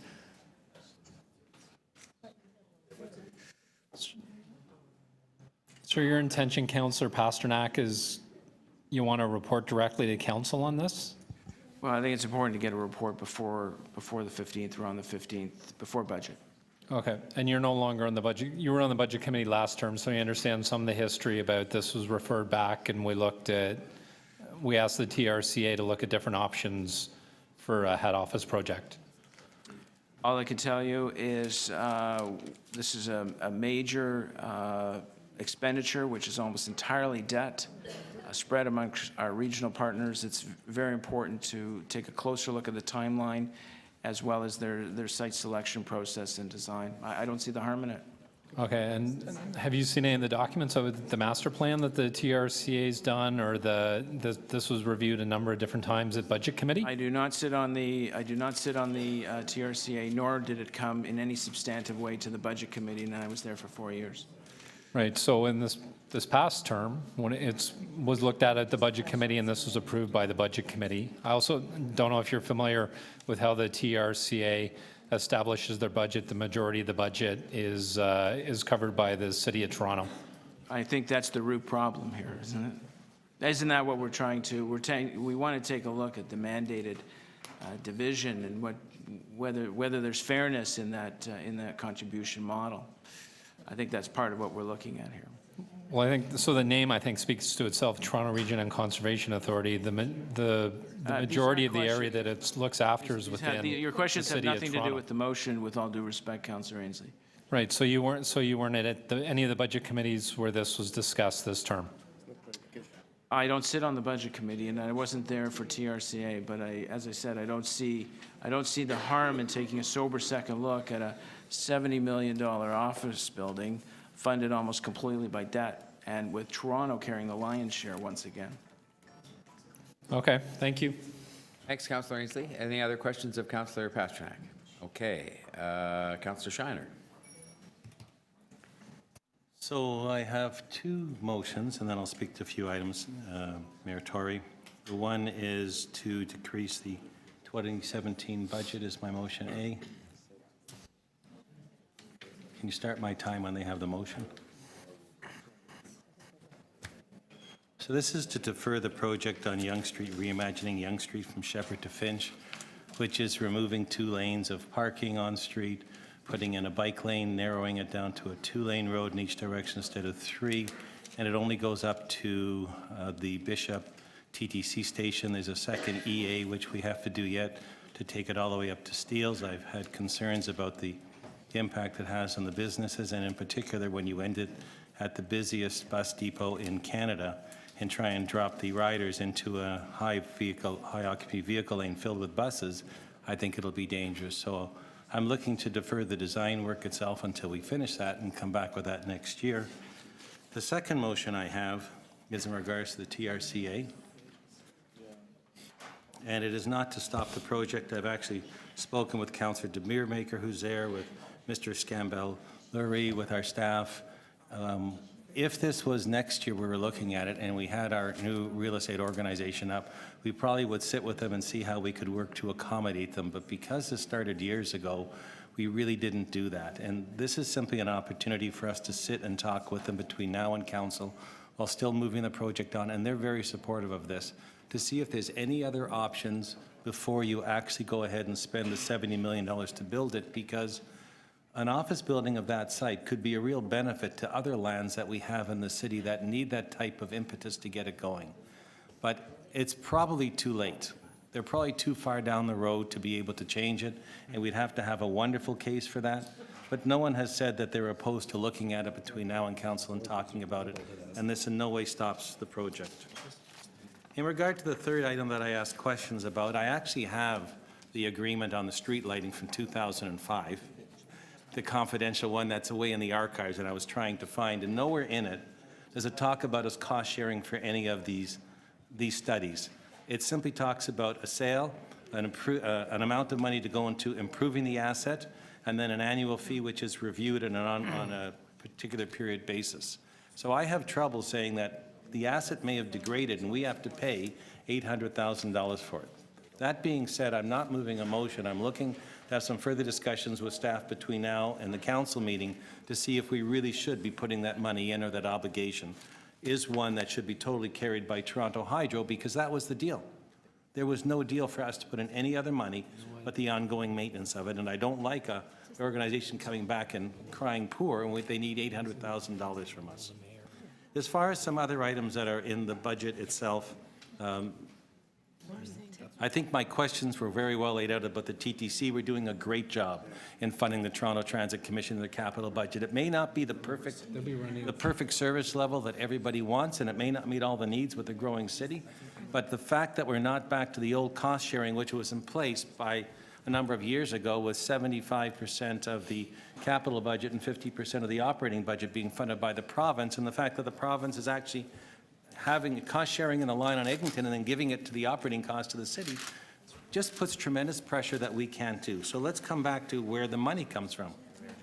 I mean, I asked the question about municipal land transfer tax. If we're getting $716 million, the province is getting that and more.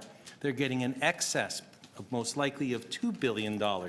If you add in the HST on construction, if you add in the income tax that people get working on the projects and everything, just from the development in Toronto, and that's not coming back to us. And you can see it in the fact that we need more public services, we need community centers, we need an increase in service levels on the TTC, and we don't have it.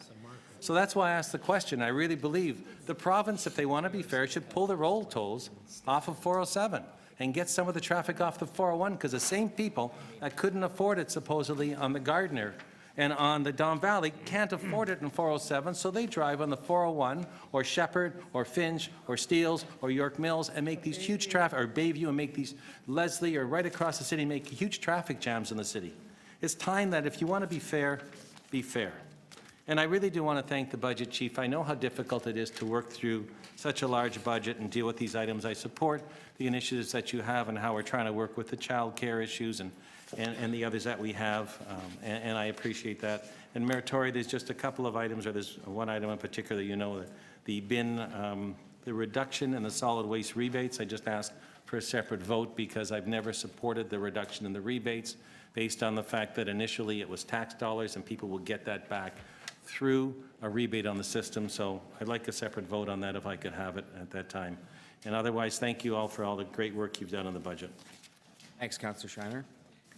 Who else would like to speak? I'm going to, Councillor Robinson. I wouldn't mind, yes. Sure. Thank you very much, Mr. Mayor. I actually have a motion, which I mentioned in my questions to the city manager. constantly hearing about the Act, the Daycare Act, and once the regulations started rolling out, there's a lot of daycare providers that feel that there's duplication. I think we need to get to the bottom of it for once and for all and get the answers that we need on this. So we certainly don't want to be, create duplication or be redundant in any way. So I'm putting this motion forward, and I've mentioned it to the head of Children's Services as well, and the city manager, as I said, and I hope you'll support that so that we can get some answers for all those providers out there who are asking questions about it. And this did come up at Budget Committee as well through some of the deputations. I was also going to put something forward, but I'm not going to, on the land transfer tax. Again, hearing from some of my residents that they think that there may be some need for legislative intervention related to what are taxable events and not, and capturing that activity. So I will not put a motion formally forward, but I do think our finance staff have committed to looking into that, and I'm grateful for that. Really want to thank the Budget Committee for all their hard work. I think this is a grueling process. Even more so, I'd like to thank the finance staff, but every single city department and division and agency, because it is a very frustrating process that they all have to go through, and it makes for a very unpleasant work environment at times. So I do want to thank all staff for their hard work in this process. I think the good news is the mayor's 4-point modernization plan. It couldn't be more exciting, shifting services online, modernizing offices like our amazing example at Metro Hall, and the real estate review, also very exciting. Looking forward to the results of this centralized model to maximize our land and property assets. Having said that, and also very, very happy to see property taxes being kept in check. Certainly my residents are big fans of that. But I am concerned about a number of things, like my colleagues. The fiscal challenges we face as we move forward down the road into the future are unsettling. And I guess I'd start by saying, sometimes I question the new and enhanced. The city manager gave me a great response to that question. Having said that, I do question why we're going down these roads sometime as we're looking at reducing on this side, but then enhancing on this side. Sometimes I question that. I also think it needs to be across the board, and it needs to be fair. I don't think it's fair when one division has to cut and another doesn't. One agency, one counterpart gets away with it and one doesn't. And I don't want to pick on anybody because there's multiple examples, but fire concerns me. Fires are going down in this city. Our materials we use in this day and age are not as, vulnerable, and yet the fire department budget continues to stay status quo or go up. And if I was another division, I would find that frustrating to observe. So I think EMS is where we need, given our aging population, EMS is what we need to support. Fires are really, if you look at the numbers, they're going down. So I'm sorry to see that in the budget. And then just on the capital end from PWIC, as I chair that committee, I just want to mention to this executive committee today that it's been interesting, and Councillor McMahon has been with me noticing this, and Councillor Holiday, that we're building roads in the city now that should have been funded by the developer when the development was approved by planning. So I'm just not putting a motion forward. I'm just identifying that we're spending money now for roads that should have been considered or funded by developers 10 years ago, 5 years ago, 3, 4 years ago. And I think that's wrong. And it keeps coming up every few meetings at PWIC. There's another road we're having to fund as taxpayers. I'm also concerned about the Regent Park debts and shortfalls, but I understand we're getting a report on that, so thank you, Councillor Pasternak, for that. And then lastly, I'll just wrap up by saying very quickly, I was interested in the city manager's term exiting lines of business. I do worry about scope. I am concerned about the recent article about Toronto in The Economist. We need to invest in transit, and we need reliability and growth. I ride the Rocket every day, and every day there's disruptions. And my residents at every meeting are telling me that they're getting off the subway and off the buses and into their cars. And what issue is bigger than transit or equally problematic is congestion and gridlock, because we're in the top 10 list and we don't want to be there. So, I ask you to wrap up. okay, thank you, I will. I will just give you one more line and just say we need to prioritize transit and consider all this other scope growth, because it's taking away from what's really the backbone of our city. Thanks, Councillor. Are there other people wishing to speak? Okay, well, I might just say a few words to conclude the discussion, hearing no other people. I have some motions, first of all, that I have to put. I'm sorry. Yeah, right. I have some motions to put. The first I'll put up, motion A, is the motion that is meant to formalize the discussion of yesterday with respect to the occupancy grant. The second, motion B, is a motion that I agreed to put on behalf of Deputy Mayor de Bearmaker, which he referred to earlier on, concerning a city facility and some improvements for an autism support center. And the third is a technical amendment that really just speaks to the question, we'll put it up and we can have it circulated, it just speaks to the question of keeping confidential, some confidential information that forms part of the budget documentation that refers to people and things that are already confidential.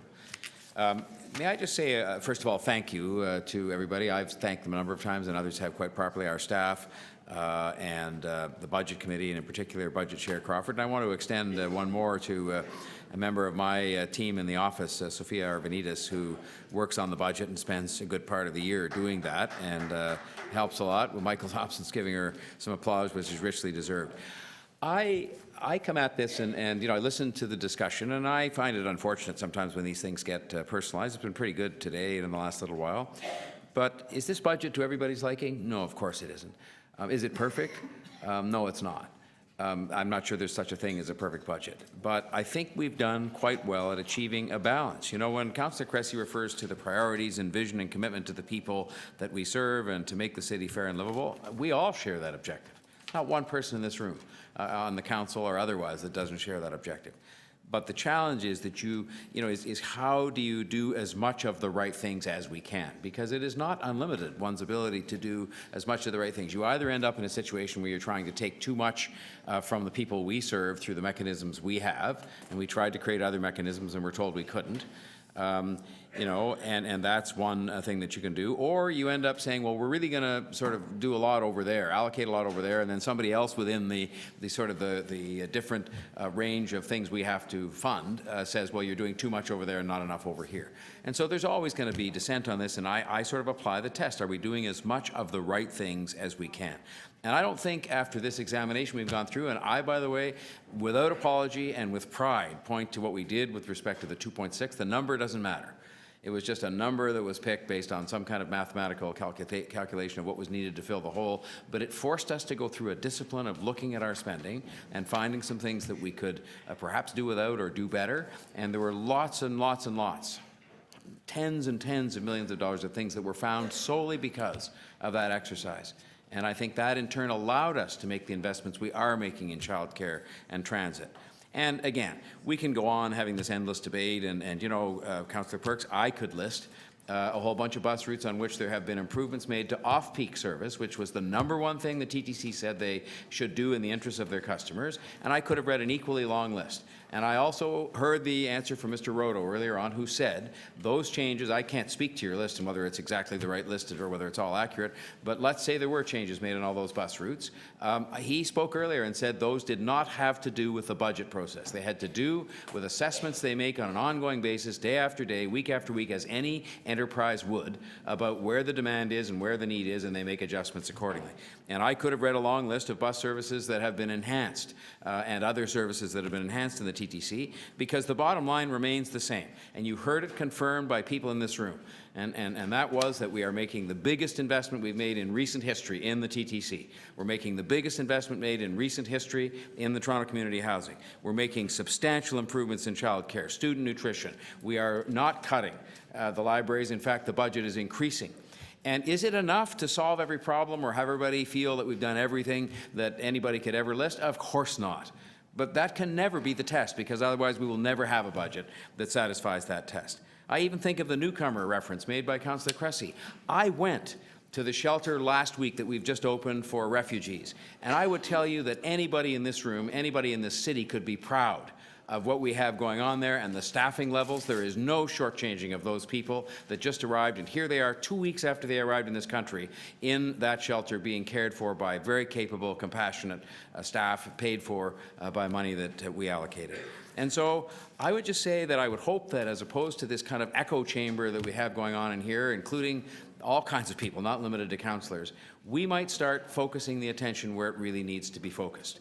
Because I believe we have done as much as we can with respect to extracting money from property taxpayers. I believe they believe that. I believe that it is right that property taxes are the wrong place to pay for social services. And I know we have a respectful disagreement on that between myself and some other members of the council, different groups of councillors. But the real attention, and I will wrap up here, has to be paid to the other governments. They proudly talk about how our growth is the best in the G7. They have the revenue sources that increase with the growth in the economy, and they are not doing their jobs when it comes to things like childcare, certainly like housing, and like transit. Although there have been improvements in transit, there are promised improvements on housing and promised improvements on childcare. And I would just think if we spent less time on political theater and more time as a team, and I'm going to make some suggestions in this regard, going up to Queen's Park and up the highway further to Ottawa to advocate for those people to pick up their share of these social responsibilities, that we'd be better off as a city government.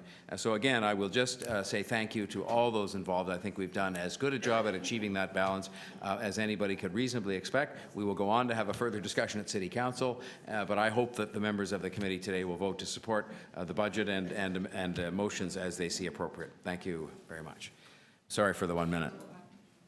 So we are then ready, I think, to start in with the different motions. Do you need a minute to organize all those? Okay, just there were some requests for separate votes, so I just want to make sure. So Mayor Torrance, Were there any questions of me about these motions? we love them all. No, they're great. You love them all. That's fantastic, Councillor Shiner. It's the first time I've ever heard you say that. Councillor Thompson? Mr. Chair, I had spoken with the clerk earlier on about separating the police budget pieces out. I'd like to vote against both. You didn't mention that one, but I guessed at it. Sorry, I just thought you knew. And I had asked the rebates and the MLTT increase, if we could vote separately on those. And there's an interest that I declared as well, so we have to vote separately on those items, and Councillor Pasternak as well. So do you need a minute to get organized? Because we'd be happy to give you one. Or, well, I mean, you can have 3 or 4, but I just... I'm okay with just one. Okay. I gave her a heads up on the ones I was looking at to make it easier. Yep, okay, I'm good.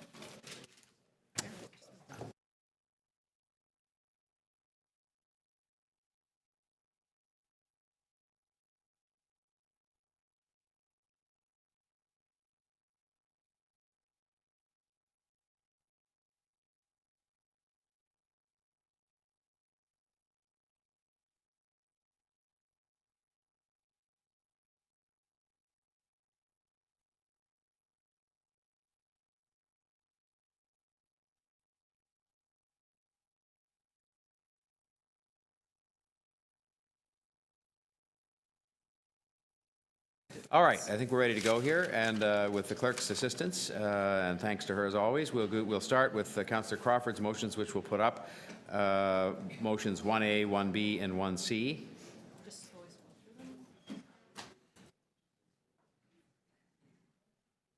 And these are just some, I'll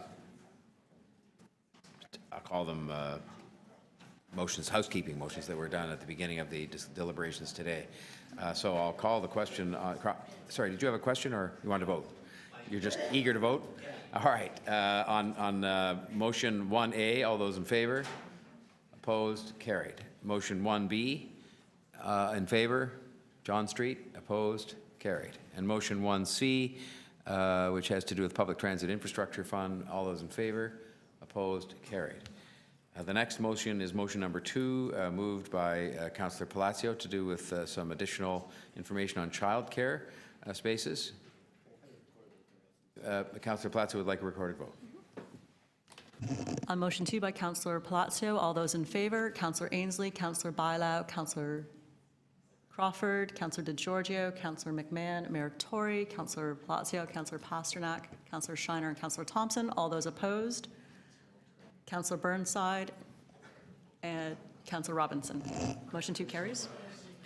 All right, thank you. The next is motion number 3, moved by Councillor Thompson, and has to do with economic development and the one-time increase and what that's to be presented for. All those in favor? Opposed? You're opposed, Councillor Robinson?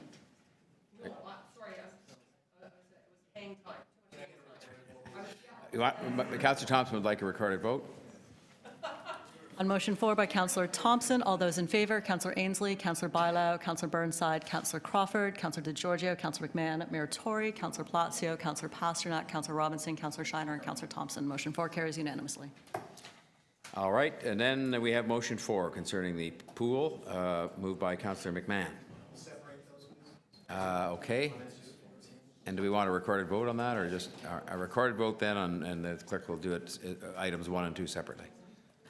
On part 1 of motion 4 by Councillor McMahon, all those in favor, Councillor Ainsley, Councillor Bailao, Councillor DeGiorgio, Councillor McMahon. All those opposed, Councillor Burnside, Councillor Crawford, Mayor Tory, Councillor Palacio, Councillor Pasternak, Councillor Robinson, Councillor Shiner, and Councillor Thompson. Part 1 of motion 4 fails.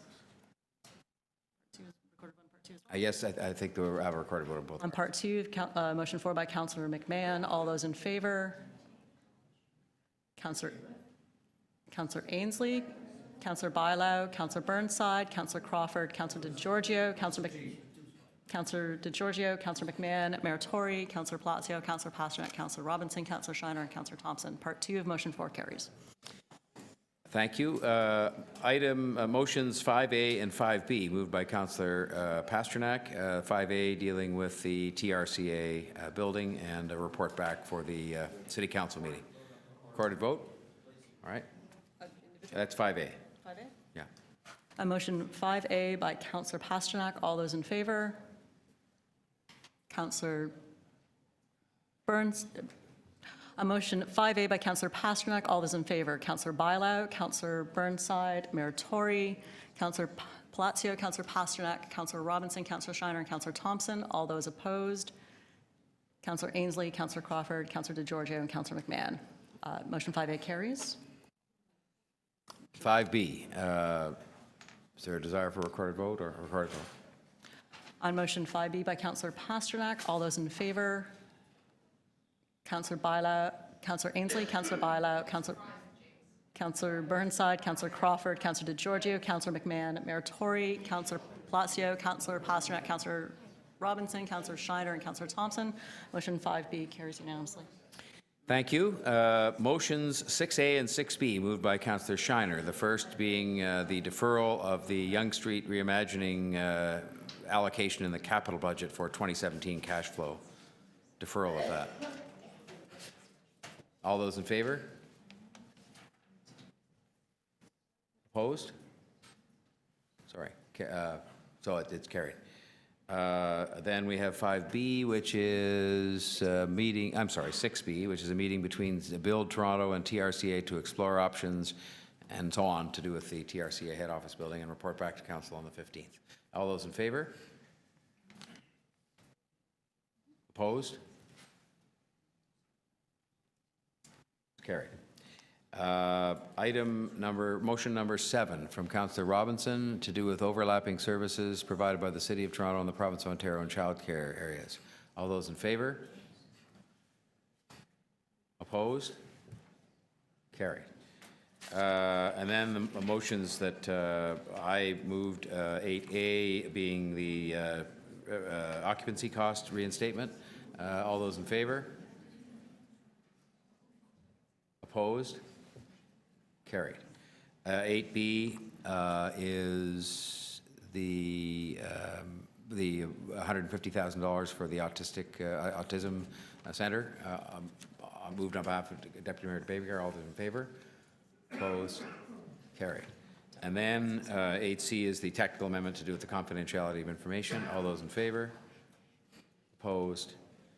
Carried. I would now maybe ask if perhaps since you did such a fine job earlier today, Councillor DeGiorgio, maybe you could come and take the chair while I absent myself because there's an interest on the telecom matters, and weul deal with those. Did you want to be in the chair for Councillor Pasternak's? Well, I can come back and do that, chair.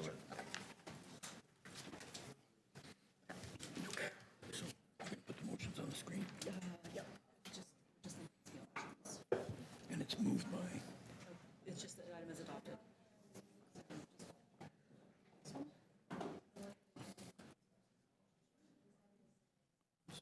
Okay, so voting on this motion as adopted, those in... And amended. I'm getting confused here. Item is amended. Because the mayor has This is the mayor's interest? so we're voting on this item separate. So those in favor, recorded vote. On the item as amended, as it pertains to IT, Toronto Police Services, Toronto Transit Commission, Toronto Community Housing, as they pertain to funds for expansion and provision of telephone, wireless, internet, and television services. All those in favor? Councillor Ainsley, Councillor Bilow, Councillor Burnside, Councillor Crawford, Councillor McMahon, Councillor DeGiorgio, Councillor Palacio, Councillor Pasternak, Councillor Robinson, Councillor Shiner. All those opposed? Councillor Thompson? No, we need another one from there. All right, similar motion. Voting on this item separately. Those in favor?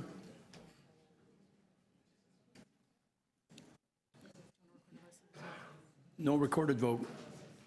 Opposed? That carries.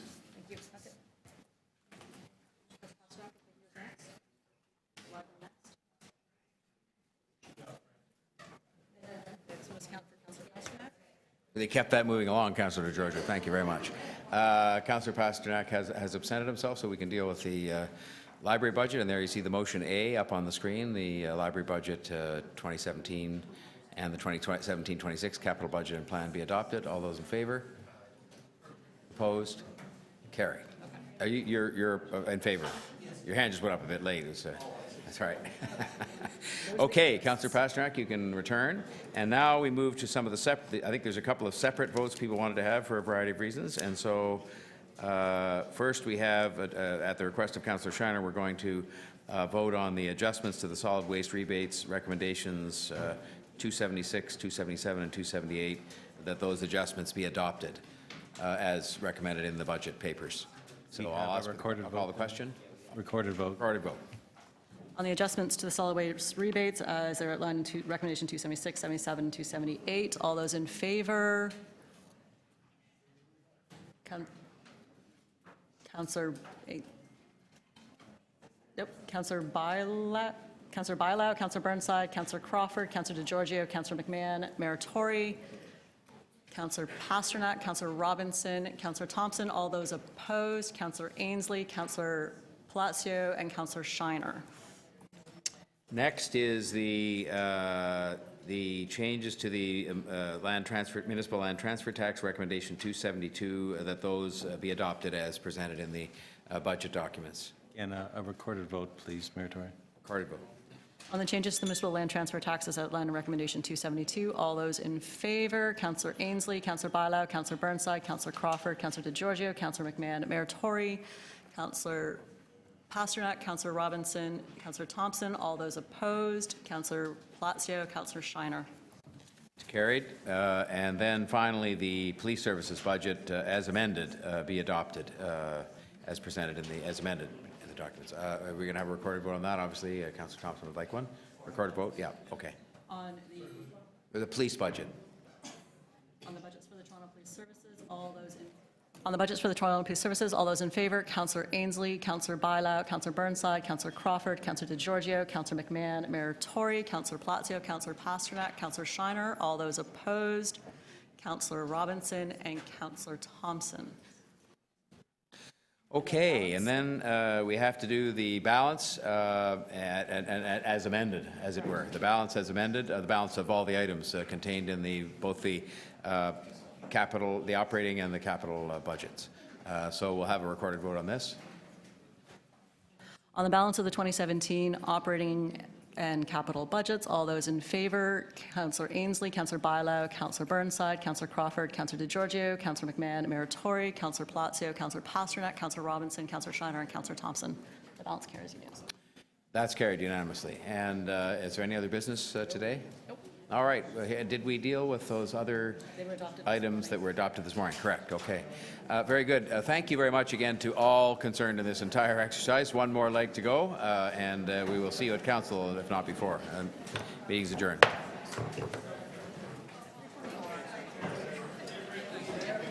Thank you, Peter. Aside from, and you know it, we've already tweeted it, it'll be in the headlines tomorrow. Nervous, because the chief financial officers don't have to say they're nervous. And other than that, that part was dramatically great in terms of well, everything was good. Everything was good. Your presentation was great. Thanks.